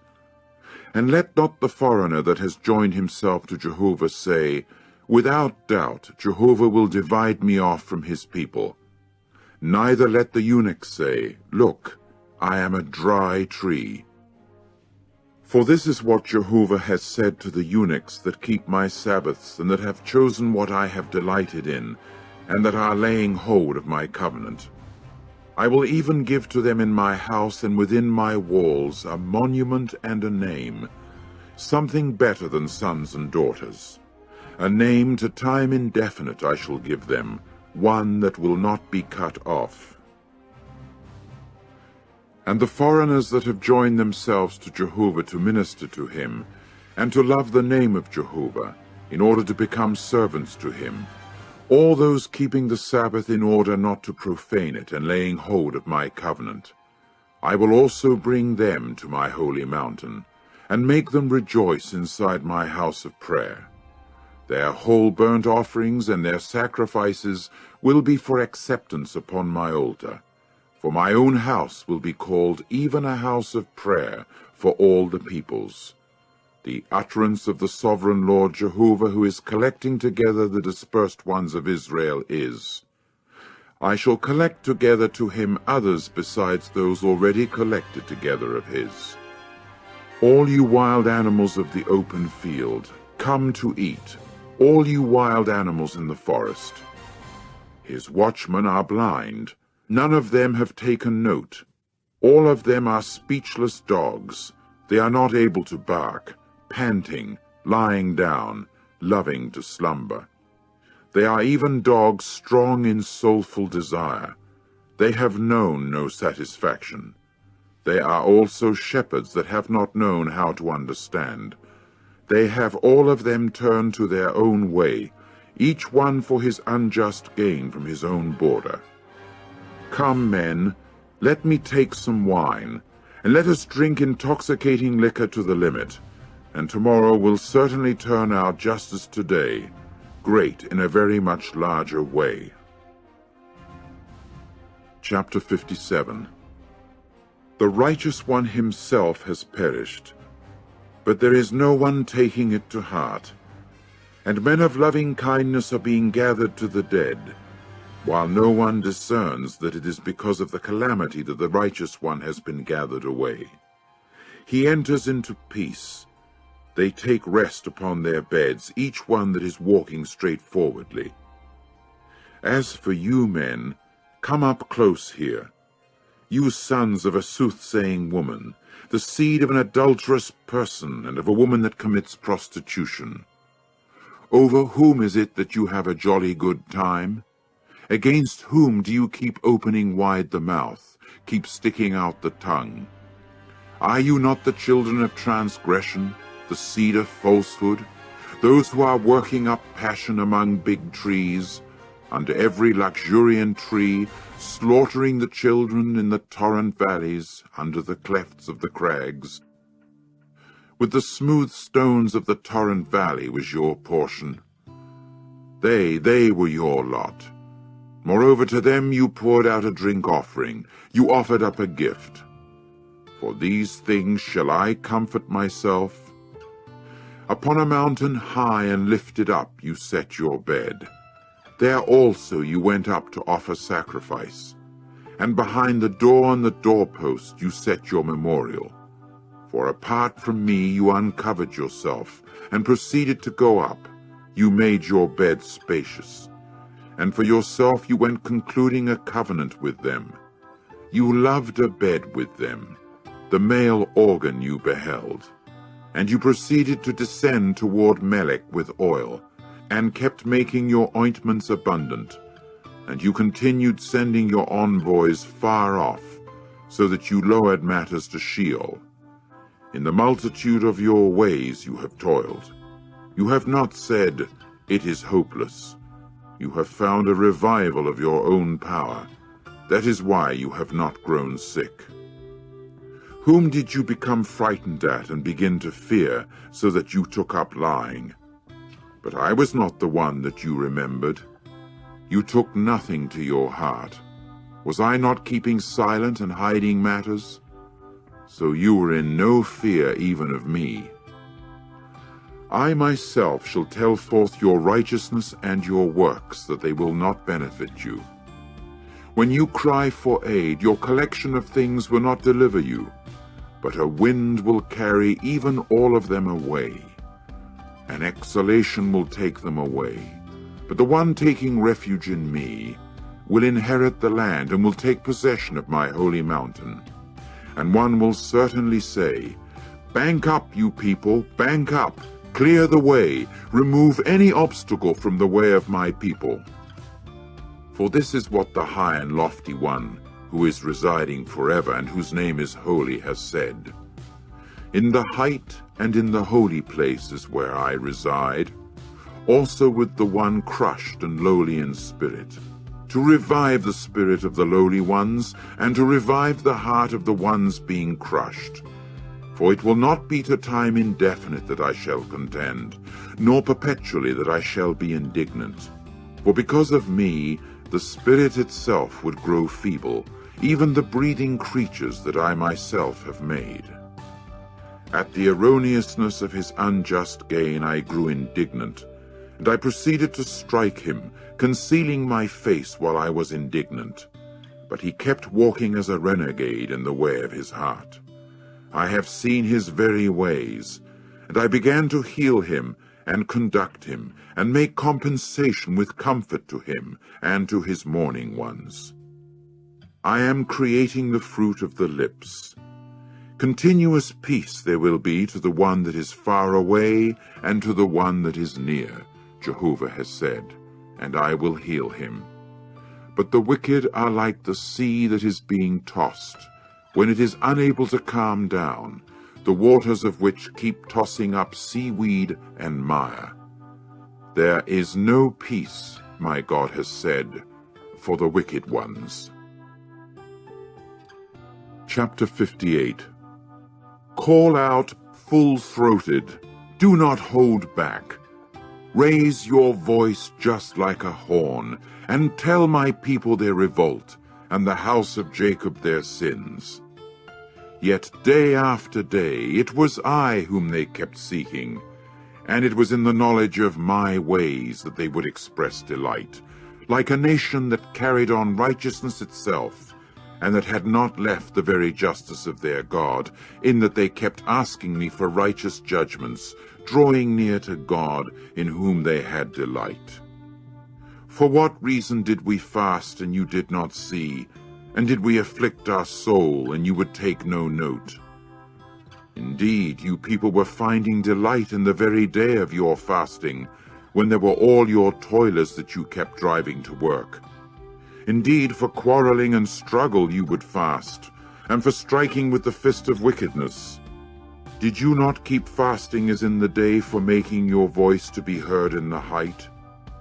Should the fast that I choose become like this, as a day for earthling man to afflict his soul, for bowing down his head just like a rush, and that he should spread out mere sackcloth and ashes as his couch?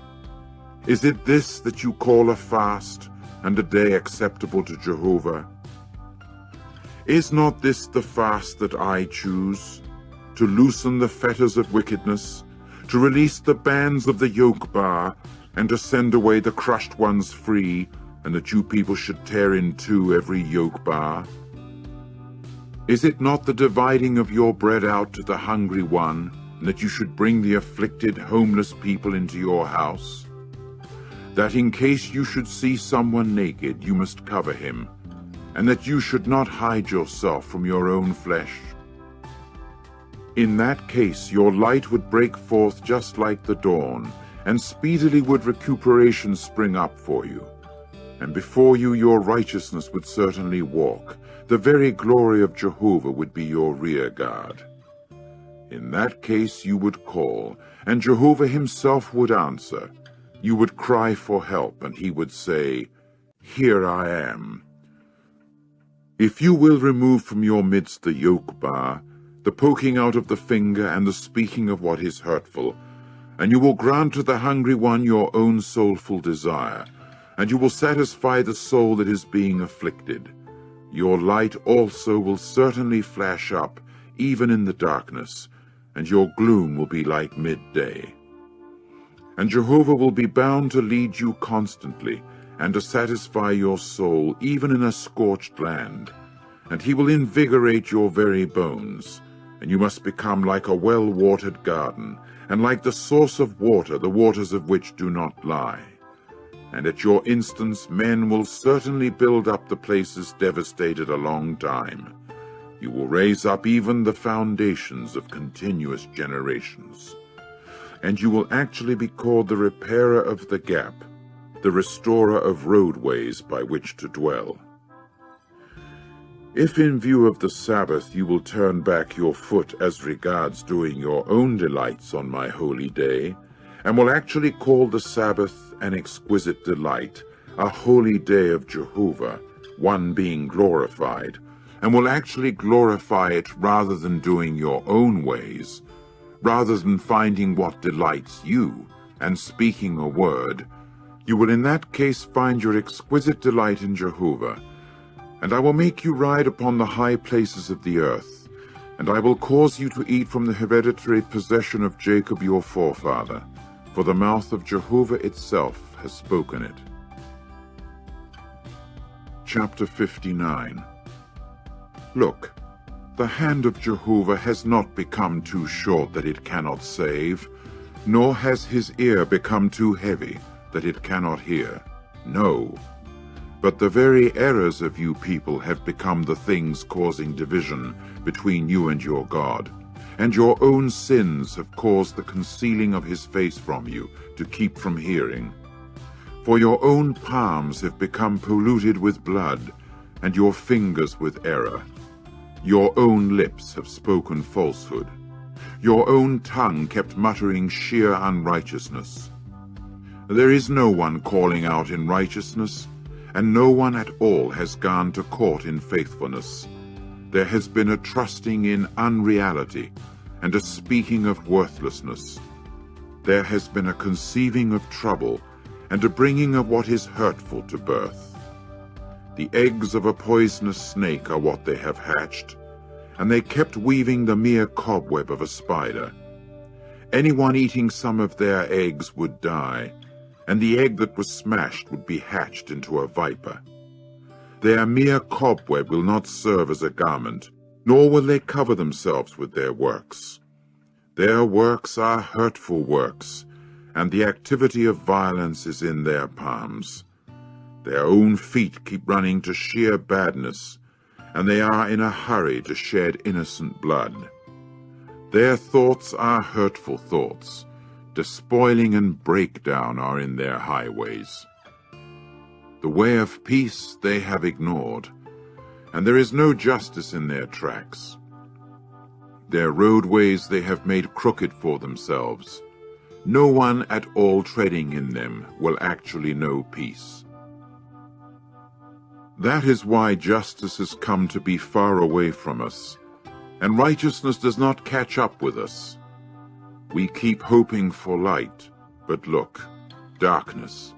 For brightness, but in continuous gloom we kept walking. We keep groping for the wall just like blind men, and like those without eyes we keep groping. We have stumbled at high noon just as in evening darkness. Among the stout ones we are just like dead people. We keep groaning, all of us, just like bears, and like doves we mournfully keep cooing. We kept hoping for justice, but there was none, for salvation, but it has stayed far away from us. For our revolts have become many in front of you, and as for our sins, each one has testified against us. For our revolts are with us, and as for our errors, we well know them. There have been transgressing and a denying of Jehovah, and there was a moving back from our God, a speaking of oppression and revolt, a conceiving and a muttering of words of falsehood from the very heart. And justice was forced to move back, and righteousness itself kept standing simply far off.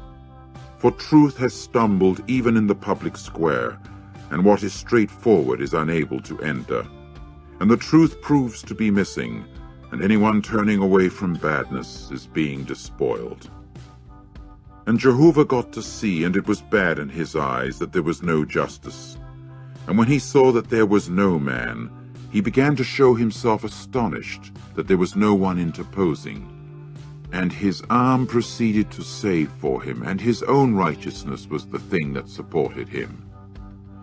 Then he put on righteousness as a coat of mail, and the helmet of salvation upon his head. Furthermore, he put on the garments of vengeance as raiment, and enwrapped himself with zeal as if a sleeveless coat.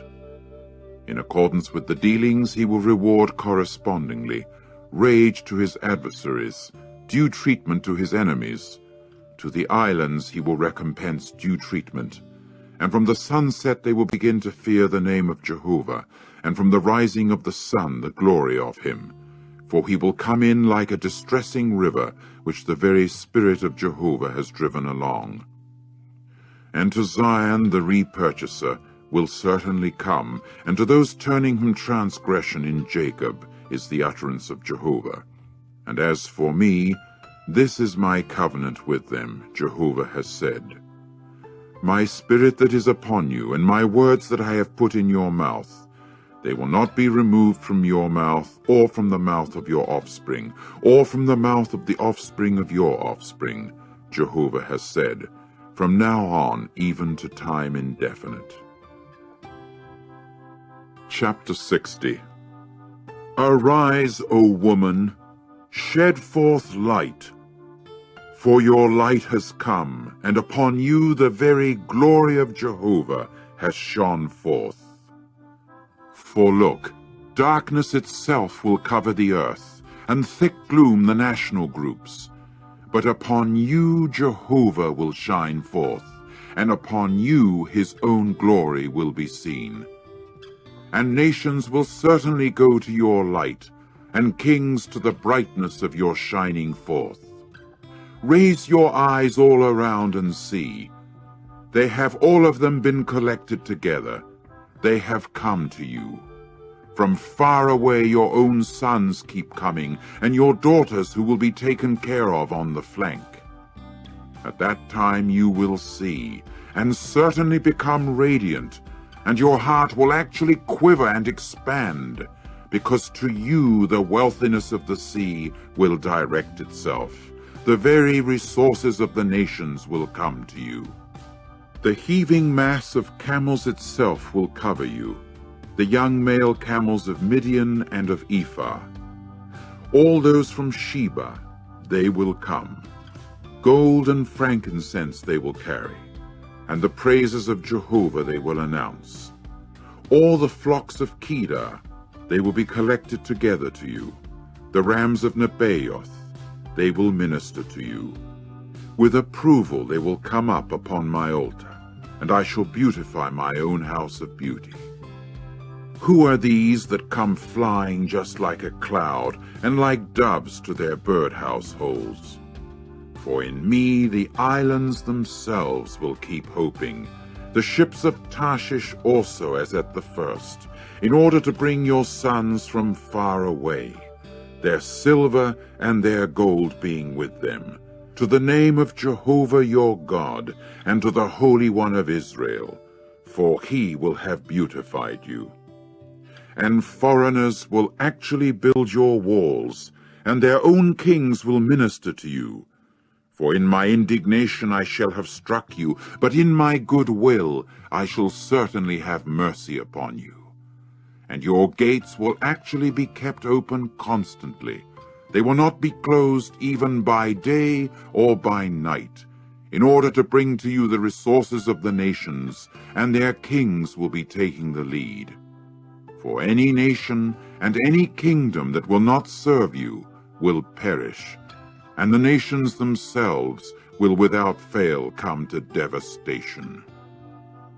To you the very glory of Lebanon will come, the juniper tree, the ash tree, and the cypress at the same time, in order to beautify the place of my sanctuary, and I shall glorify the very place of my feet. And to you the sons of those afflicting you must go, bowing down, and all those treating you disrespectfully must bend down at the very soles of your feet. And they will have to call you the city of Jehovah, Zion of the Holy One of Israel. Instead of your proving to be one left entirely and hated, with nobody passing through, I will even set you as a thing of pride, to time indefinite, an exaltation for generation after generation. And you will actually suck the milk of nations, and the breast of kings you will suck, and you will be certain to know that I, Jehovah, am your Savior, and the powerful one of Jacob is your repurchaser. Instead of the copper, I shall bring in gold, and instead of the iron I shall bring in silver, and instead of the wood, copper, and instead of the stones, iron. And I will appoint peace as your overseers, and righteousness as your task assigners. No more will violence be heard in your land, despoiling or breakdown within your boundaries, and you will certainly call your own walls salvation, and your gates praise. For you, the sun will no more prove to be a light by day, and for brightness the moon itself will no more give you light. And Jehovah must become to you an indefinitely lasting light, and your God your beauty. No more will your sun set, nor will your moon go on the wane. For Jehovah himself will become for you an indefinitely lasting light, and the days of your mourning will have come to completion. And as for your people, all of them will be righteous. To time indefinite they will hold possession of the land, the sprout of my planting, the work of my hands, for me to be beautified. The little one himself will become 1,000, and the small one a mighty nation. I myself, Jehovah, shall speed it up in its own time. Chapter 61. The Spirit of the Sovereign Lord Jehovah is upon me, for the reason that Jehovah has anointed me to tell good news to the meek ones. He has sent me to bind up the broken-hearted, to proclaim liberty to those taken captive, and the wide opening of the eyes even to the prisoners, to proclaim the year of goodwill on the part of Jehovah, and the day of vengeance on the part of our God, to comfort all the mourning ones, to assign to those mourning over Zion, to give them a headdress instead of ashes, the oil of exaltation instead of mourning, the mantle of praise instead of the downhearted spirit. And they must be called big trees of righteousness, the planting of Jehovah, for him to be beautified. And they must rebuild the long-standing devastated places. They will raise up even the desolated places of former times, and they will certainly make anew the devastated cities, the places desolate for generation after generation. And strangers will actually stand and shepherd the flocks of you people, and the foreigners will be your farmers and your vine dressers. And as for you, The priests of Jehovah you will be called, the ministers of our God you will be said to be. The resources of the nations you people will eat, and in their glory you will speak elatedly about yourselves. Instead of your shame, there will be a double portion, and instead of humiliation, they will cry out joyfully over their share. Therefore in their land they will take possession of even a double portion. Rejoicing to time indefinite is what will come to be theirs. For I, Jehovah, am loving justice, hating robbery along with unrighteousness. And I will give their wages in trueness, and an indefinitely lasting covenant I shall conclude toward them. And their offspring will actually be known even among the nations, and their descendants in among the peoples. All those seeing them will recognize them, that they are the offspring whom Jehovah has blessed. Without fail I shall exult in Jehovah. My soul will be joyful in my God. For he has clothed me with the garments of salvation, with the sleeveless coat of righteousness he has enwrapped me, like the bridegroom who in a priestly way puts on a headdress, and like the bride who decks herself with her ornamental things. For as the earth itself brings forth its sprout, and as the garden itself makes the things that are sown in its sprout, in like manner the sovereign Lord Jehovah will cause the sprouting of righteousness and of praise in front of all the nations. Chapter 62. For the sake of Zion I shall not keep still, and for the sake of Jerusalem I shall not stay quiet, until her righteousness goes forth just like the brightness, and her salvation like a torch that burns. And the nations will certainly see your righteousness, O woman, and all kings your glory. And you will actually be called by a new name, which the very mouth of Jehovah will designate. And you must become a crown of beauty in the hand of Jehovah, and a kingly turban in the palm of your God. No more will you be said to be a woman left entirely, and your own land will no more be said to be desolate. But you yourself will be called, My delight is in her, and your land owned as a wife. For Jehovah will have taken delight in you, and your own land will be owned as a wife. For just as a young man takes ownership of a virgin as his wife, your sons will take ownership of you as a wife. And with the exaltation of a bridegroom over a bride, your God will exult even over you. Upon your walls, O Jerusalem, I have commissioned watchmen. All day long and all night long, constantly, let them not keep still. You who are making mention of Jehovah, let there be no silence on your part, and do not give him any silence until he fixes solidly, yes, until he sets Jerusalem as a praise in the earth. Jehovah has sworn with his right hand and with his strong arm. I will no more give your grain as food to your enemies, nor will foreigners drink your new wine, for which you have toiled. But the very ones gathering it will eat it, and they will be certain to praise Jehovah, and the very ones collecting it will drink it in my holy courtyards. Pass out through the gates, you men. Clear the way of the people. Bank up the highway. Rid it of stones.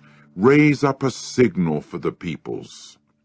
Look, Jehovah himself has caused it to be heard to the farthest part of the earth. Say, you people, to the daughter of Zion, Look, your salvation is coming. Look, the reward he gives is with him, and the wages he pays are before him. And men will certainly call them the holy people, those repurchased by Jehovah, and you yourself will be called searched for, a city not left entirely. Chapter 63. Who is this one coming from Edom, the one with garments of glowing colors from Bozrah, this one who is honorable in his clothing, marching in the abundance of his power? I, the one speaking in righteousness, the one abounding in power to save. Why is it that your clothing is red, and your garments are like those of one treading in the winepress? The wine trough I have trodden by myself, while there was no man with me from the peoples. And I kept treading them in my anger, and I kept trampling them down in my rage. And their spurting blood kept spattering upon my garments, and all my clothing I have polluted. For the day of vengeance is in my heart, and the very year of my repurchased ones has come. And I kept looking, but there was no helper, and I began to show myself astonished, but there was no one offering support. So my arm furnished me salvation, and my rage was what supported me. And I kept stamping down peoples in my anger, and I proceeded to make them drunk with my rage, and to bring down to the earth their spurting blood. The loving kindnesses of Jehovah I shall mention, the praises of Jehovah, according to all that Jehovah has rendered to us, even the abundant goodness to the house of Israel that he has rendered to them according to his mercies, and according to the abundance of his loving kindnesses. And he went on to say, Surely they are my people, sons that will not prove false. So it was to them that he came to be a Savior. During all their distress it was distressing to him, and his own personal messenger saved them. In his love and in his compassion he himself repurchased them, and he proceeded to lift them up and carry them all the days of long ago. But they themselves rebelled, and made his Holy Spirit feel hurt. He now was changed into an enemy of theirs. He himself warred against them. And one began to remember the days of long ago, Moses his servant. Where is the one that brought them up out of the sea with the shepherds of his flock? Where is the one that put within him his own Holy Spirit? The one making his beautiful arm go at the right hand of Moses, the one splitting the waters from before them, in order to make an indefinitely lasting name for his own self, the one making them walk through the surging waters, so that like a horse in the wilderness they did not stumble. Just as when a beast itself goes down into the valley plain, the very Spirit of Jehovah proceeded to make them rest. Thus you led your people in order to make a beautiful name for your own self. Look from heaven and see out of your lofty abode of holiness and beauty. Where are your zeal and your full might, the commotion of your inward parts and your mercies? Toward me they have restrained themselves.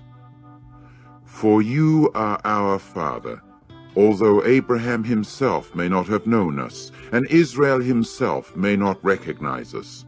You, O Jehovah, are our Father. Our repurchaser of long ago is your name. Why do you, O Jehovah, keep making us wander from your ways?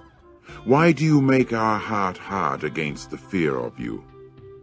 Come back for the sake of your servants, the tribes of your hereditary possession. For a little while your holy people had possession. Our own adversaries have stamped down your sanctuary. We have for a long time become as those over whom you did not rule, as those upon whom your name had not been called. Chapter 64. Oh, if only you had ripped the heavens apart, that you had come down, that on account of you the very mountains had quaked, as when a fire ignites the brushwood, and the fire makes the very water boil up, in order to make your name known to your adversaries, that on account of you the nations might be agitated. When you did fear-inspiring things for which we could not hope, you came down. On account of you the mountains themselves quaked, and from time long ago none have heard, nor have any given ear, nor has an eye itself seen a God, except you, that acts for the one that keeps in expectation of him. You have met up with the one exulting and doing righteousness, those who keep remembering you in your own ways. Look, you yourself became indignant while we kept sinning in them a long time, and should we be saved? And we become like someone unclean, all of us, and all our acts of righteousness are like a garment for periods of menstruation, and we shall fade away like leafage, all of us, and our errors themselves will carry us away, just like a wind. And there is no one calling upon your name, no one rousing himself to lay hold on you, for you have concealed your face from us, and you cause us to melt by the power of our error. And now, O Jehovah, you are our Father.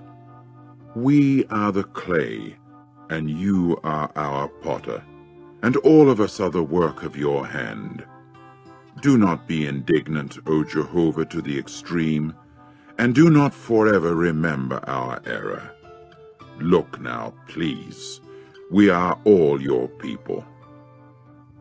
Your own holy cities have become a wilderness. Zion itself has become a sheer wilderness, Jerusalem a desolate waste.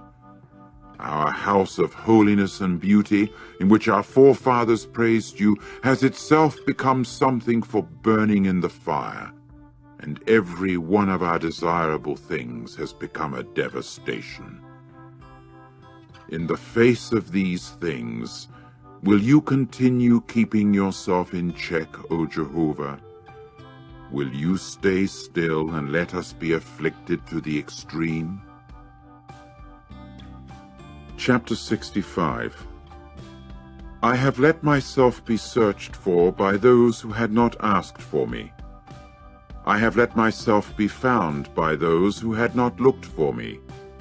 I have said, Here I am, to a nation that was not calling upon my name. I have spread out my hands all day long to a stubborn people, those who are walking in the way that is not good after their thoughts, the people made up of those offending me right to my face constantly, sacrificing in the gardens and making sacrificial smoke upon the bricks, seating themselves among the burial places, who also pass the night even in the watch huts, eating the flesh of the pig, even the broth of foul things being in their vessels. Those who are saying, Keep close to yourself, do not approach me, for I shall certainly convey holiness to you. These are a smoke in my nostrils, a fire burning all day long. Look, it is written before me, I shall not keep still, but I will render a reward. I will even render the reward into their own bosom, for their own errors and for the errors of their forefathers at the same time, Jehovah has said. Because they have made sacrificial smoke upon the mountains, and upon the hills they have reproached me, I will also measure out their wages first of all into their own bosom. This is what Jehovah has said, in the same way that the new wine is found in the cluster, and someone has to say, Do not ruin it, because there is a blessing in it. So I shall do for the sake of my servants, in order not to bring everybody to ruin. And I will bring forth out of Jacob an offspring, and out of Judah the hereditary possessor of my mountains, and my chosen ones must take possession of it, and my own servants will reside there. And Sharon must become a pasture ground for sheep, and the low plain of Achor a resting place for cattle, for my people who will have looked for me. But you men are those leaving Jehovah, those forgetting my holy mountain, those setting in order a table for the God of good luck, and those filling up mixed wine for the God of destiny. And I will destine you men to the sword, and you will all of you bow down to being slaughtered, for the reason that I called, but you did not answer. I spoke, but you did not listen, and you kept doing what was bad in my eyes, and the thing in which I took no delight you chose. Therefore this is what the sovereign Lord Jehovah has said. Look, my own servants will eat, but you yourselves will go hungry. Look, my own servants will drink, but you yourselves will go thirsty. Look, my own servants will rejoice, but you yourselves will suffer shame. Look, my own servants will cry out joyfully because of the good condition of the heart, but you yourselves will make outcries because of the pain of heart, and you will howl because of sheer breakdown of spirit. And you men will certainly lay up your name for an oath by my chosen ones, and the sovereign Lord Jehovah will actually put you individually to death, but his own servants he will call by another name, so that anyone blessing himself in the earth will bless himself by the God of faith, and anyone making a sworn statement in the earth will swear by the God of faith, because the former distresses will actually be forgotten, and because they will actually be concealed from my eyes. For here I am creating new heavens and a new earth, and the former things will not be called to mind, neither will they come up into the heart. But exult, you people, and be joyful forever in what I am creating. For here I am creating Jerusalem a cause for joyfulness, and her people a cause for exultation. And I will be joyful in Jerusalem, and exult in my people, and no more will there be heard in her the sound of weeping, or the sound of a plaintive cry. No more will there come to be a suckling a few days old from that place, neither an old man that does not fulfill his days. For one will die as a mere boy, although 100 years of age. And as for the sinner, although 100 years of age, he will have evil called down upon him. And they will certainly build houses and have occupancy, and they will certainly plant vineyards and eat their fruitage. They will not build and someone else have occupancy. They will not plant and someone else do the eating. For like the days of a tree will the days of my people be, and the work of their own hands my chosen ones will use to the full. They will not toil for nothing, nor will they bring to birth for disturbance, because they are the offspring made up of the blessed ones of Jehovah, and their descendants with them. And it will actually occur that before they call out, I myself shall answer. While they are yet speaking, I myself shall hear. The wolf and the lamb themselves will feed as one, and the lion will eat straw just like the bull. And as for the serpent, his food will be dust. They will do no harm, nor cause any ruin in all my holy mountain, Jehovah has said. Chapter 66. This is what Jehovah has said. The heavens are my throne, and the earth is my footstool. Where then is the house that you people can build for me? And where then is the place as a resting place for me? Now all these things my own hand has made, so that all these came to be, is the utterance of Jehovah. To this one then I shall look, to the one afflicted, and contrite in spirit, and trembling at my word. The one slaughtering the bull is as one striking down a man. The one sacrificing the sheep is as one breaking the neck of a dog. The one offering up a gift, the blood of a pig. The one presenting a memorial of frankincense is as one saying a blessing with uncanny words. They are also the ones that have chosen their own ways, and in their disgusting things their very soul has taken a delight. I myself, in turn, shall choose ways of ill-treating them, and the things frightful to them I shall bring upon them, for the reason that I called, but there was no one answering. I spoke, but there were none that listened.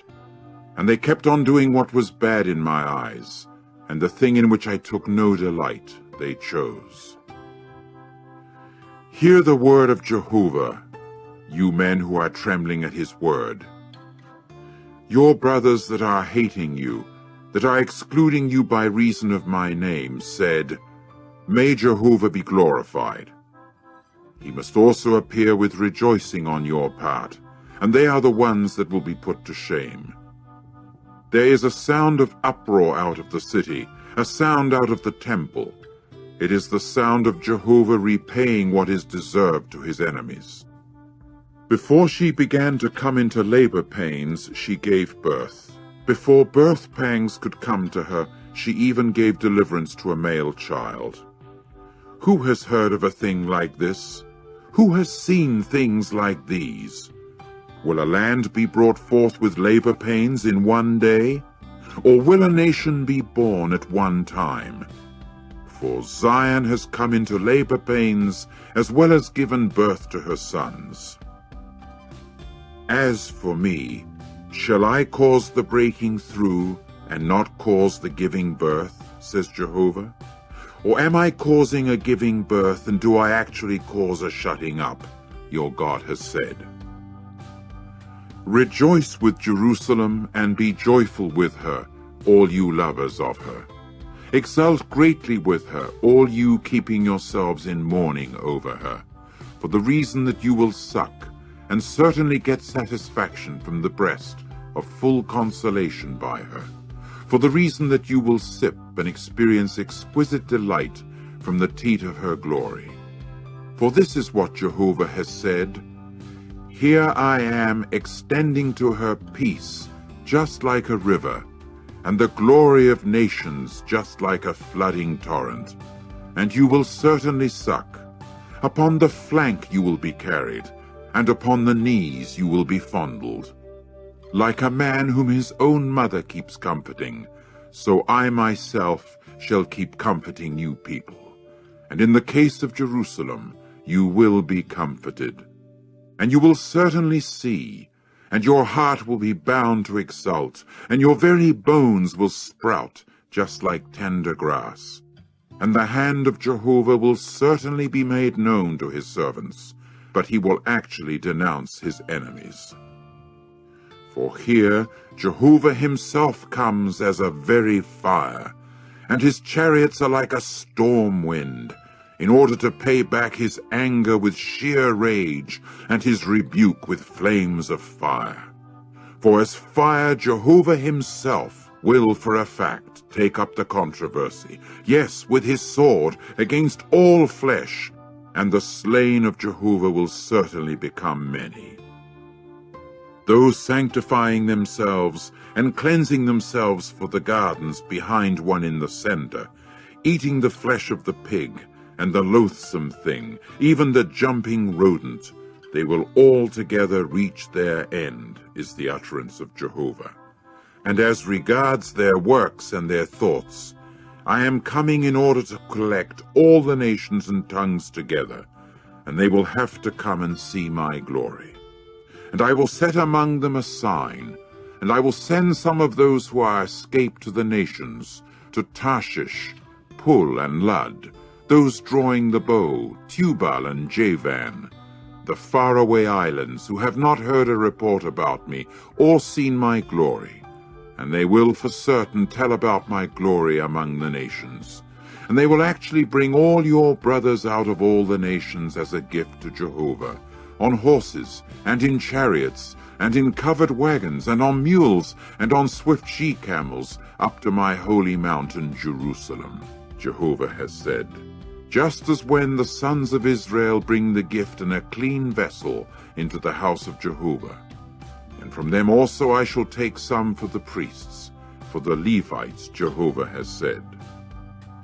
For just as the new heavens and the new earth that I am making are standing before me, is the utterance of Jehovah, so the offspring of you people and the name of you people will keep standing. And it will certainly occur that from new moon to new moon, and from Sabbath to Sabbath, all flesh will come in to bow down before me, Jehovah has said. And they will actually go forth and look upon the carcasses of the men that were transgressing against me. For the very worms upon them will not die, and their fire itself will not be extinguished, and they must become something repulsive to all flesh.